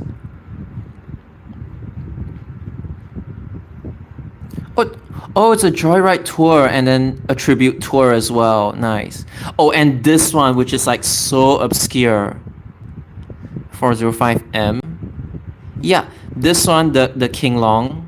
Yeah, it was so obscure. Not many enthusiasts nowadays know it. Alright. Oh, tour, air show as well. Yes. The moment we've all been waiting for.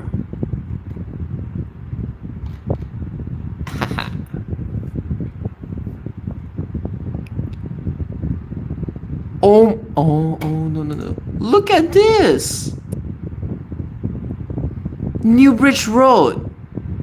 I know 103 used to end at like Commonwealth, but holy smokes. 103 New Bridge Road. I mean, at that time, people weren't really familiar with the Commonwealth.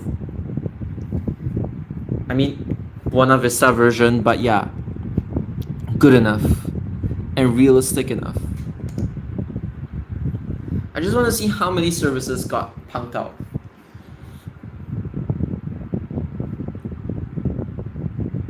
I'll go to main page, tours 0405G.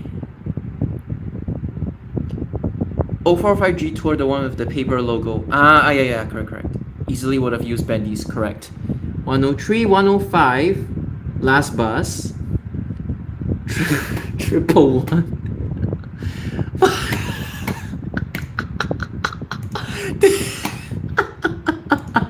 Oh my god. I just want to see this. Shenton. You guys really did it justice, man. 133. 136. This would have been a nightmare in real life. 138 as well, still possible. 143. 151. Yes! This was what 28 used to be. Bedok Interchange / MRT. Oh my god. This is gold.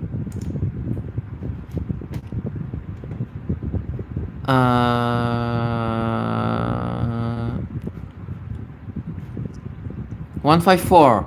I wish this was a reality, man. 154 really needs bendy buses.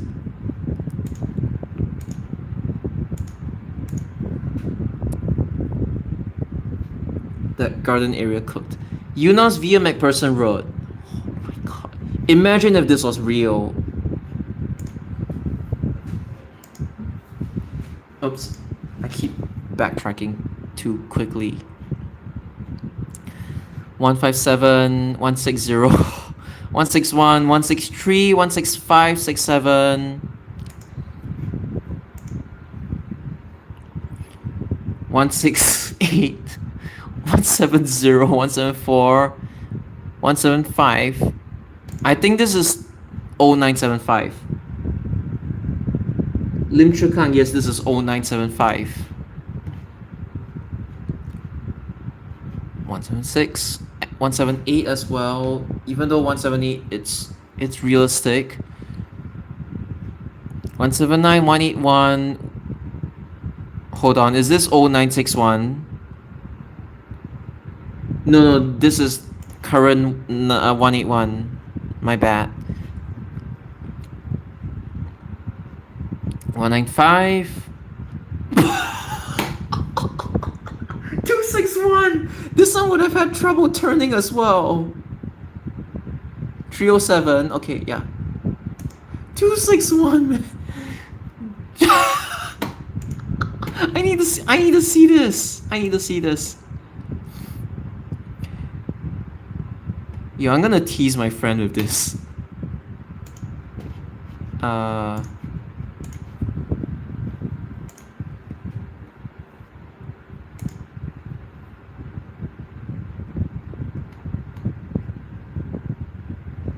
had the bus to myself until Tampines West goes to show the Bedok side amendment is stupid. I agree. I'm gonna prank him with this. Okay. Whoops, sorry.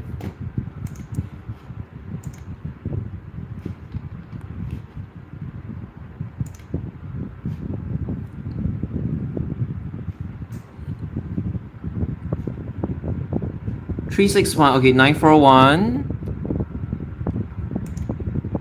Hallelujah. Service 60. UNOS interchange / MRT. 385.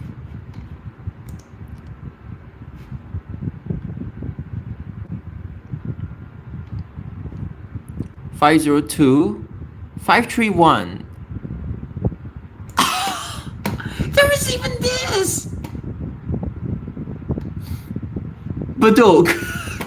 Just Bedok. I know you guys recreated this yourself, but holy crap. Oh my god, these are gold! 73! 75? 806? 811? 853? Okay, but there's no C, obviously. It was never shown on EDS. It's just...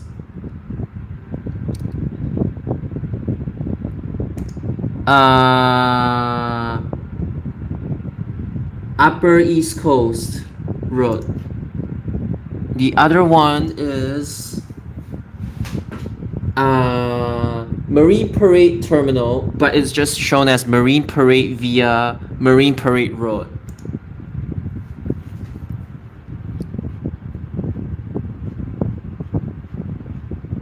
Yep.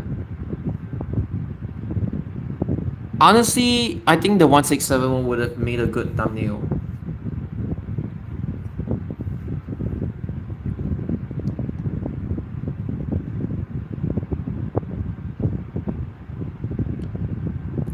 This is really, really fun, man.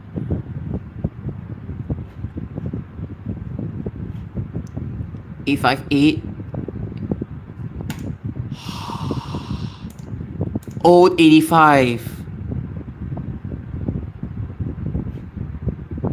Oh my god. I know 865 used to have like Hispano Mark 1 bendies. 864, 865, and 82, they used to have this, by the way.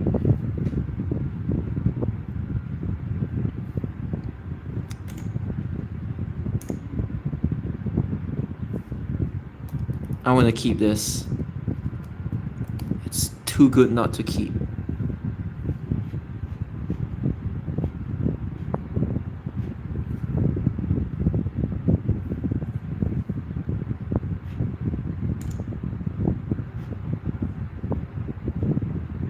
(88) 902 922 926 which is a joke, by the way. 93 941. Oh my god, this looks jank. I wonder if debuted in time to do 82. I don't think so, cause it handed over in 1999, and I think it was just Mark 1. I don't think they would have had enough time anyway. The last page. 950, 961, 966, 966. Oh my god, look at them.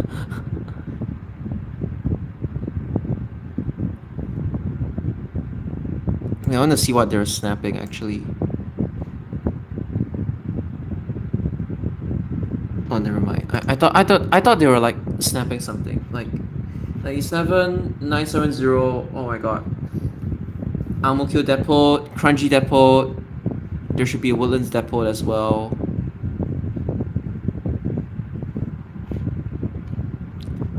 Okay, never mind. Woodlands Depot.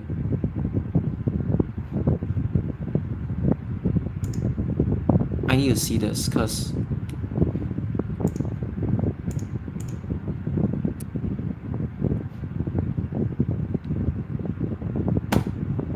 I think this one is a lie. It should be 590. There is no way in hell this one is 500. I think they genuinely messed this up. It should be 590. There is no way it's 500. Based on what my bus expert friends, like actual experts when it comes to like all these sorts of things. Yeah. They told me there is no way this is just 500. It should be 590. Convicta. 59 plus 73, 132, which is correct.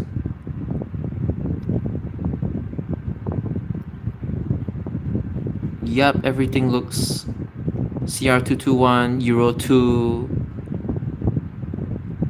Volgren, Australia, even though usually they don't put this part over here, but yeah. We all know it's like bodywork by Australia. 590. Yep, for sure.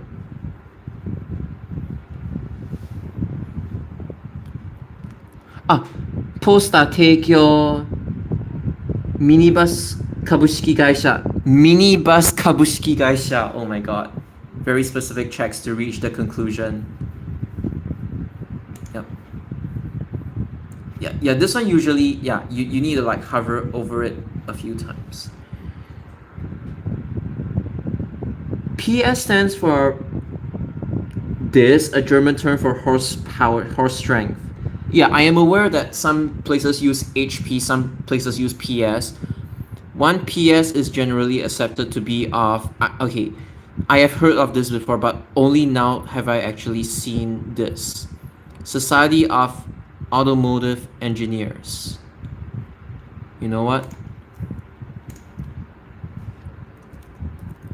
I need this for my own reference anyway, so yeah. There you go. Holy crap.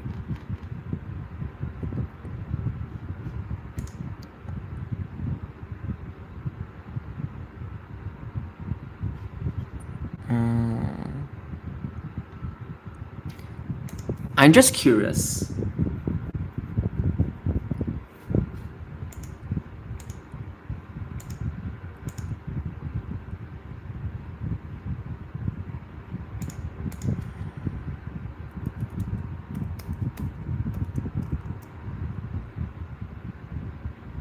Okay, never mind.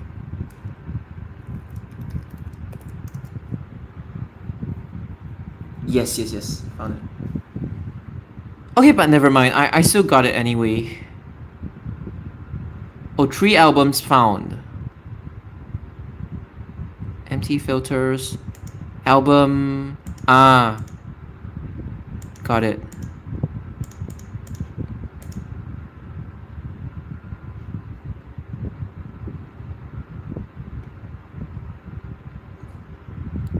Okay, this is okay. I got it. So it actually works.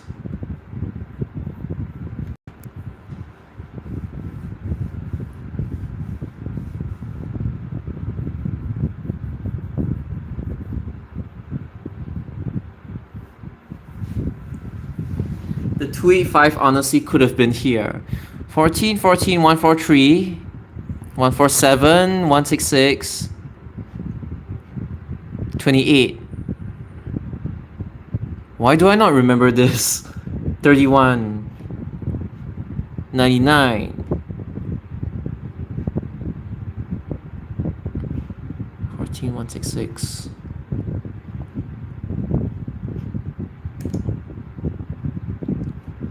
One, 4, 3, 157, 28, 31, 8, 88. Oh god. What the I can't believe you actually got this. What? Who rated it low? I want to find out who rated it low. This is the most fucking precious photo on earth and then you rated it low. At least I managed to...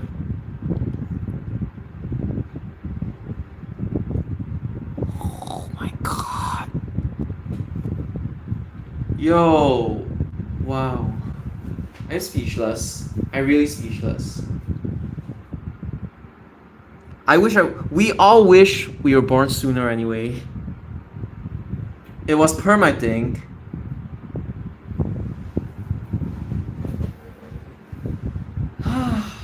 Wow.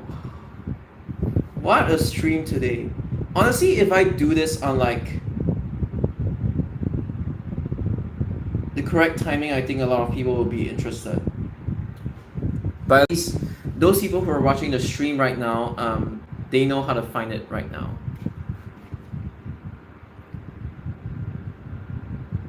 Okay, my friend said, lol, they just used the destination code for NR7 and then they put the service number in. So yes, correct. My friend knows what's up, basically.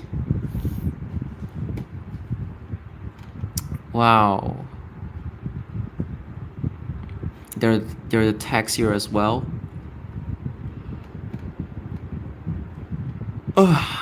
Unfortunately, the OC500 LEs, they are no longer doing Sunli bus depot services that often, which is sad.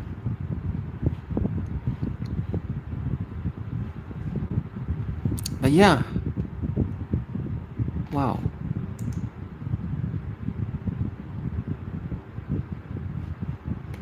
And the main page, SG, SBS, SMRT private operators, Tokyo, Kansai. Oh, wow. Wow. Recovery and operational vehicles, bus stop infrastructure. I missed this, by the way. And yes, 66 with its absolutely shit-ass frequencies. Same for 178. 174E, it wasn't wheelchair accessible. Neither was like 173, 176, 941. Miscellaneous as well. Okay, anyways, I'll end off with these, I think.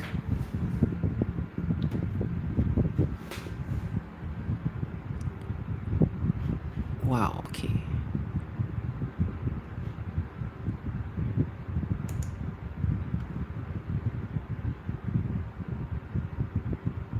Yo. I mean, I have a video on YouTube whereby I posted all my photos into a video regarding these. I mean, this, and this.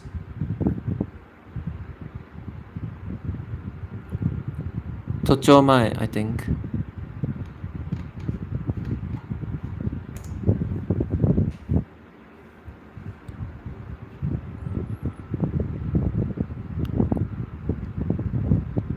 Oh my god, oh my god.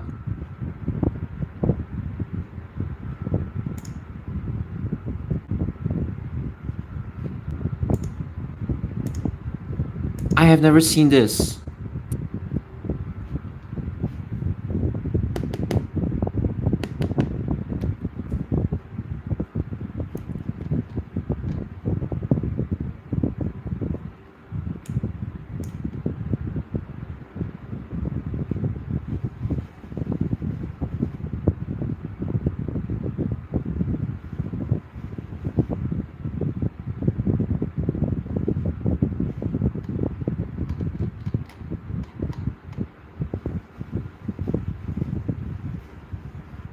Ah, advert was creative. Yeah, look at this. It's like it's a phone. Wow.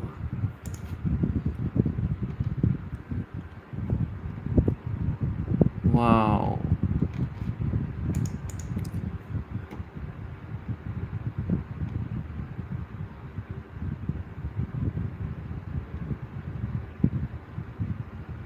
You know what?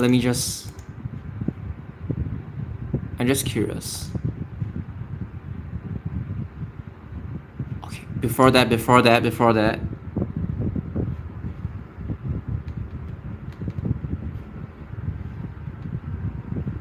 Mix and match, links to the memory lane, about sgbuses.com, add the profile picture, okay. Last one.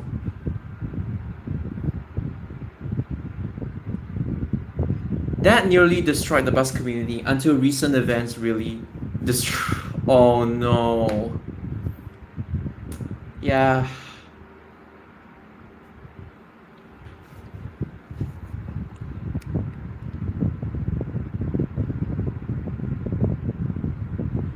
My god. Oh, this one.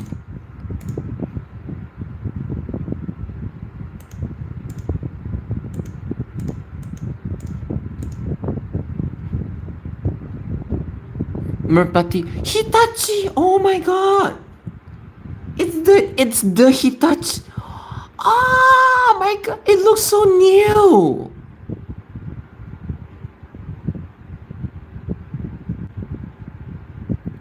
Oh my god, it's just like the ones in Japan.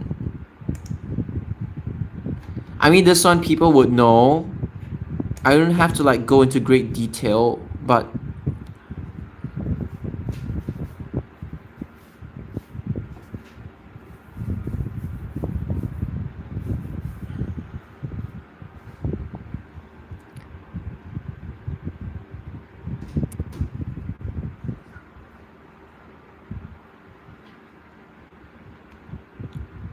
wow. Otis Freed. Oh wow. This was like not bad. Holland Village. Wow. Now it's boring, but in the past. Oh, with a bunch of enthusiasts, yeah. It's really sad, honestly. The indicators as well. Oh my god! It's rectangular! I have never seen this! I mean, it's square. I've only seen round ones. You know how rare this is! My god. I mean, design is, but it's square. Oh, it's Marriott and Scott. I thought it was a Fujitec. My Super Dine. Oh, it's just like the one in Block 133 Jalan Bukit Merah. Oh, no wonder it's square.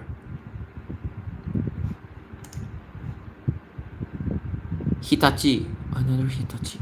Block 66 Taman Jurong.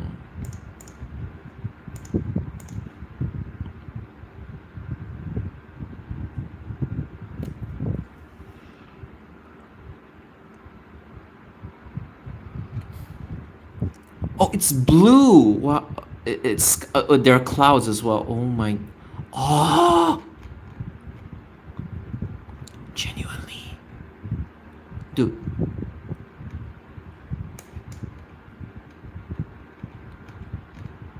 Oh my god.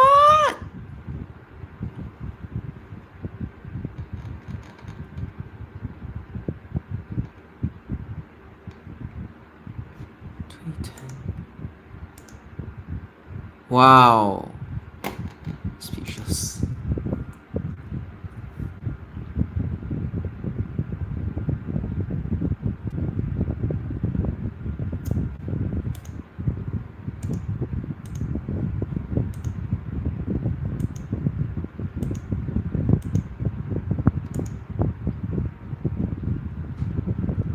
Just for fun.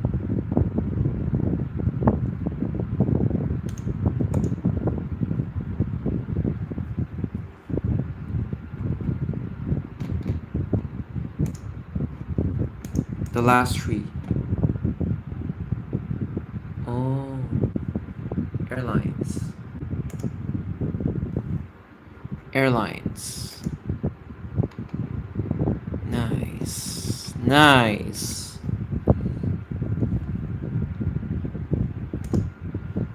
Most visited.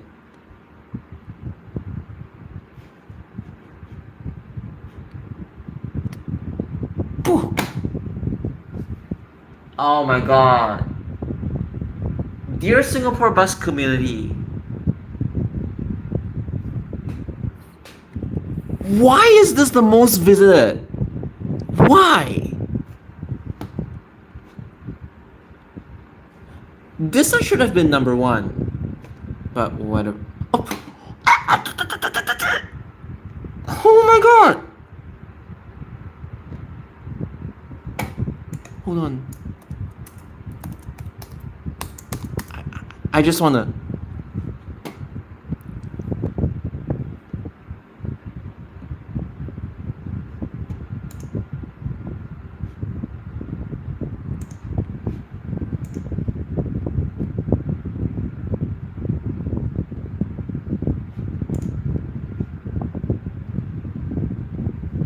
Ah!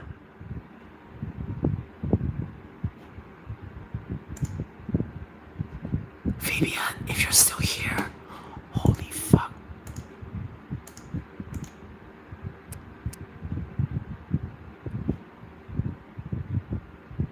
My god.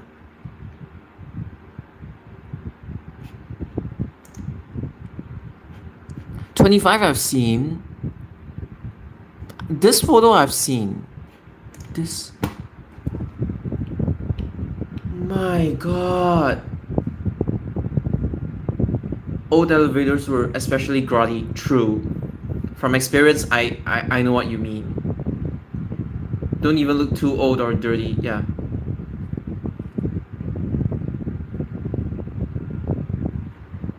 Macpherson Estate Est.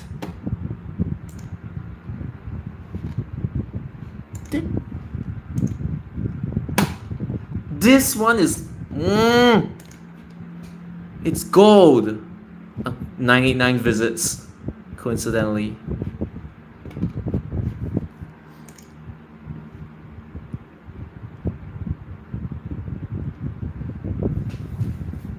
One, okay, it's the same thing. Yeah. Okay, elevators around the world, elevators in Singapore. Okay, I promise this is the last one. I'm just going to. I know you guys need to sleep, so let me just. 411, right? So.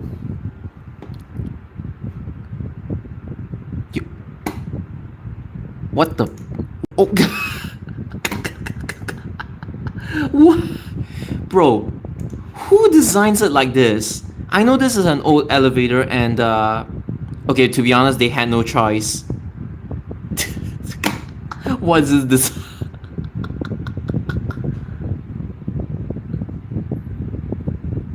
Mobitech EDS. Ah.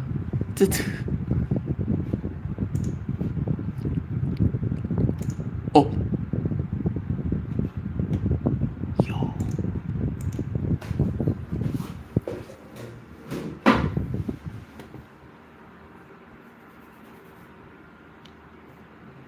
Yo. Oh my god.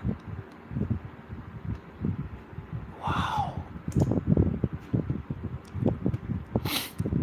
The dog bone.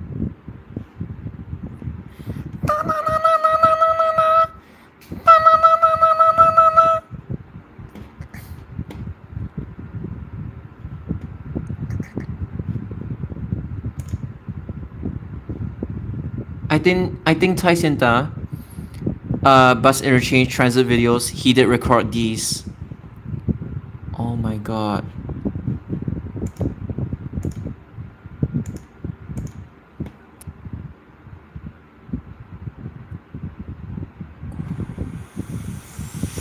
Look at all of these. Oh my god.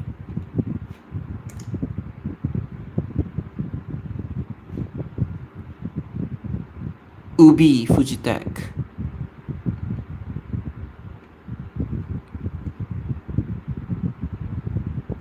Yo.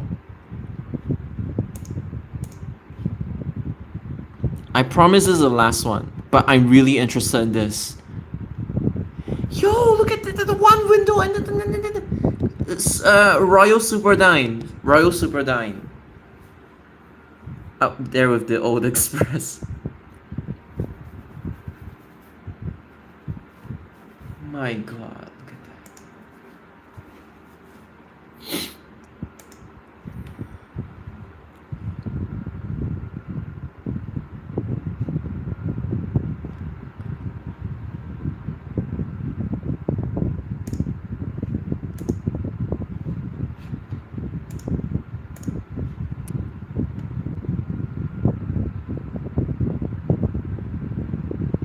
Yo! Wow. I mean, and this one as well.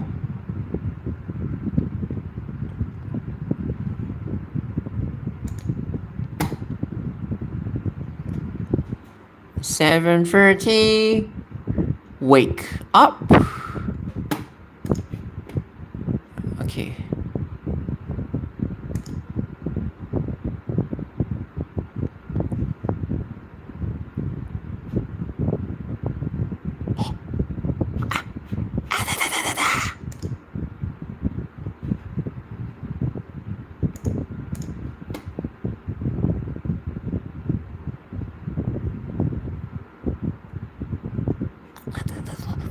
Look at how nice this design is. Oh. Okay, the button is actually quite standard, but my god.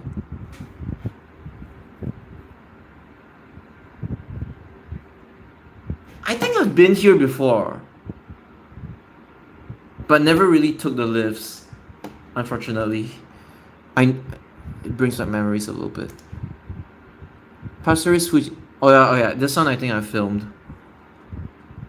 Oh my god, look at all of these. The way it's like, Holland Village. Oh, the Marriott. Marriott Scott. Look at the indicators. It's so nice.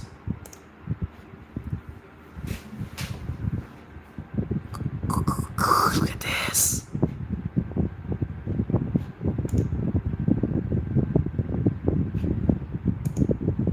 I'm just gonna go all the way to page 17. Parceris. Fujitech Superdyne. Royal Superdyne. Oh, and... Oh, nice.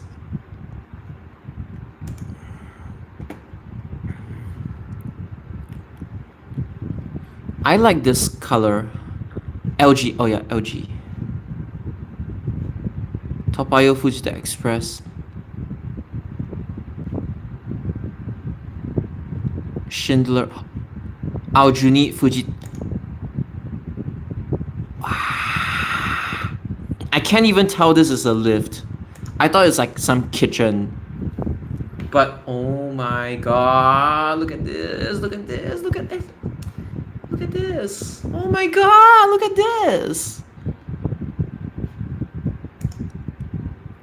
If only my camera was better back then and I didn't have a curfew. EM. Oh, the super old EM.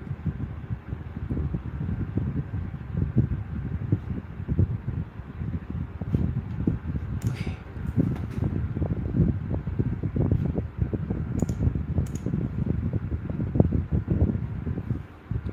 $158. Another Marriott and Scott, cause like, yeah, Marriott and Scott.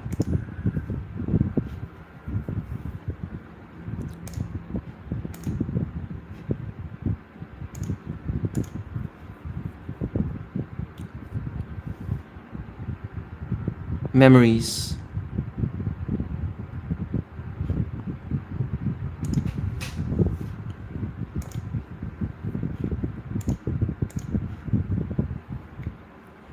Old EM, by the way. Wow. Not Kaneko, but I think it's another one.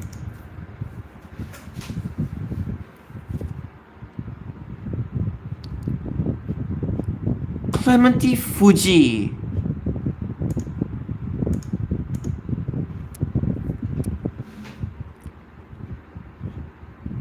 Oh! Okay, this one honestly is way too high. Bad design, just bad design. 22 is Fiam.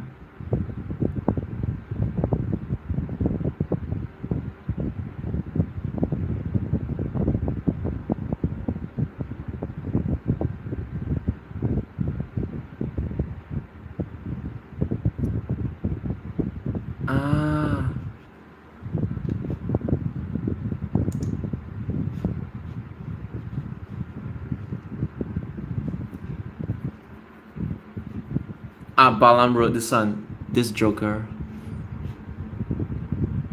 Story 13. Oh god, hold on. Chua Chu Kang's Fujitech. Nice. Tongyang. 9G. Oh. Nice. Fuji as well. It's the same thing.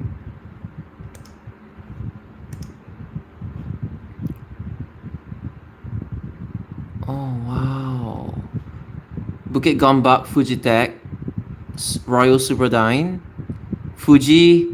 More Fujis. Oh my god. Okay. Teluk Blangah Fujitech. Okay, this is the older one. The one that's still present in UT.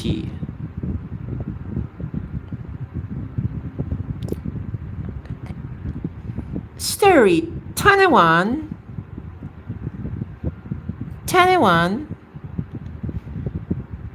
Going up, going down. Beep beep beep beep beep beep beep beep beep.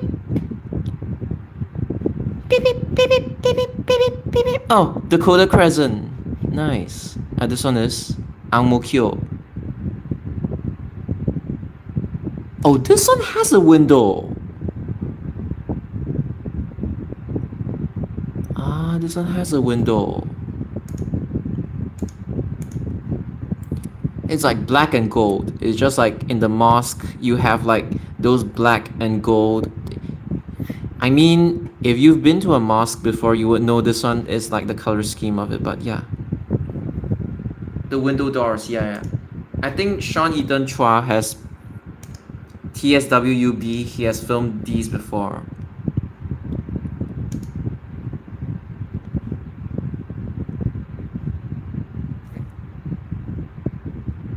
Oh, I've seen this. Taman Jurong Hitachi.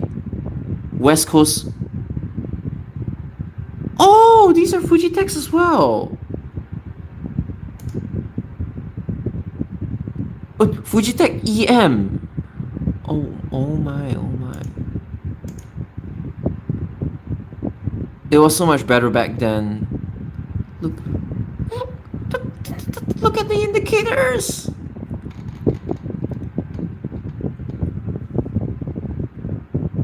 When do you ever find this?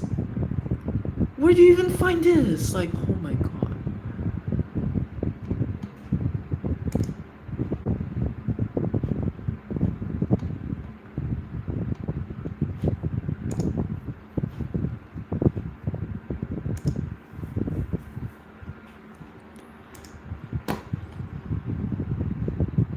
Tyson. Oh yeah, these, unfortunately, they already... Hitachi as well. Wow, Hitachi as well. Fujitech. Oh, it's so unique.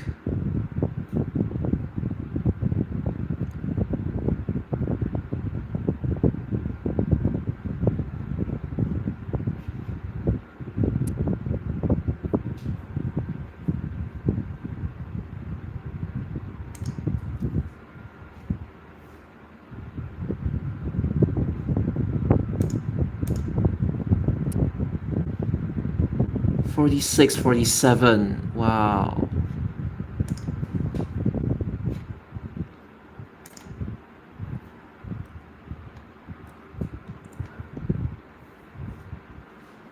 BARLE. Okay. Oh, what is this? I'm getting distracted.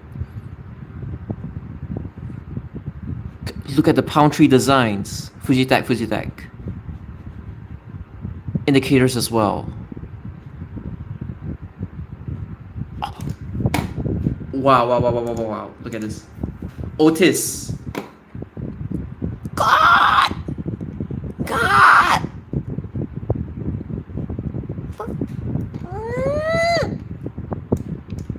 Look at this. Ah! Look at this. Ah!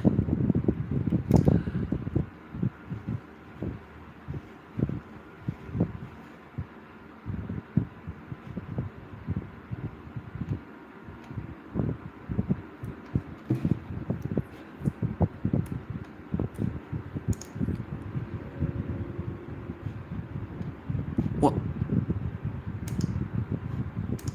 Oh.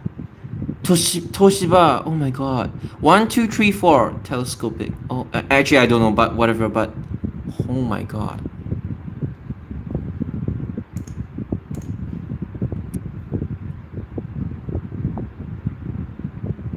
One, two, three. Wow. Mosaic tiles and superimpose new tiles. Correct.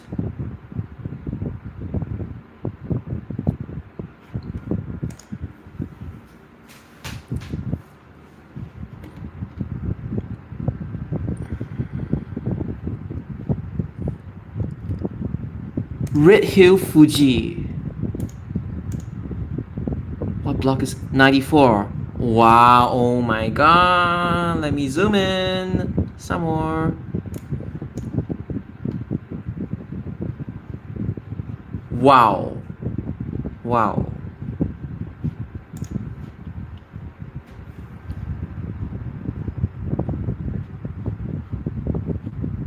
They're so cool. Boonley Place Otis. Gosar.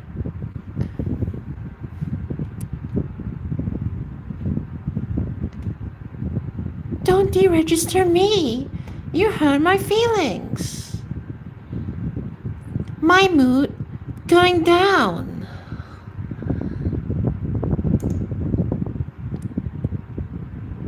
I don't want to move out. Oh my god. Oh. Duxton. Pinnacle at Duxton. Oh, the lift enhancement.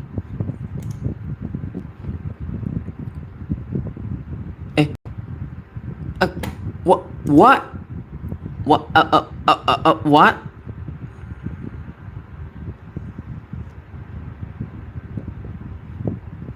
Compass? What?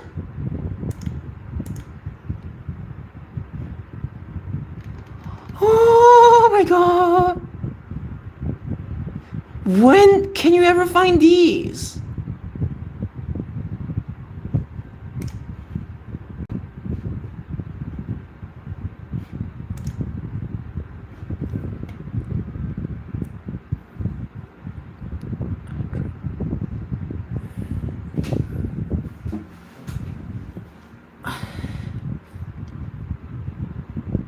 Story 25.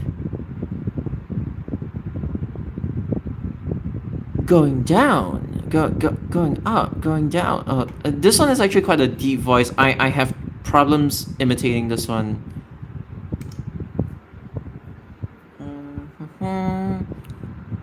Construction phase, LUP. Old Airport Road, Schindler. OG Orchard Point, Mitsubishi. Wow. This one looks like the one at Harbourfront, but it's a Mitsubishi. Wow, okay, I need to check this one out.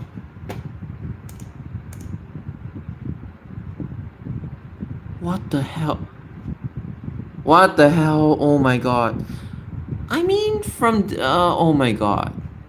This looks very Japanese. It just looks very Japanese. I mean, it is a Japanese lift, but that one just screams Japanese. Like, you know, the square buttons, how they pop up, and now, what's this? North Point Mitsubishi freight elevator. Ah. Wow.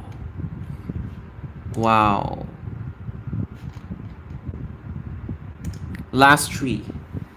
I promise.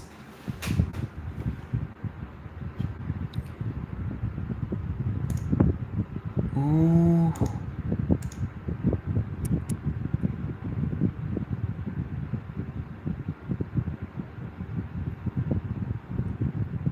This is so good. Look at the indicators as well.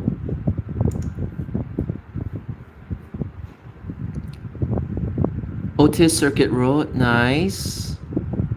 SLRP.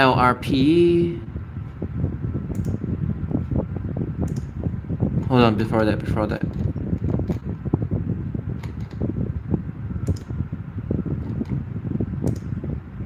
Skywaves Industrial Hyundai Free. Hyundai, sorry. I keep... Hyundai... What? No way!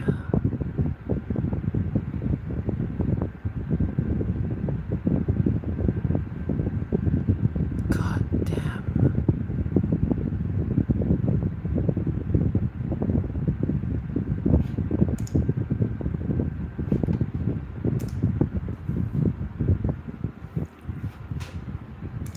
Industrial Otis Elevator.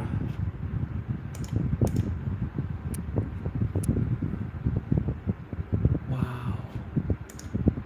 I think these are no longer around anymore.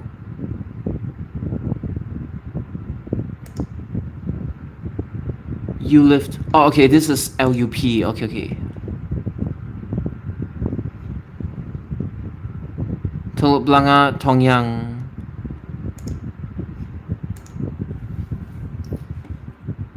Yeah, Tongyang.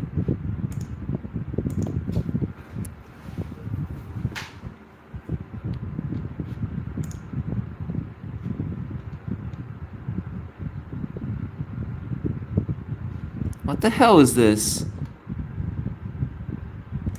Express lift but industrial. Wow, okay.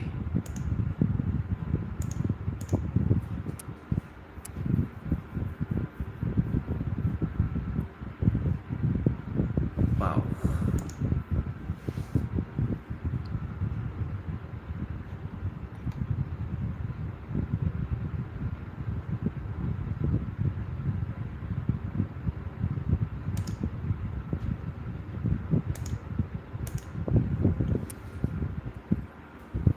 Alright, I mean it's the last page anyway, so I'm gonna like stop in a while, but yeah. Oh my god, look at this. Look at this. See ya, bye bye. Okay, one last page and then I'll just say my goodbyes. Last page. Good night. Oh my god. Wow. I guess this is goodbye. I had fun today, so thank you.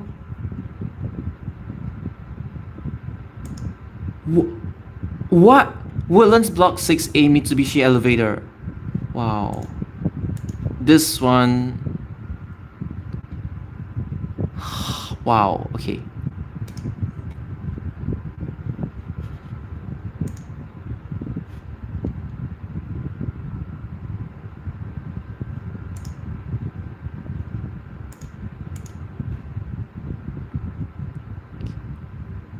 Yep. Wow. White Sands. Otis 3200 elevator. Wow, oh my god, I missed this. Alright, that's about it. Thank you so much for oh my god, I think I'm gonna sleep already after this, like immediately. Oh god. Oyasumi, thank you so much for guiding me at G-Buses and being together with me on the stream, every single one of you. Thank you so much. Oyasumi, bye bye. Oh god, I need to sleep. But it was worth it. Good night. Oyasumi, bye bye. Oh god. I was gonna shower today, but honestly, I think I'll just go to bed and shower the next morning. Alright. See you all. Bye bye.